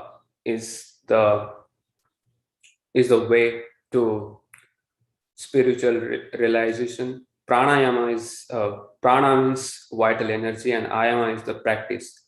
So by regular practice of pranayama, you can find self-realization and you can find peace in your life. So Yoga Nidra, most of the people misunderstand Yoga Nidra. It is not a yogic sleep. Of course, Nidra means sleep, but it is not a yogic sleep. So Yoga Nidra is the line between conscious mind and sleep. So when you are performing Yoga Nidra, you can find peace as well as you can relax your mind and all your body. So these are the solution for after yoga solution for stress management. And other than yoga, you can of course go for trekking, meeting friends, movies, drives, and sports. So this is basically I've done till now. I hope you all find peace when you meet your friends, you go on trekking, when you go on drive, and you play sports. You will feel happy with this. And thank you very much for giving me an opportunity to express my thoughts on this beautiful dais. I would like to extend my sincere gratitude towards this core committee that have organized such a beautiful conference. And actually, I want to. I'm really honored, as you know, you might have known that I have done my schooling from Karma M. Patil Vidyalaya, and being a resource person in the same conference is it is much more than an honor. So I would like to thank you all, and I hope I did justice to the responsibility that you have shown on me. So thank you very much, and all congratulations to all the people that have organized this. I think I am the last resource person that talking right now. So I would like to thank you all, and congratulations to all the committee members, principal, and president for beautifully arranging this session. Thank you. Thank you, Mr. Hitesh. Hitesh, you put a question in front of us. What our country needs. Yeah. Another important thing is that we shall aware about the new technology. So everyone should have to aware about the technology because it creates stress. Actually, stress is you have rightly said that stress is a basically reaction with us. And it is a mind reaction. That is from when we are under stress, the brain gives message to pituitary, then from pituitary to the adrenal gland. Then hormones they are traveled. And after that, they alter our metabolism. Change occurs in our body. Our blood pressure increases, heart pressure increases, right? So a very good example in the morning, what happens when our conference was about to start, there was a power cut. So I got into tension. So I am under stress. So very nice. Then every question or every stress, you concluded that yoga is the only solution for that. Yeah. So for nice presentation and deliberation, congratulates. Thank you very much. We feel really proud to use. Thank you. Thank you. Thanks once again. Now, friends, we are at the flag end of the conference. So one announcement from my side. Friends, it wasn't too possible to speak a single person to because of the time constraint. If you have any comment or your overviews, please put your comments or overviews in the chat box. The second comment is that, dear participants, at the end of this second session, the link of feedback form will be sent to you on WhatsApp group. Those who have registered, attended, and submitted the feedback form will receive certificate. Submission of feedback form is mandatory for getting certificates. So you should submit your feedback, right? as well as link will be shared shortly. So this conference is the marker of the success of our institution. It also allows us to meet some of the brilliant mind of the country as well as abroad, which become the resource person of this occasion. Thanks to all resource persons. Now it's a time of valedictory function. So today for this valedictory function, a renowned principal is with us.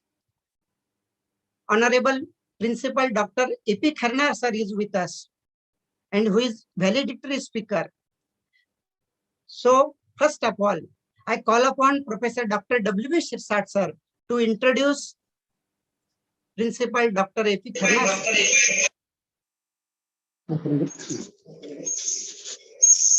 Hello. Thank you, Doctor. Okay, sir. Yes.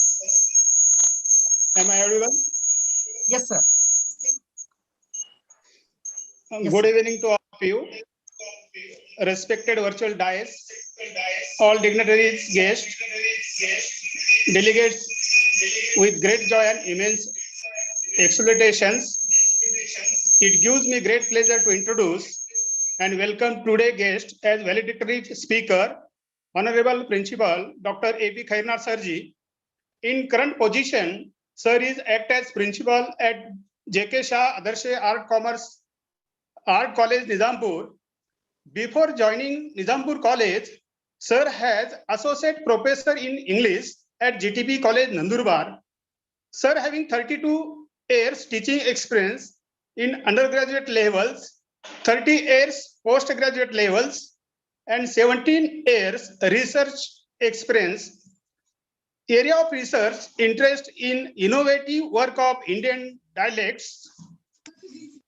Sir has sanctioned the minor research projects 2 lakh of ICSBR New Delhi, sanctioned and completed satisfactorily. Sir has very good academic background. He has published 55 research papers in reputed journals, reputed national and international journals, published 16 books in different publications. He renowned PhD guide. Under his guidance and supervised research works, one student awarded MPhil, 8 students awarded PhD, and 7 students are going on. Sir also work as referee for different reputed national and international journal. Sir organized 36 national and international conferences and 24 national webinars till today. Sir delivered almost 170 lectures and plenary invited talk in several national and international conferences. Besides, chairing the various sessions as a guest and resource person in various colleges and universities. Apart from academics, Sir is a Dean of Faculty, Chairman of BOS in English, Academic Councils, Selection Committee, experts in Syllabus Committee. In addition, he has been linkage 7 educational agencies, conducted various activities for serving student and society. Apart from this, Sir is a most respected, sincere, dedicated and popular teacher, researcher, administrators, through gentleman, gracious friend, cooperative with energetic personality, simple human being, of humble and polite nature administrator. All achievements of such great personality cannot be put into few words. Now, I would like to conclude the introduction of guest. I welcome again Honorable Principal Dr. A.P. Kharnar Sirji for valedictory functions. Thank you very much, and I kindly request to distinguished guests to address. Thank you very much.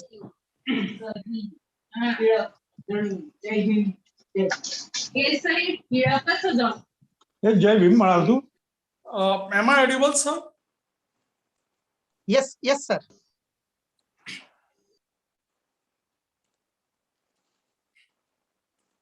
One day, multidisciplinary international e-conference organized by Karmavir A.M. Patil, Arts and Commerce,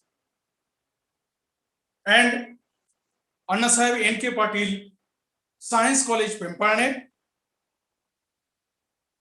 On behalf of Internal Quality Assurance Cell, entitled Lifestyle and Stress Management. Respected Chairman of this conference, my friend, Honorable Principal Dr. S.T. Sonone Sahib, inaugurator of this conference, who has inaugurated this e-conference in the morning, Honorable Pro Vice Chancellor of Kavitri Bahinabai Chaudhary North Maharashtra University, Jalgaon, Professor B.V. Pawar, respected Management Council member, Honorable Dada Sahib Dilip Patil, respected Joint Director, former Jalgaon region, our friend Dr. Satish Deshpande, Honorable President of Pimpalner Educational Society, Dada Sahib R.N. Shinde, resource persons Mr. Rupak Jayadi, Professor Sunita Rao, Dr. Mohammad Gote, Dr. Deshmukh, Dr. Dombrowski, and Hitesh More. And those who have coordinated and very nicely organized this conference, coordinator of this conference, Professor B.C. More, Professor W.B. Sirsat, Professor C.N. Ghate, Professor Sanjay Khodke, and Professor Ram Petare, teaching and non-teaching staff of Karmavir A.M. Patil Arts Commerce Science College, Pimpalner, as well as dear delegates from different corners of India as well as all over the world. At the outset, I appreciate the efforts of the college. I know that the college has been working in hilly, rural and tribal region. And while working in such a remote place and dreaming such a e-conference, and that too international, organizing international conference and bringing about a dozen research scholars, I mean galaxy of academicians, is not a joke. I mean, it is a matter of pride and pleasure. So at the outset, I congratulate Honorable Management of Pimpalner College, as well as Honorable Principal Dr. S.T. Sonone Sahib and Coordinator, respected Professor Dr. B.C. More sir and his team. Because this is not only international e-conference, but I will say this is marathon international conference. I mean, if you look at the schedule of the conference, if you look at the galaxy of the scholars, or you can say academicians invited from different corners of the different sections, or you can say different sectors of the world, we come to know this is a 2-day package.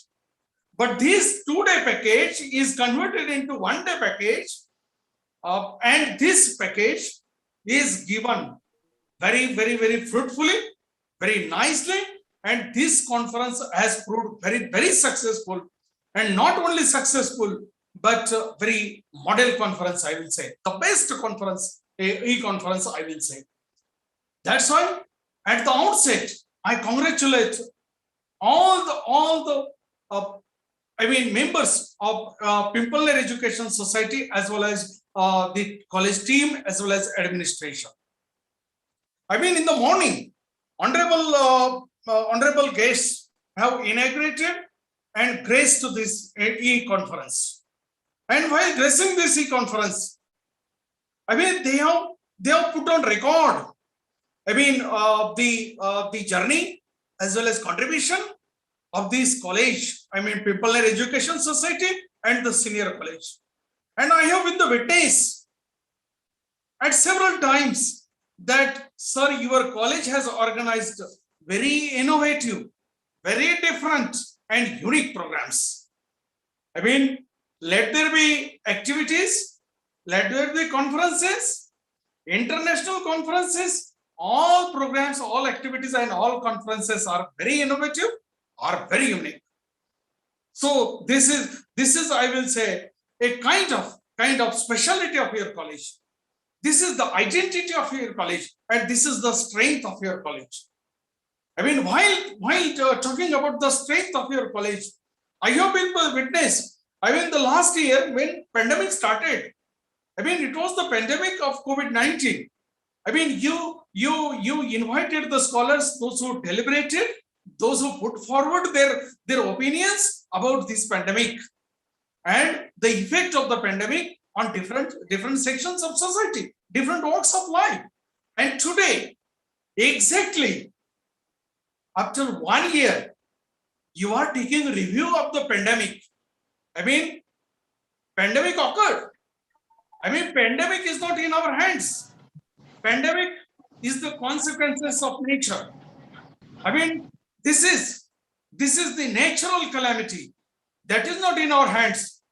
But sir, an educational institute, I mean, your college is thinking seriously over this pandemic. And after 1 year, what has happened with people? What has happened with higher education? What has happened with society? What has happened with private sector? That too corporate sector. I mean, almost all these sectors have been taken into consideration, and a glance after a pandemic at these sections, at these walks of life, I mean, really deserves congratulations, sir. I mean, your glance, I mean, your approach to take a review, I mean, to see the level of impact, to see the level of effect. And really, sir, when I have been attending almost all presentations of the scholars from different corners of India as well as different corners of the world, I came to know, I mean, all scholars have given justice to their topic. When the topic is selected, lifestyle and stress management, this is the broad area which is taken as the title of the conference. But when we go, am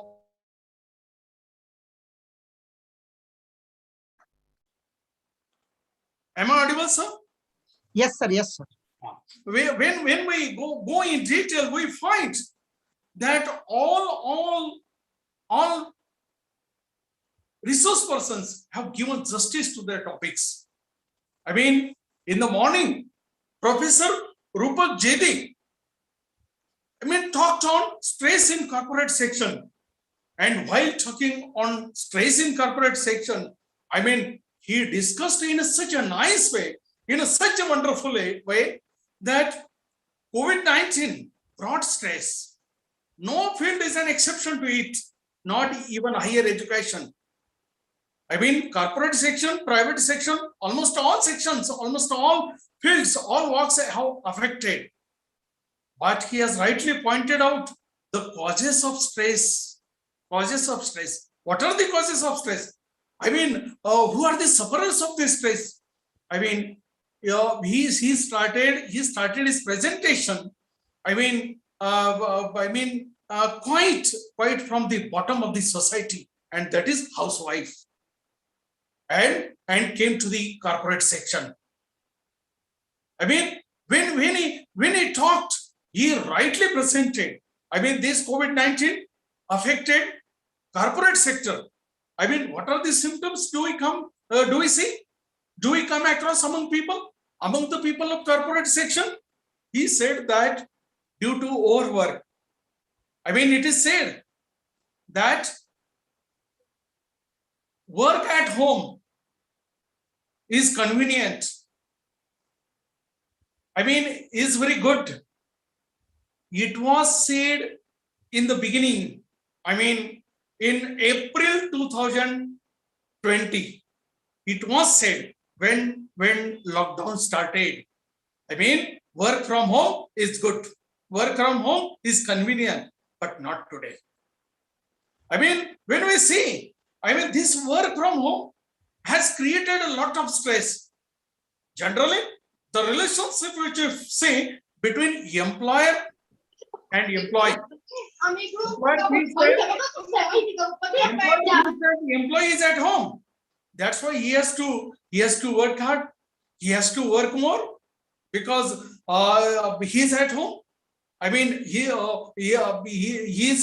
has paid his time up to and fro, coming and going to the workplace, and that's why he has to work more.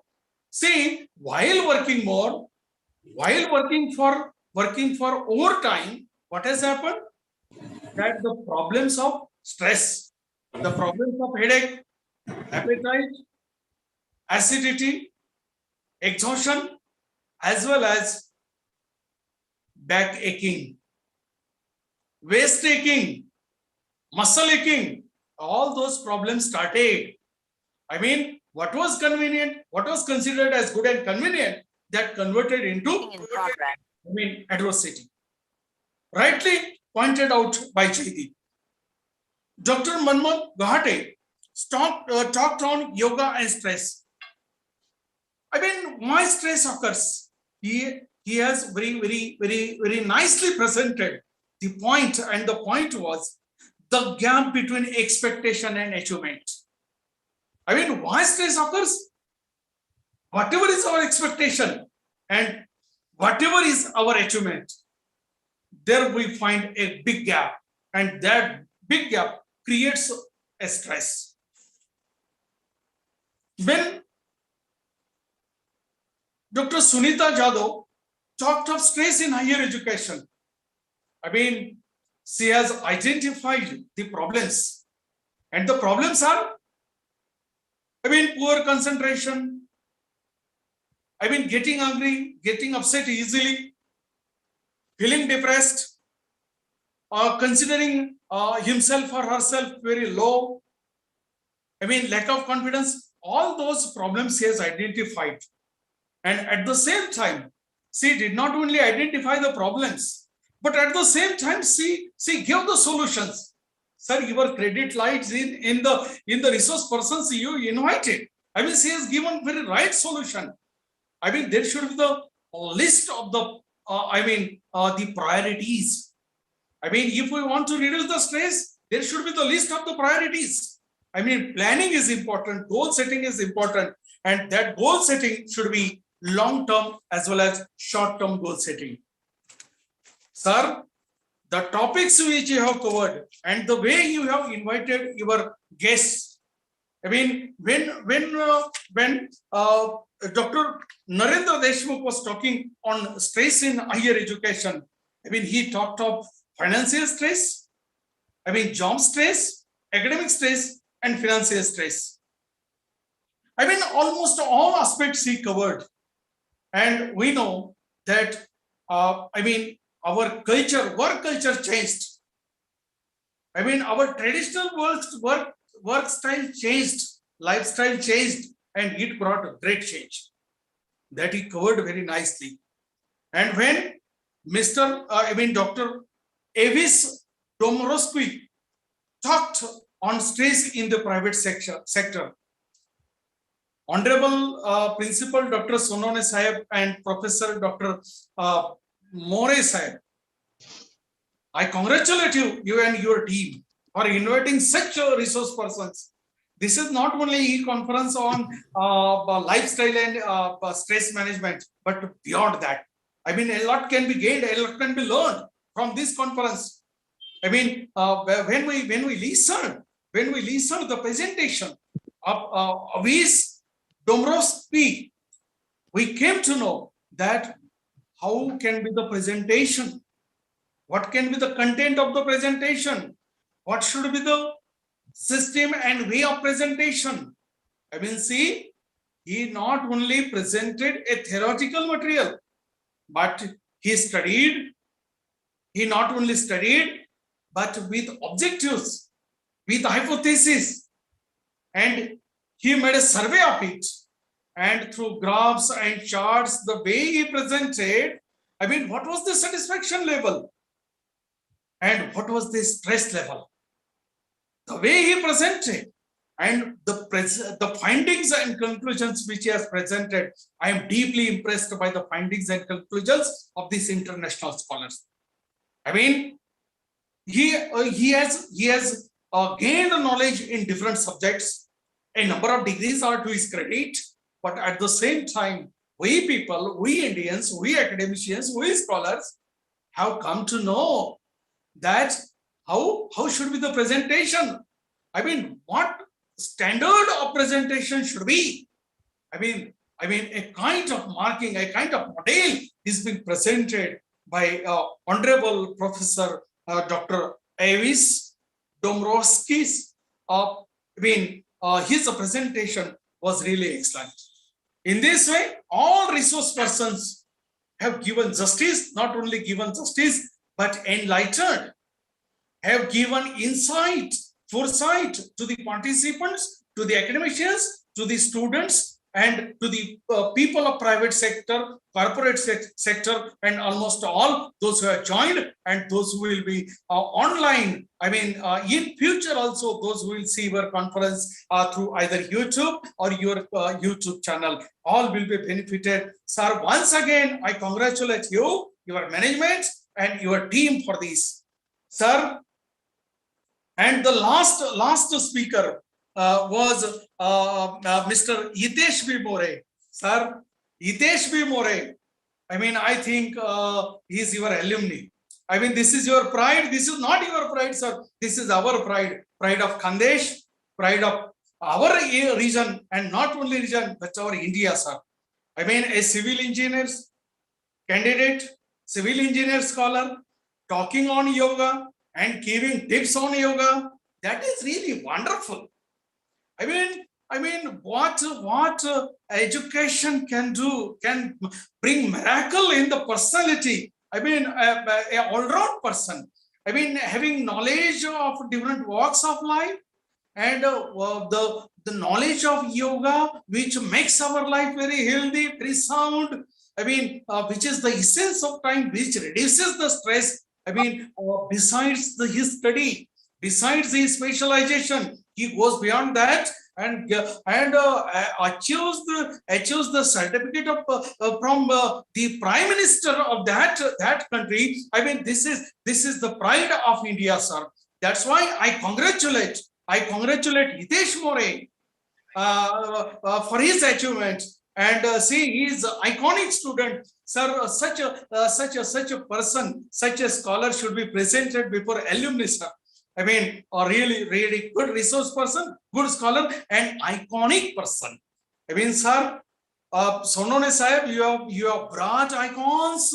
A galaxy and ornaments and gems of the world in your international e-conference, and this is the great work you and your team has done. We are talking of lifestyle and stress management. Why stress occurs? Generally, what happens that we consider life as certain. We plan our life as certain, but we forget the basic thing in life, that life is uncertain. Life is unpredictable. What will happen in future? We don't know. We can't predict. COVID-19 is the natural calamity. It occurred. No one can stop. Science is making invention. Science is making discovery. But even it is beyond science. Mutants which are coming, changing their shapes, changing their changing their nature. Everything is being changed.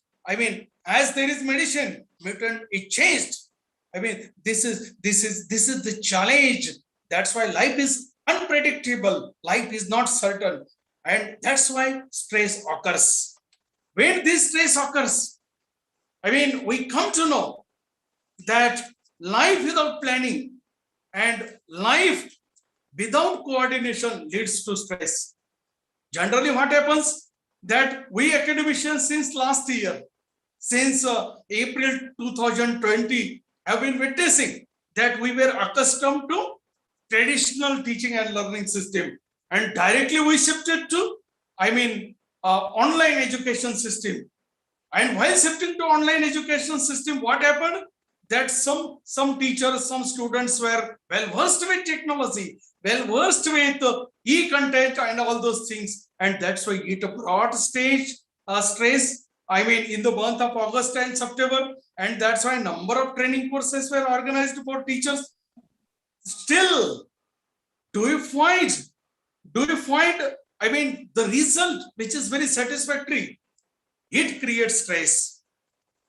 And that's why I would like to say that whatever is the situation, whatever is the calamity, whatever is the reality, we have to accept it. Sometimes stress occurs. Why does it occur? It occurs because we are not ready to accept change. In corporate field, as Mr. More has rightly pointed out, that there is replacement. Replacement of what? Nature of job. Replacement of what? I mean, nature of work. I mean, traditional work is replaced by technology. And artificial intelligence has emerged. This has changed the face of corporate sector. Technology even. And that's why the people, those who have been working, they need to change. They have to change. I mean, we people, we academicians have also to change, because coming time, don't only demand 20, 30, 40% online teaching. Not only UGC is demanding, but time will also demand the same. Time is also demanding the same. Change is the only principle of nature that we have to accept. Time is certain, change is the principle of nature that is certain. But that is the human tendency, that is human behavior, and that is human disposition, that not to accept change. Whatever is going on, we are happy in that, and this brings a real change. I mean, almost all aspects have been covered by all resource persons. I mean, sometimes it happens. Why there is stress? People are not ready to accept the system. System demands change. System itself has to change. And accepting change does not mean making compromise with our own principles. Even once Mahatma Gandhi said, I mean, he was a man of principles. He was known for truth and non-violence. Truth and non-violence are as old as he is. That is his quotation. I quote him. I mean, he was a man of principles. Yet he stated, once he said, what he said, that I have also made a compromise. A number of times I have made a compromise in my life. My compromise is coordination. I mean, coordination is important in life. I mean, to cope up with the situation, to accept the situation, to accept COVID-19. I mean, converting adversity into opportunity, that is in our hands. I mean, only complaining about COVID-19, complaining about this lockdown, complaining about this. I mean, that is not the way. Sir, some lectures were organized, some presentations were organized on yoga and stress management. They are very, very, very nice topic you selected. I mean, I salute your imagination and selection of our topic. Sonone Sahib and More sir and your team. Sir, you selected that topic, I mean, yoga. Yoga teaches anushasana, that is discipline. Discipline in life.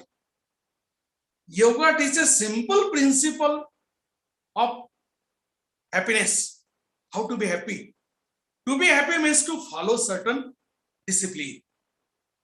But we people, when going through this pandemic, I mean, do not like to observe self-distancing, do not like to wear mask, okay?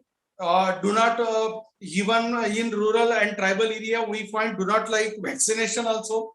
I mean, these are the simple rules. These are the simple things which we have to affect in order to be happy during pandemic.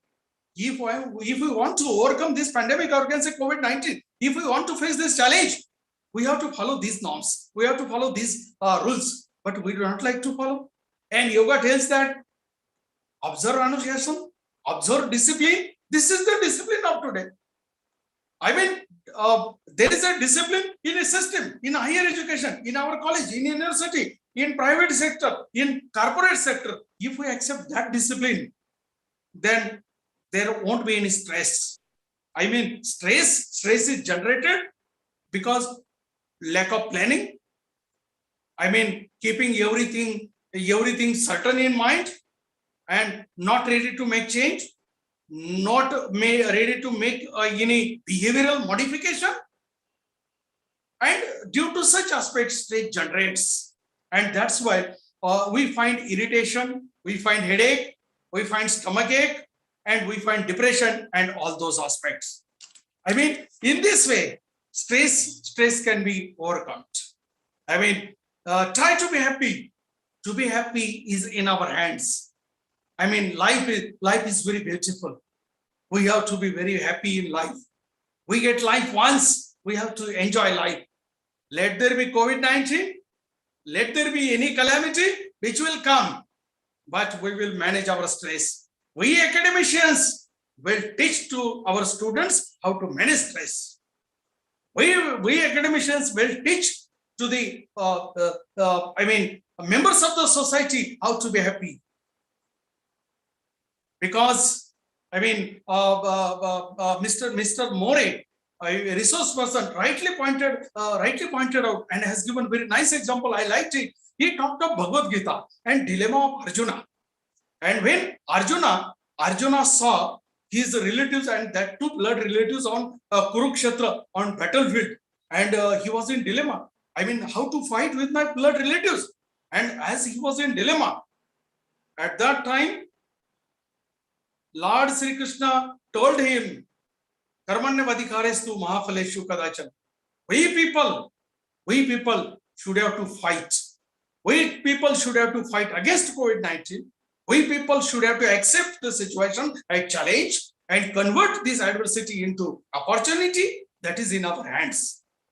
As Lord Sri Krishna encouraged Arjuna and made him to fight against his blood relatives, because that was his dharma, that was his religion, to fight, being a warrior. I mean, this is the religion of warrior is to fight. You have to fight as you are on Kurukshetra or as you are on battlefield. Right example is given by resource person Bori. A very, very good example. I mean, see what we find when we think this challenge, COVID-19, or can say such calamities occur due to overwork, due to financial problems, due to social problems, and due to a number of problems, we are under stress. I mean, we know that manlyhood creates fate. Manlyhood creates fate.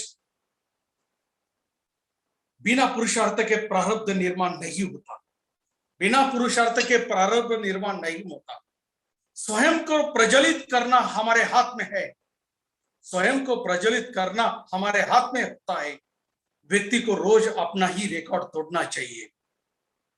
जब आग लगी हो सीने में तब मजा आता है जीने में.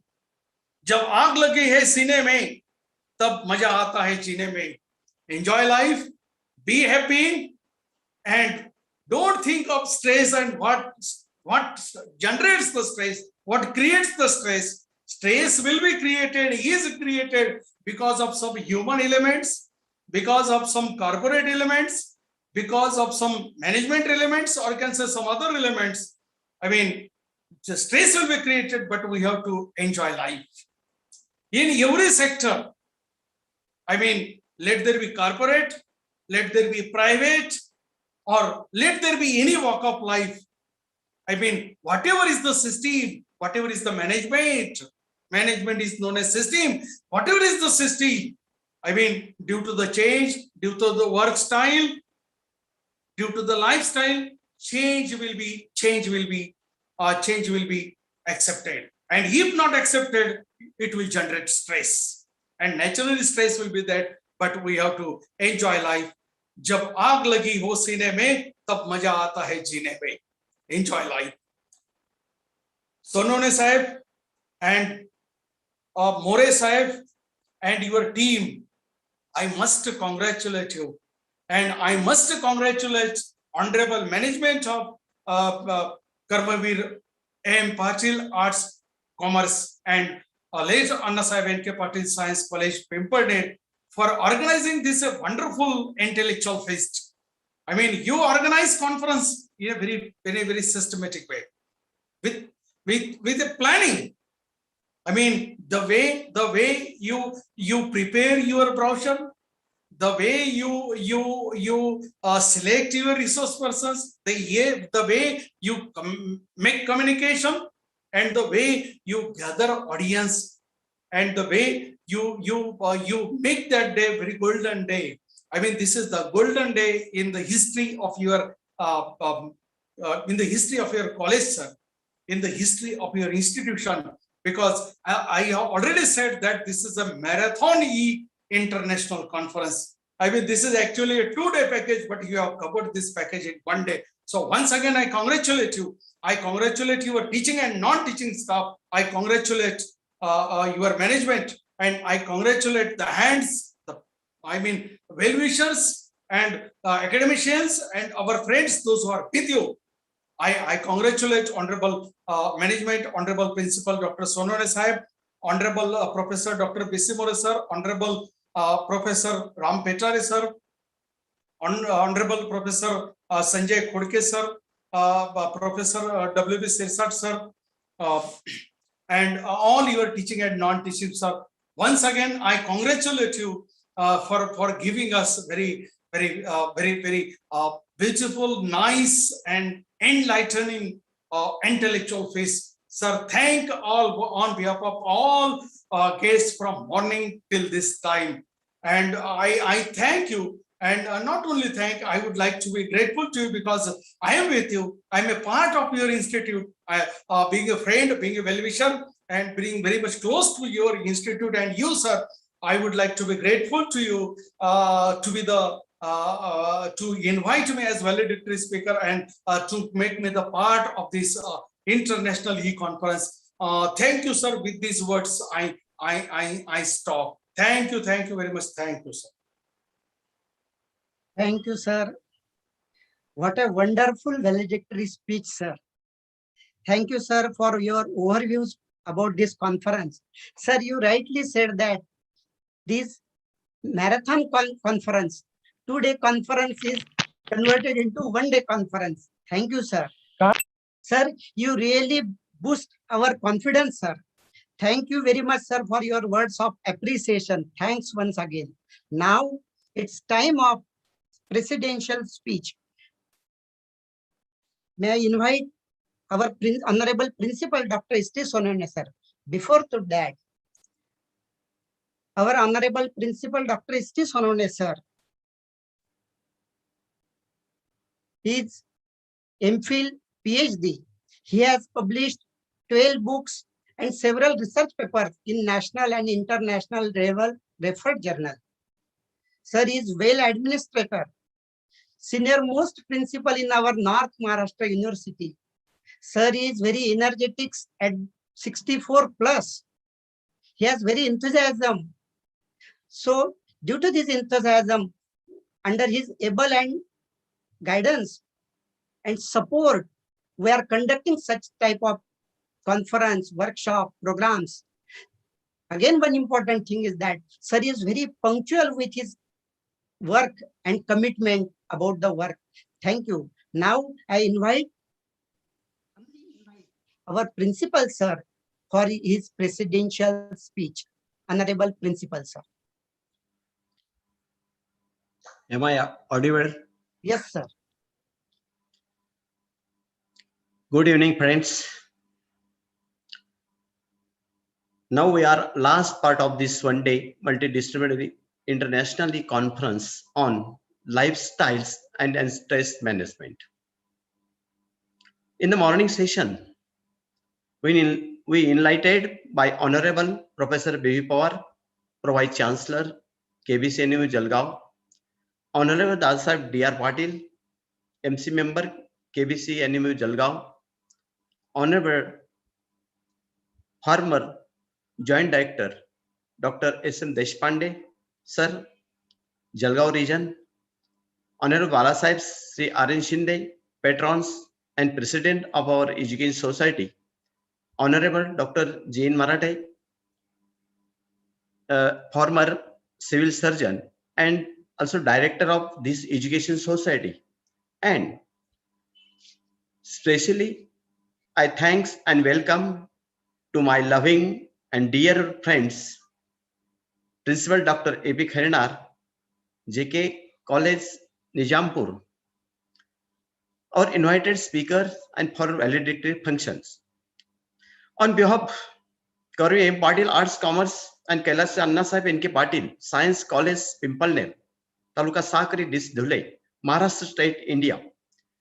I am very much grateful to all these dignitaries, eminent speakers who virtually joined us and guided us. All they mentioned that stress is very common and serious in all sectors in this present situation. Management of stress is indeed the need of ours. This e-conference will bring best practices to better manage stress as well as in their personal lifestyle. They also mentioned that all professionals will get benefit from this e-conference. I also very much thankful to the foreign resource persons and delegates, Mr. Dr. Jayadi and Dr. Avasis Domovskis from London suggested that the private sector workers must have to improve their abilities to prevent and management work related the personal stress from the identifying sources of prevent distress and managing stressful situations. Professor Sunita Ma'am, Professor in Chemical Engineering, and Dr. Deshmukh, BOS Chairman of Psychology, had focused on stress management in higher education. They said, learn about the dynamics and characteristics of stress, its causes and effects. Students must have to practice and acquire concrete stress management techniques and tools. Learn how to perform simple relaxations activities to reduce the students of anxiety. They also suggest simulations. They exercise the typical stressful situation at school and colleges. Participants in cultures activities, tours, trekking can also reduce the stress. They enlightened us very informative and practical based information. So I would like to express my sincere thanks to them. Similarly, Professor Dr. Garote, Director of Leonardo Institute, and another youngest research persons is we very proud of Mr. Hitesh More. He is a loving son of our staff member, Professor B.C. More. He is student of UMass Lowell, USA, has given a very nice and practical base of talk. They told us our traditional Indian practices are very excellent in stress management. Yoga, pranayam, and meditation are found to be very good for stress release. Dr. Garote focused on realized of stress due to the COVID-19 pandemic because COVID patient dying due to the fear and stress. And lastly, I must have to say, our invited speakers and eminent resource persons have given a very nice informative talks, and almost all talks were the simple language. I again very much thankful to our management, all the organizing committee members, chairman, organized secretary, coordinator, convener, and members. They strongly support for us for the grand success of this conference. All my teaching and non-teaching staff also cooperated for this mega event. Thank you. Thank you. Thank you very much, sir. Thank you. Sir, this conference is really the marker of the success of our institution, because many brilliant minds is with us and become the resource person of this occasion. Thank you, sir. Now it's a real time of proposed vote of thanks. But before that, again, I am repeating the same announcement. Dear participants, at the end of this session, really, just within 2 minutes, the link of the feedback form will be sent you on your WhatsApp group as well as in the chat box. Those who have registered, attended, and have submitted the feedback form will receive certificate. Submission of feedback form is mandatory for getting certificate. Please don't become panic if you are not received certificates. 2 numbers, telephone numbers are given there. If you have any problem, then you contact with these persons. Thank you, sir. Now I call upon Professor C.N. Garte, sir, for propose a vote of thanks. Garte, sir. Hello, sir. Am I audible, sir? Yes, sir. Hello. Sir, please. Good evening to. Yes. Am I audible, sir? Your voice is very low, sir. Garte, sir. Your voice is very low.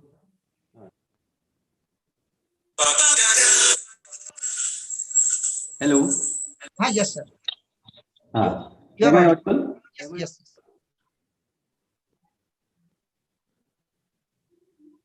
Good evening to all. Honorable E-Dias. Garte sir, आवाज इतनी बरोबर. Garte, sir. Please, Garte, sir. The sound is not clear, sir.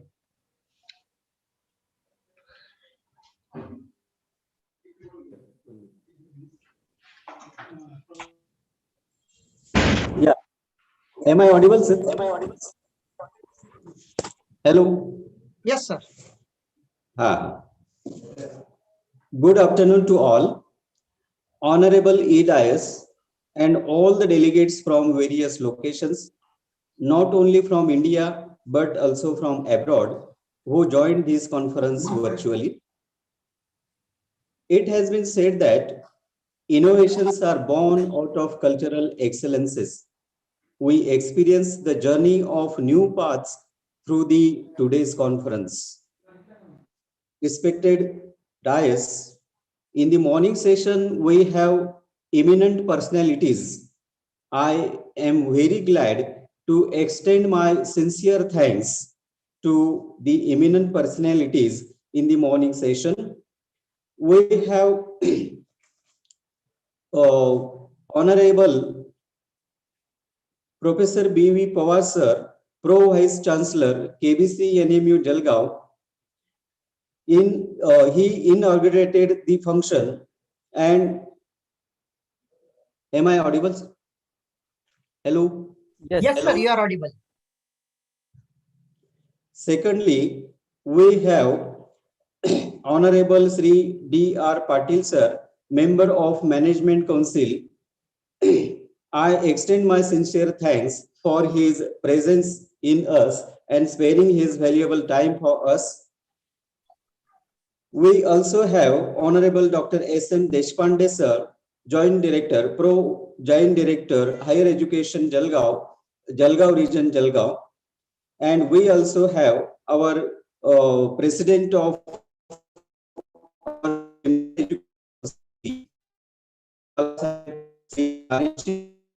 Honorable G. Marathi. I express sincere thanks to all the immediate personalities who presented among us in the morning session. They spare their valuable time for us. I regard my sincere thanks on behalf of our institution as well as our college, Karmavir A.M. Patil, Arts, Commerce, and Anna Sahib N.K. Patil, Science Senior College, Pimpalner. Friends, in the next session, second session, I again take the good opportunities to extend my sincere gratitude towards all the guests and resource persons of this conference. First of all, On behalf of our institution,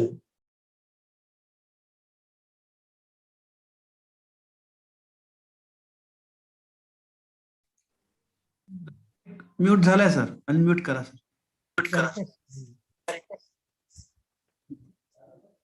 Please unmute your mic. Hello. Please unmute your mic. Hello. Please unmute your mic. Yes, yes. Hello. You can continue. Am I You can audible? continue. Sir? You are audible. Please. You are continue. audible. Please continue. Yes, yes. Here I again take the good opportunity to extend my sincere gratitude towards the guest and resource persons of this conference in the second section. First of all, on behalf of our institution and our college and as well as our organizing committee, I regard my special thanks to the president of the second session of this conference, our principal, Bapu Sahib, Dr. S.T. Sonone sir, that he presided both the sessions and guided us and encourages us with his valuable thoughts.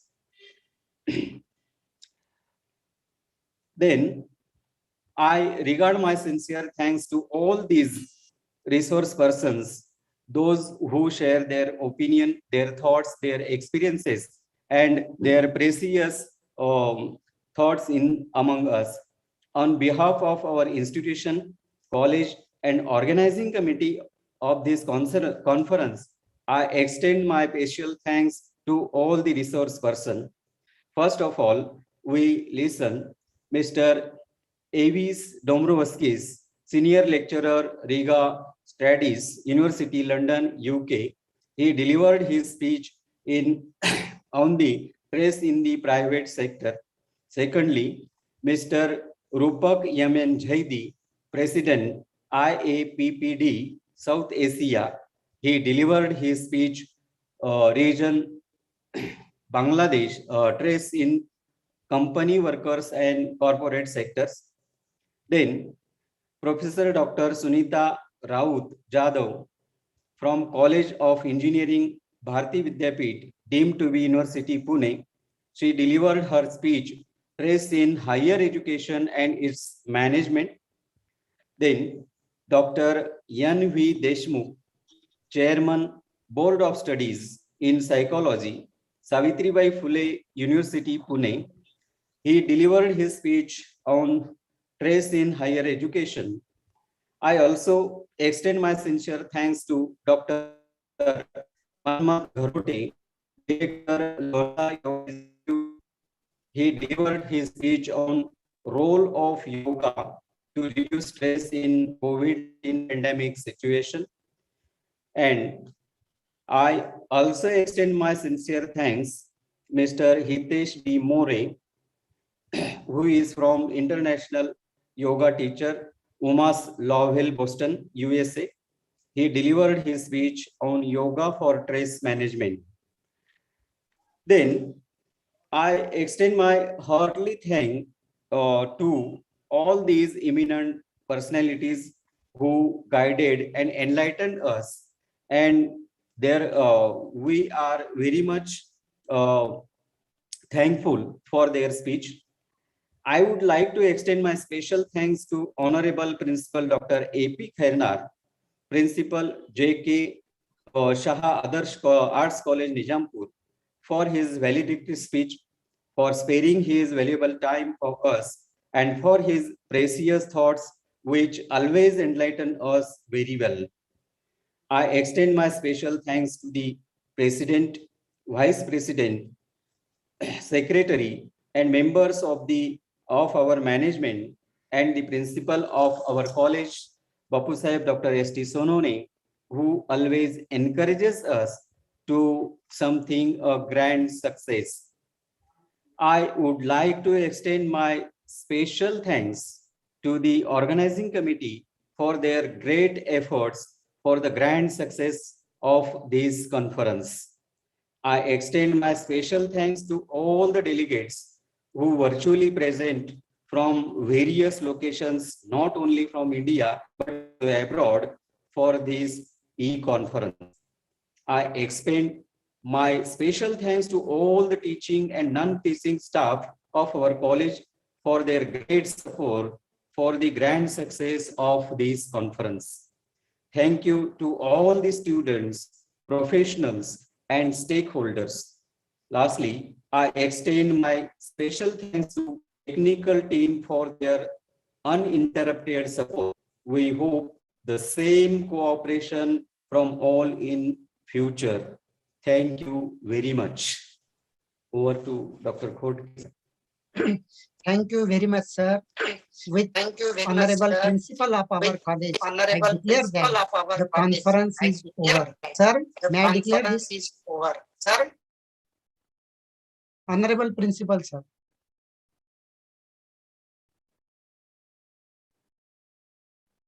Hello.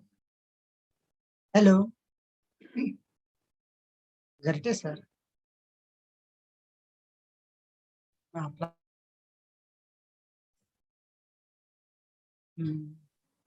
Phone sir आहेत ना? हाँ sir. Principal sir ने. Hello sir. Principal sir. Sir नाही आहेत. आहेत म्हणजे over करायचं. हा करा. Hello sir. With your permission, may I declare? हो सांगितलं सरांनी. Okay, this conference is over. Thank you very much. Thanks once again.